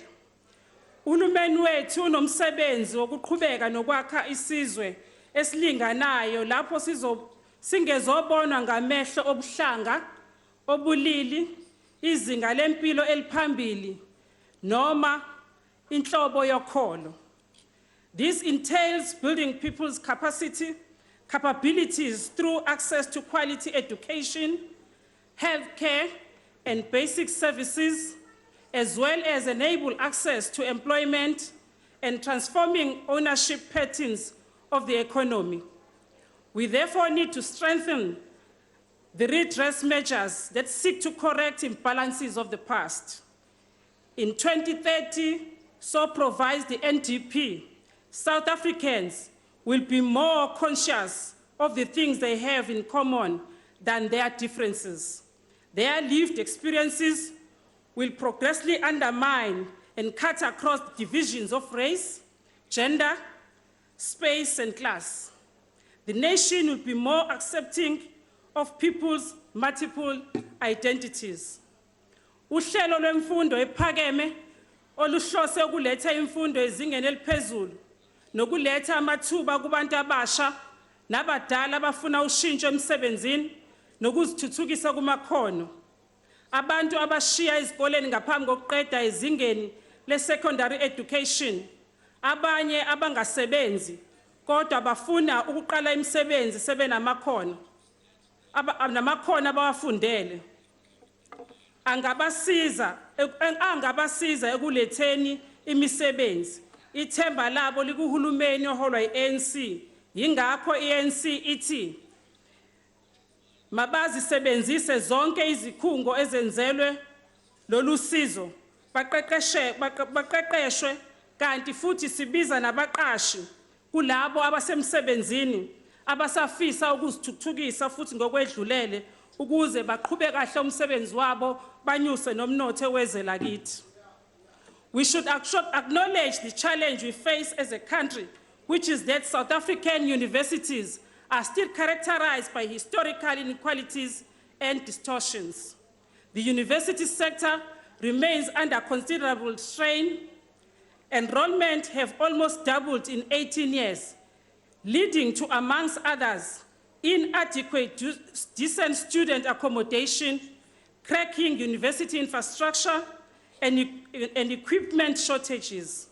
The problem of graduate unemployment in the face of skills shortages is an indication of, amongst others, that universities produce graduates who do not meet the needs of the industry and the society. This needs to be revisited by universities involving the private sector. The Freedom Charter provides that higher education and technical training shall be open to all by means of state allowances and scholarship awarded on the basis of merit. Our government continues to ensure that poor students who perform well at school are able to access higher education. However, as recent student protests have indicated, the NSFAS grant does not cover all students whose parents are unable to pay their fees for them. It is in this spirit that we welcome all radical interventions that the President of this country has effected in the higher education sector. We look forward to the findings and recommendations of the commission set up to investigate the possibility of free education for the poor in higher education institutions. In the recent period, it became clear that some universities continue with policies which unfairly discriminated against some students on the basis of race and culture. It has been clear that some criteria employed in ensuring access to campuses and access to curriculum had been calculated to advantage a particular race. In the same vein, some universities were found wanting regarding the handing of financial resources. However, when the government intervened in some of the issues that had triggered national dissatisfaction, some universities asserted that they enjoyed institutional autonomy and therefore any unsolicited government intervention would amount to interference and by extension it will be unlawful. Basho kanje kodwa uma sekonakele babheka uminister ukuthi abatakuli bangabe besasho ukuthi uyaqambukela. Nalapho sekunguye othukwayo bangabe besasho ukuthi cha kunjenje ithina. Indeed, more should be done to strengthen government intervention, as institutional autonomy should at no stage serve as a cover over non-compliance with government policies. South Africa is a unitary and sovereign state based on democracy, the rule of law, the pursuit of equal human rights, non-racial, non-sexism, and the equality of all persons. It is therefore our responsibility to continue to mobilize society to build a caring people that is proud of its heritage. Based on shared values of, amongst others, Ubuntu, redress and transformation, and social solidarity. Enye inkinga esibhekana nayo njengesizwe kwizinsalela zobandlululo inhlupheko poverty. Ngakho-ke ukususa inhlupheko enye yezinto ezibekwe eqophelweni eliphezulu yilo hulumeni we-ANC. Ukusiphula indlala nenhlupheko enye yezindlela zokushintsha izimpilo zabantu. I-ANC yenza amaqhinga okwenza ushintsho futhi inikeza abantu izindlela zokuzikhipha ekuhluphekeni ngokwenza labo abangenalutho nabo bathole ukusizakala ngezibonelelo zikahulumeni wona lo hulumeni oholwa yi-ANC. There is a general agreement that Social Protection Act acts as an economic stabilizer that seeks to help people not to fall into deeper poverty and reduce vulnerability to natural disasters, crop failure, accident and illness, and that it increases consumption patterns of the poor, promoting local economic development and enable poor people to access economic and social opportunities. People with disabilities, those who are elderly and children, are at a great risk and more vulnerable. They require measures which include removing obstacles to accessing social protection and measures to provide assistance. These groups bear the brunt of poverty and inequality. Special attention is also needed to be given to the needs of women due to their socioeconomic and cultural status and the higher concentration of poverty amongst them. There are many people who face different forms of vulnerability and are at risk of falling into poverty as a result of insufficient wages, unemployment, sickness, and other conditions that may threaten their livelihood and dignity, such as food security, economic, and other environmental factors. Therefore, social protection measures should be extended to cover these risks. Young people constitute 37% of our country's population. This presents a powerful resource for the country, provided the youth are supported and able to become active members of the society. Measures undertaken by government, such as investment in infrastructure, have boosted youth employment in the construction industry.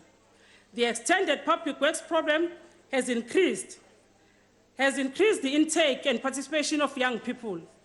The recently launched employment tax incentives should encourage the private sector to employment of new entrants to the labor market. The Industrial Development Corporation and Small Enterprise Finance Agency have committed a combined 2.7 billion to finance youth-owned enterprises. The NYDA has also supported a range of youth-owned enterprises and cooperatives. Many youth-owned enterprises have benefited from procurement and enterprise development programs of the state and the private sector. Siyaqhuba. Youth brigades, in conjunction with the National Youth Service, should engage at least 1 million young people by the end of next year, as provided in the new growth path. Programs to support young entrepreneurs should focus on enterprise education and training, mentoring and incubation funding, funding and finance, access to market and affordable, well-located premises to conduct businesses. Ngokocwaningo lwemibiko yesimo somhlaba, ngophuzo oludakayo, kanye nesimo sempilo, izindlela eziyingozi nezingezinhle zokusetshenziswa kophuzo oludakayo ziyinkinga enkulu futhi zinomthelela omkhulu ekufeni kwabantu. Ukugula nokulimala, ukuphuza ngokweqile kulimaza ophuzayo futhi kuphazamisa indlela aphila ngayo, kwenze ahlale esephilela lona uphuzo phela. Lapho-ke kulimala isibindi, kudala nekhensa, isifo somdlavunza, ludala nezingozi emgaqweni. Le ndlela yokuphuzo yenza lokhu kudlulele nakulabo abasondelene nomuntu ophuza ngokweqile ngezenzo eziyingozi angazenza, njengokushayela kuphuziwe, ukuba nodlame nokuhlukumezeka kwabantwana, ngisho nalabo abasuke besathelwe ngomama eziswini, bagcina bengakhuli kahle ngendlela elindelekile ngaphambi kokuzalwa. The harmful use of alcohol is one of the worst leading health risks. It is a causal factor in more than 60 major types of diseases and injuries. Policy should be strengthened to curb the hazardous and harmful use of alcohol by, amongst others, increasing the criminal and administrative liability of individual institutions such as bars, clubs, restaurants, taverns, and ship-ins that sell liquor when they sell alcohol to underage drinkers. As much as measures should be taken against who harmfully use liquor, more work should be to enforce the law against those who sell and use illicit substances. We acknowledge the work that the President has done in raising awareness against drugs in communities like El Dorado Park in Johannesburg. Drugs tend to destroy the moral fiber of communities and tend to affect the most active members of our communities. It is therefore imperative that the war against drug abuse be intensified and be rolled out all over the country. Children who are still at school should be educated about the dangers of drugs addiction, and more work should be done to rid our streets from these accessible yet extremely destructive drugs like tick, nyawupe, wunga, and the new one, the so-called Mercedes. A collective national effort is needed to effect the changes required to transform the experience of people with disabilities by removing discrimination embedded in legislation, planning, budgeting, and service delivery. We need to acknowledge that not all persons with disabilities are alike, and that the personal circumstances, gender, age, sexual orientation, cultural backgrounds, as well as strategic reasonable accommodation and support needs linked to impairment require different responses with a human rights-oriented framework. It is imperative that the person with disabilities be accorded and enjoy their full political, human, social, and economic rights on par with all people in South Africa. The rights of all people with disability to live and work in safe and accessible environments, free from discrimination, harassment, and persecution should be upheld, and all persons with disability must access resources and redress in instances where their rights are violated. In the same vein, all public and private transportation should be designed for universal access. Sikusho lokhu sazi ukuthi kukhona osekenziwe, kodwa sigqugquzela ukuthi kwenziwe kuqhubekele phambili ukuze kusizakale nalabo abangakalutholi usizo. Siyaqhubha siwuhulumeni we-ANC, ingakho sisupporta le vote yehhovisi le-Presidency vote 1 budget as an ANC ezoqhuba yonke le misebenzi esikhulume ngayo. Having said that, House Chairperson, ngiyafuna Chairperson ukuthi ke ngichazele ngalama minithana asele umongameli ukuthi iyini le drug esanda kubulala izingane zakwaMashu okuhlanganisa ingane yesikole manje kuqala uApril lapho khona abantwana ngokuvala kwekota yonyaka yesikole bathi bayahamba bayojabulisa ukuthi bafunde ikota bavala yonyaka, baphume esikoleni baye emakhaya boshintsha bagibela izimoto bashone kwamalokishana njengomlazi noMashu beqhamuke ezikoleni ezahlukahlukene bese befika lapha banikezwe iMercedes okuthiwa yiphilisi elikwenza ukuthi badanse kuze kuse bajuxuze bangalali. Kwenzeka ingozi ke mongameli, abantwana abaningi bagula khona lapho phose eyintathakusa zangomgqibelo ngo2 ekseni baphuthiswe esibhedlela kodwa yedwa akabananga nayo inhlanhla yokuphila ongwakakhe kwaMashu ofunda eZF Dlomo Secondary School kakhe kwaMashu lapho ngizalwa khona. Ngakwazi ukuya emgcwabeni, masifika emgcwabeni bafika abantu abakhele umuzi wakwaMashu bakhala bathi lama drugs ala elokishini, bakhala ngamaphoyisa ethu ukuthi enzani ngaloko, baphinde bakhala nangokuthi nabokufika bayingxenye yokuletha lezi dakamizwa kodwa bona bazidli. Ngithike kubantu bakithi noma ngabe umuntu uqhamuka kuliphi izwe umehlala eSouth Africa noma engwase South Africa akavunyelwe ukugcisha abantwana bethu izidakamizwa. Abantu bakithi abasebenzise ukufonela amaphoyisa futhi bathinta ama-social workers ukuze sonke ngokubambisana nomphakathi silwe naleli sihlava nabantu ababulala intsha yethu ukuze sibe nesizwe esiphilayo, ngoba ngeke size siphile uma intsha yethu iqede isidakamizwa. Nginethemba ke Mongameli ukuthi ongqongqoshe becabinet yakho wezamaphoyisa nezokuthuthukiswa komphakathi bazolandela lolu daba babophe isigilamkhuba basize umphakathi ukuba uphume kulama social ills. Siyabonga, siyaqhubeka njengo-ANC. Vote ANC on August local government election. Ngiyabonga sihlalo kwalendlu. Thokoza.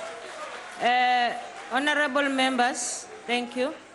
Honorable members, earlier on when we had Honorable Mutau on the podium,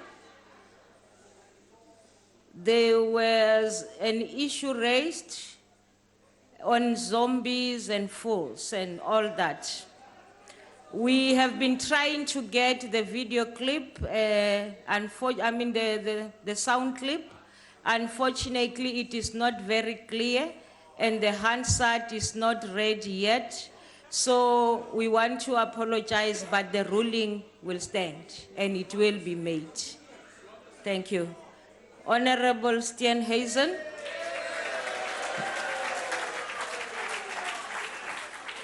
Thank you very much, House Chair, and a great privilege to be part of this debate. Thank you for the warm and generous welcome from the ANC benches, as usual. 31st of March of this year was certainly a red letter day for President Zuma. In his landmark judgment, the Chief Justice spoke about the fact that, and I'm quoting here to be careful, constitutionalism, accountability, and the rule of law constitute the sharp and mighty sword that stands to chop the ugly head of impunity off its stiffened neck, and boy did they chop.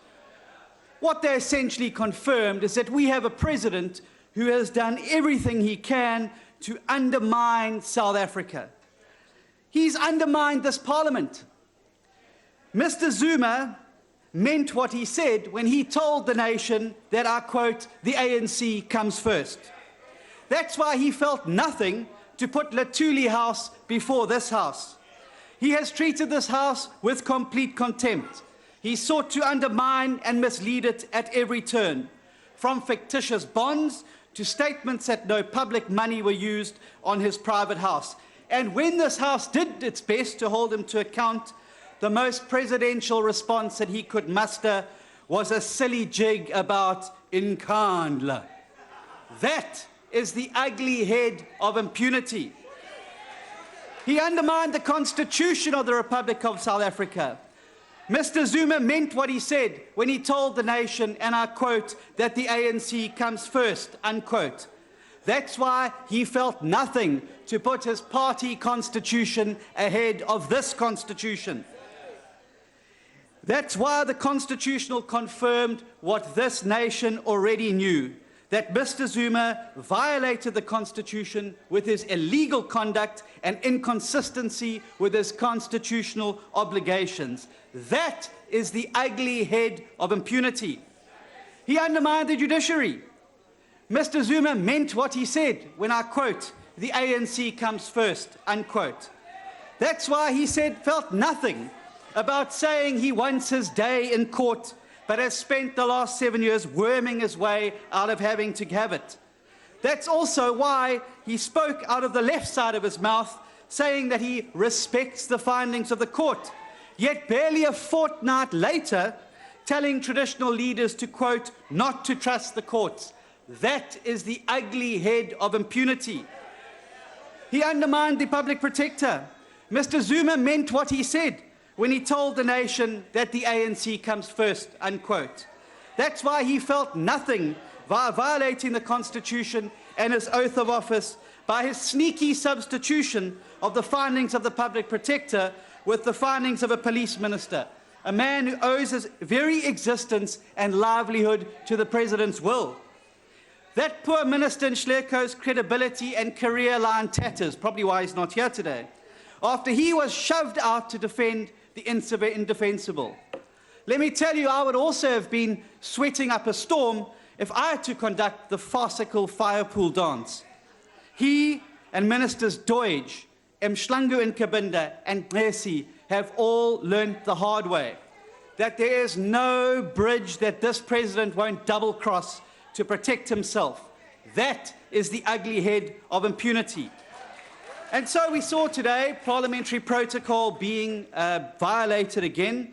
Usually the Mbongi comes in and speaks before the President. Today the Chief Whip spoke after the President.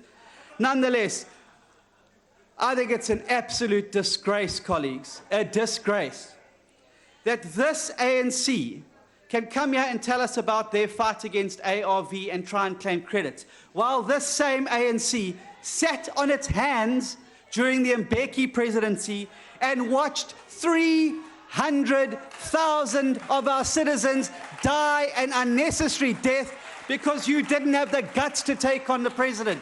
What has changed? Nothing has changed. You said the president's apologized. He has not apologized. Not once. He's not offered South Africa an explanation. And of course, the greatest bunch of hypocrites that this parliament's ever seen. They come here and bemoan racists and people who talk about violence. Yet their MP Bongani Mkongi, who wanted to burn a building with citizens in it to the ground, burn them alive, still sits on the ANC benches.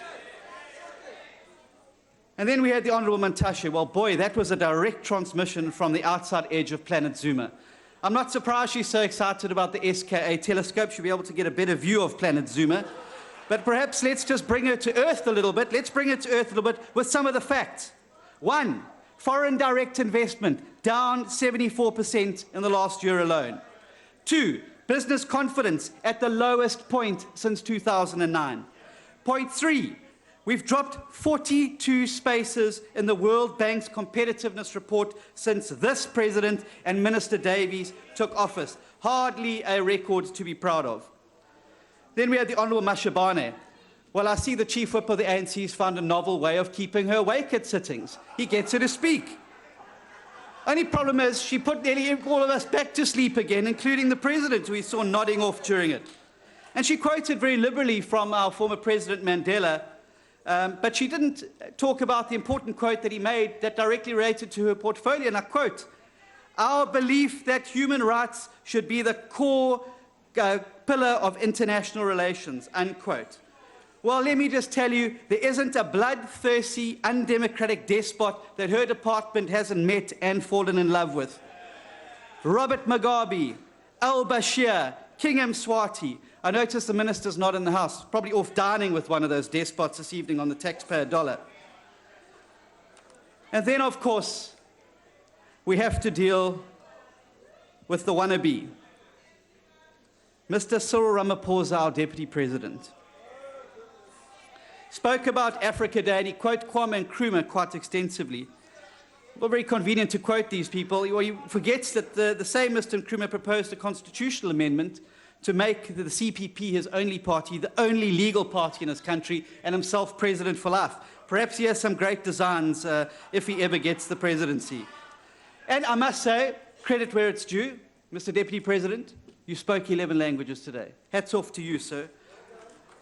The bad news is that unsubstantiated fluff is unsubstantiated fluff no matter what language that you speak it in. And so we have the Gucci Marxist here quoting Kwame Nkrumah, all the while wearing his Gucci suit and cruising around in a 7 Series sedan. Hate to tell you, not locally manufactured. I saw your speech the other day. Sorry about that. And so now he comes to the House and says, we must retain the dignity of our workers. I wonder if the dignity of the workers was in his thoughts when he sent an email to his fellow Lonman fat cats, when he said, and I quote, "They are plainly dastardly criminal and must be characterized as such. There needs to be concomitant action." Well, we know what that concomitant action was. He also advised the Honourable Shabangu, who spoke today, that her silence and inaction were bad for her and bad for her government. We've got the emails, Honourable Shabangu, you can't deny it. He spoke about the People's Parliament. He can't even get his ministers here. But the poor man keeps accepting the poison chalices that Frank Underwood keeps passing him across the benches. And I feel sorry for him, because let me tell you, it must be very embarrassing when your previous boss, Ronald MacDonald, has more credibility than your current boss. He's exchanged the Golden Arches for poorly attended marches. But you see, he thought becoming president of the ANC and becoming president of the country was going to be easy as 1, 2, 3. You forgot the most important ABC, and that's the word that's going on your backbenches, anybody but Cyril. You've had 2 opportunities to take control of this country and re-steer it where it needs to go, Mr. Deputy President. You've bottled both of them. You're fast becoming yesterday's man. And so now we obviously turn to the fact of the ANC. And what a simpering bunch you have become. You know President Mbeki was right to sack this man, yet you don't have the guts to do the same thing, despite his constitutional violations. That's why you all look so dejected, like you've lost the election already. And so you go lurching from one crisis to the next all over the road. And so you said, what you don't realize is the people have seen through you, Honourable Shabangu. They've seen right through you. That's why you can't fill a stadium. Hell, you even struggle to fill school halls these days. All you do is lose in court. And that is why the opposition is filling stadiums. That is why the opposition is growing in Nelson Mandela Bay, Joburg and Tshwane. And that's why the people you've turned your back on are turning to the opposition. On the 3rd of August, the voters of South Africa will have the opportunity to chop the ugly head of impunity, and Honourable chop member, they your will. time is up. Honourable Deputy Minister Manamela. Order. Order, honourable members.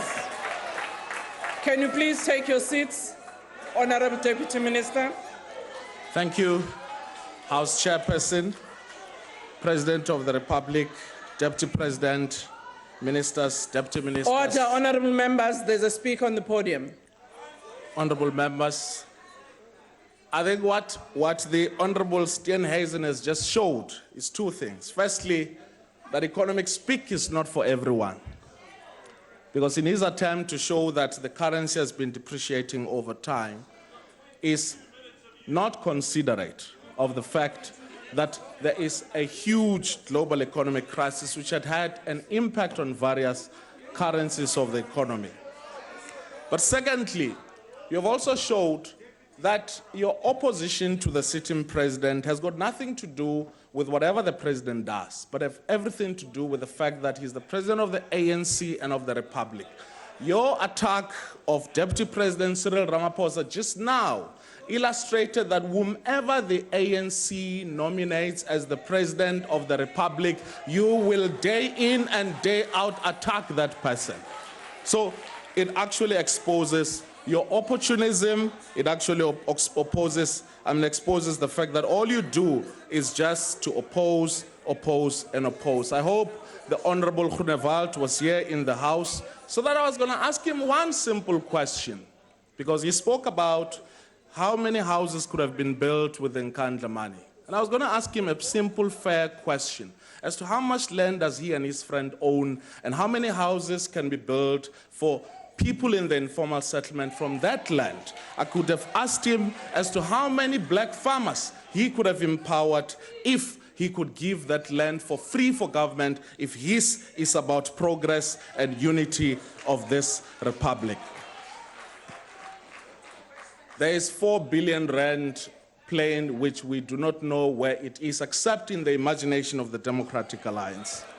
It is this president who declined increases in his salary on several occasions. It is this president who had said no to imposed wage increases for members of parliament and the executive. It is this president who has imposed austerity measures through the different ministers of finance, and to suggest that in the imagination, grand, expansive imagination of the DA, to spread all of these lies that there's a 4 billion rand jet is actually dismissible with the impunity that it deserves, because there is no such a thing. I firstly want to, House Chair, congratulate.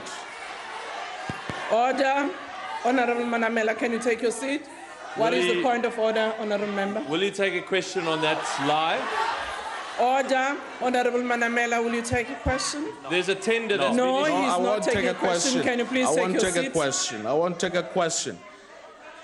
I firstly, House Chair, would like to congratulate the EFF in their absentia for having filled Orlando Stadium, but obviously having to fail to fill the chambers of parliament. There's an old saying that it is easier to be in the opposition than it is to govern. Governing imposes the complexities of changing the lives of our people, whilst all the opposition has to shout is, it is wrong, it is unworkable, it betrays the electorate, it is hopes and dreams without plans and vision. That's all we've had. Consistently, when our parliament is called upon to provide collective leadership and think rationally on how we deal with natural disasters such as the most severe drought facing us in years, the carnage of road accidents such as the one that claimed 7 lives of students from the University of the Witwatersrand, externalities such as the 2008 global economic crisis that have imposed unemployment and stagnated economic growth, increased food,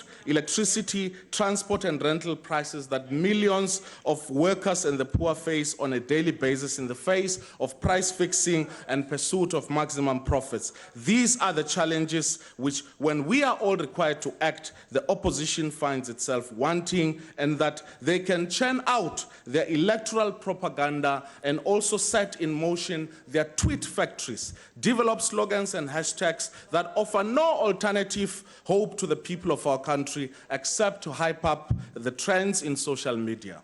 As you design marketing campaigns to influence voters and seek to rubbish the progress that we made over the last 22 years, I must tell you, we spent sleepless nights digging deep from our brain drain trust to design possible solutions that will grow our economy, increase jobs, and also reduce inequality. As you fail to persuade the Twitterati, as we've seen on Freedom Day, to bring themselves out for a mother of all matches, it became not even a daughter of all matches, to peacefully or otherwise remove the President of the Republic. We build houses, we open new schools, we welcome new factories, we tar new roads, we build train coaches, we ordain metro bus services, we induct new university and FET graduates, we open new power stations, we give people hope as we give them water and electricity and provide a package of hope and fulfill dreams of young men and women who represent the future of this country. The 20 years of freedom, we just celebrated a couple of days ago and commemorated was not one, of course, full of only successes, but also represented challenges. Those challenges, pockets of challenges which we are aware of, are confronted by our government.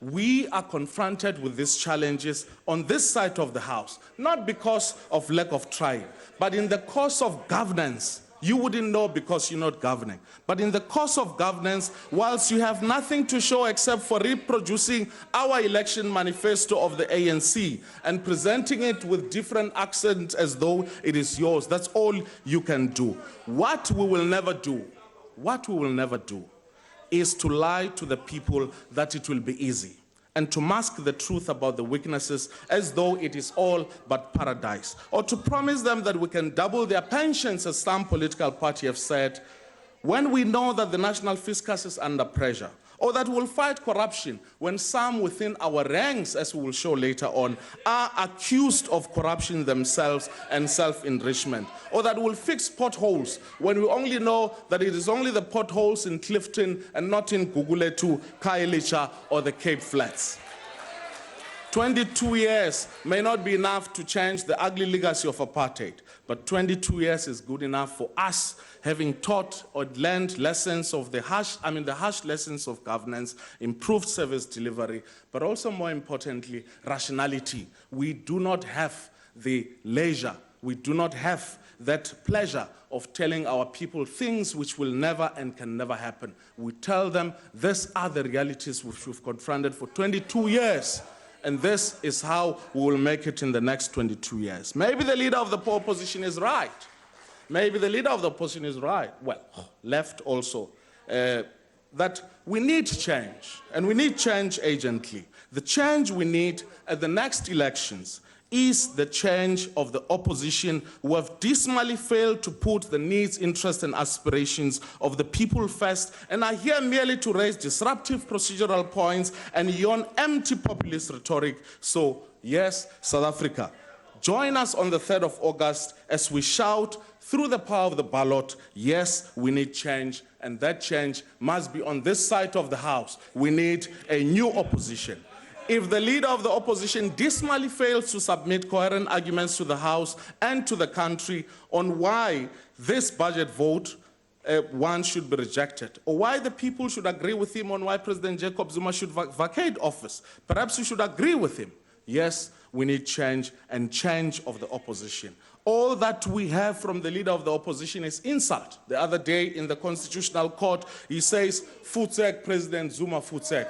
Futsek. You know, and then today he went on arguments like you are a thief, you are a looter, and all of that. It is because there are no substantive arguments that the opposition can present, and all that they can do is to become a churning out of an insult machine. In fact, under the leadership of Mmusi Maimane, the Honorable Mmusi Maimane, what we have witnessed is the degeneration of the DA. Instead of opposing the ANC, they want to compete with the EFF in a downward slope of weak oppositionism that is only interested in replacing the EFF as a swearing machine. No wonder. Azone Kube and his friends who attended the DA manifesto rally and interviewed by Karen du Plessis of the Mail and Guardian said, we want a good leader who will change our environment. And when they asked, so who's that leader? They said, we love Helen Zille. Not Mmusi Maimane, whom they did not know from a bar of soap, or Lindiwe Mazibuko, who has been reduced from writing letters from afar. They just love Helen Zille. This is the same as those in your benches who share Facebook postings wishing that Hendrik Verwoerd perhaps was actually much better than a democratically elected ANC government. Being number 2 in parliament, this is what happens. Being number 2 in parliament is for the DA reducing itself to fighting with number 3. And that's why maybe the Honorable Julius Malema is right, that there is no other opposition for them except the ANC, because all that the opposition does is to mimic what the EFF does. And therefore, there can't be any other opposition competing with themselves on a downward spiral of reducing this parliament into a non-entity. You saw what they did when the EFF left. They saw it as an opportunity for them to shine and to reduce this parliament into a non-entity and to become the EFF that has left this house.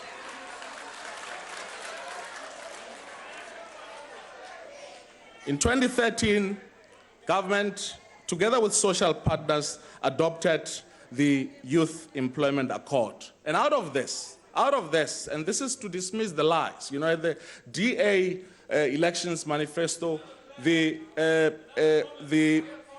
leader of the DA spoke about the fact that he wants jobs. And one of the people who participated there said they want to hear him speak about jobs. But he said nothing about jobs. All that we had is Zuma this, ANC that, government wrong, corruption this and that and all of that. But the ANC in action, the ANC delivering through the Youth Employment Accord has produced 433,000 new jobs into the employment market. Youth employment has increased in 8 provinces, with Gauteng, Limpopo, and the Western Cape and Northwest, in that order, leading. 144,000 young people in learnerships, 32,000 artisans having completed their training, labor centers employing 22,546 youth, the city of Tshwane with its Tepo youth employment having provided 10,615 youth with internship training and technical support through Youth Cooperative. The NYDA, 2,421 youth enterprises supported, and more than 11,000 jobs created, and also more than 2 million young people interacted with the NYDA. Asmanga, siyaqhuba. Oh, by the way, and once more, I want to take the opportunity in absentia to congratulate the EFF for having filled Orlando Stadium on their manifesto rally.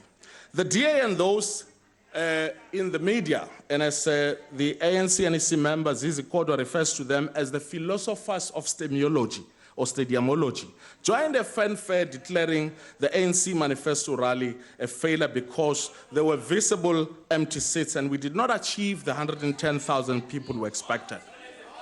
We admit, we have been doing a lot of self-criticism and assessment. We're now aware that even with the changes that the current Mayor Danny Jordaan have brought about, the people are still disaffected. But I tell you now that we are going to deploy every cent that we can garner, every volunteer at our disposal to go door to door, street by street, every church, every funeral, every shebeen, every township to ensure that Nelson Mandela Metro remains within the governance of the ANC. But yet, speaking of numbers and stadiums, and once more, and congratulating the EFF for having filled again Orlando Stadium, we have to say this. The DA announced with much fanfare that they will be filling the Rand Stadium 30,000 capacity. So they said they will fill it with 20,000 people. Order. Honorable Manamela, can you take your seat? Remember, what's the point of order? On his growing list of inaccuracies. What is the point of order? On his growing list of inaccuracies, will he take a question now? Honorable Manamela, no, he's not taking a question. No, I will not take a question. But I tell you now that the DA said so they will fill up Brand Stadium, whose capacity is 30,000, with 20,000 people. And it didn't make sense to me. I said, oh, okay, maybe let's see how this happens. And the leader of the DA said, look, we have the most historic event of the DA, the biggest ever in our history, when they filled up 30,000 stadium with 20. Maybe that's historic because that can only come from magic. But I didn't know, because when people didn't come to fill up the seats, when the reality struck, I thought truly that Sababia does not yield to his appetizing rhetoric of showing force to the ANC, and they would rather sip umbrella drinks in Melrose Ark. And they're not prepared to be wasting sunscreen listening to Musi Maiman. So they started doing something. They started taking out this blue sheets to cover the empty seats. So I've got gifts for you. You can give it to Honorable Maimani, because after the local government elections, August 3, when the ANC would have taken over many of the municipalities that you're in charge of, you will need these sheets to cover those empty seats, as a way of filling in in your government. But I think on a more serious note, the DA and its leader claims that they govern 8 out of the 10 best performing municipalities, and that claim is right. No, you're right. You lead 8 of the 10 best performing, or 9 now, yes, of course. Now, Empowerdex at Municipality IQ shows, which have been tracking municipality performance over the last 10, 15 years, they show that, for instance, those municipalities on the top 10 or top 20 have been there since 1994. If you look at Overstrand, Stellenbosch, Saldanha Bay, Mossel Bay, Knysna, Bito, all of those, they've always been on the top 10.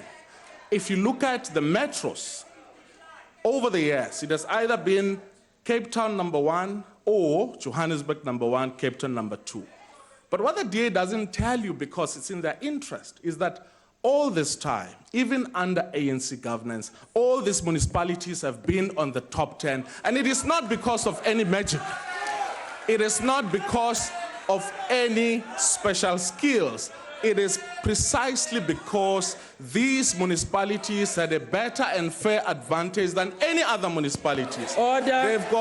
They've got ratepayers who pay rents and contribute to those municipalities. They've always had, under apartheid, special treatment. They had better roads. They had better water and electricity supplies. So you can't tell us that you delivered something which Hendrik Verwoerd that you wish for had actually delivered before. So you are not cleverer by twisting the statistics SA in order to prove that you can better deliver. In fact, the first clean audit in the city of Cape Town, the DA won't tell you, was in 2003 under the ANC government. They won't tell you because they know that it is giving credit. It is giving credit to a government whom they had condemned to failure. It is a government whom they have declared to the majority of our people that is unfair. And one of those people is Maria Siroka and Hendrik Mbata of Gauteng, who were at the rally. And they were also interviewed by the Mail and Guardian. They say, look, we love the DA because wherever the DA rules, there's no corruption. But they don't know that just in May, this month, the DA was instructed by the court to reverse the tender to clean the beach because officials in the city of Cape Town interfered with that tender. Corruption, maybe? Well, we don't know. But they also don't know that a couple of years ago, a company that ran the DA's elections campaign that produces big posters and manufactures tweets and all of that is the same company that the Western Cape government had given the communications tender. But Mbata doesn't know that. And he also doesn't know that, there is the Hans Lascaris case. 113 million rands, which could have changed the lives of the people in Kailicha, Michel's Plain, and Gugule to DA corruption. So Mr. Mbata will not know this because consistently the lie is being spread that the DA, wherever it rules, it actually changes the lives of our people. We want to say to you, tell no lies, claim no easy victories, do not mask the witnesses, do not tell our people. And I can go on and on about how we have changed people's lives in terms of housing and sanitation. And the cleverness of statistics combined with slew politicians is they say that in the Eastern Cape, 10% of the population does not have access to housing and sanitation. That's a clever statement. It shows that the ANC has failed to deliver. But they forget to say that in 1994, only 30% of the people of the Eastern Cape had access to sanitation and housing. And today, that number is at 90%. So they twist statistics in order to feed to their own electoral needs and interests. Honorable member, and I want you to remember this, Harold Wilson said of Tony Benn that Tony Benn is the only man who immatures with age. And such is the person I'm going to talk about. In a recent interview with Al Jazeera, one of the Member of Parliament, Honorable Julius Malema, spoke about how he would, I don't know with who, maybe with Honorable Philip Mhlongo, overthrew the government through the use of the barrel of the gun. Now, and I'm aware that the ANC has opened a case of sedition, hate speech, and treason, and all of that. But however, we need to remind ourselves that this is a constitutional democracy, where matters within which the opposition parties have, and they've even approached the Constitutional Court to complain about those issues. South Africa has witnessed far too much violence and segregation, and many people died because of the resort to violence as a means to advance political agendas. The ANC in 1961 did not take the decision to take up arms very easily, and it was against a government that was declared practicing an ideology which was a crime against humanity. It is not a decision which Nelson Mandela went in front of cameras abroad, camera clicked, lights, what do you want? And then he said war. It was a hard-thought decision. Chris Hani, one of the people who participated in the first armed action that in the Wanke and Sipolopolo campaign that sought to penetrate South Africa through Rhodesia, spoke about the pain of losing his own comrades. A decision to declare war against an elected government cannot be taken lightly. A country, especially as young people, we must declare that our parents lost their lives, were imprisoned and exiled for many years so that we enjoy the freedom of resolving conflict through constitutional means. And there are so many constitutional transgressions that the war-talking and war-mongering EFF have actually breached. But there's this one.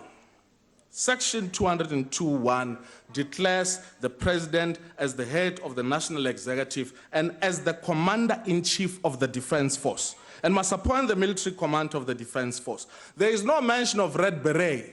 There's no mention of red overall, aspirant peacetime heroes, comic book-inspired paper tigers, pretenders to the throne, warmongers, hoodlums masked as representatives of the people who have never even faced live ammunition. It is only the president. If you want to be the commander-in-chief of the armed forces, go and contest elections, win elections, be elected here in parliament, and then we will know that you are a real commander-in-chief. In fact, Honorable Chair, I was going to give this gift to Honorable Malema because it's a water gun.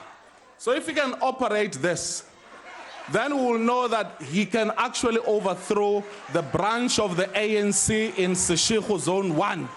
Other than that, I don't really take his threats very seriously. Order, Honorable Boma Deputy Pimpan, Minister. Boma Khukhurwani, Boma Bina Usulwa, Ipumla Mamina.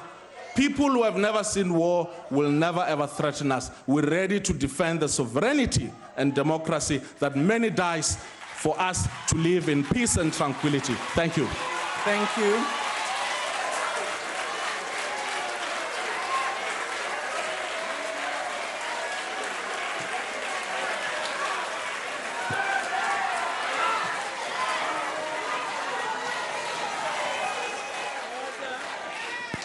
Order. Order, honorable members.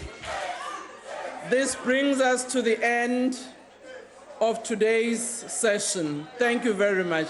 House adjourns.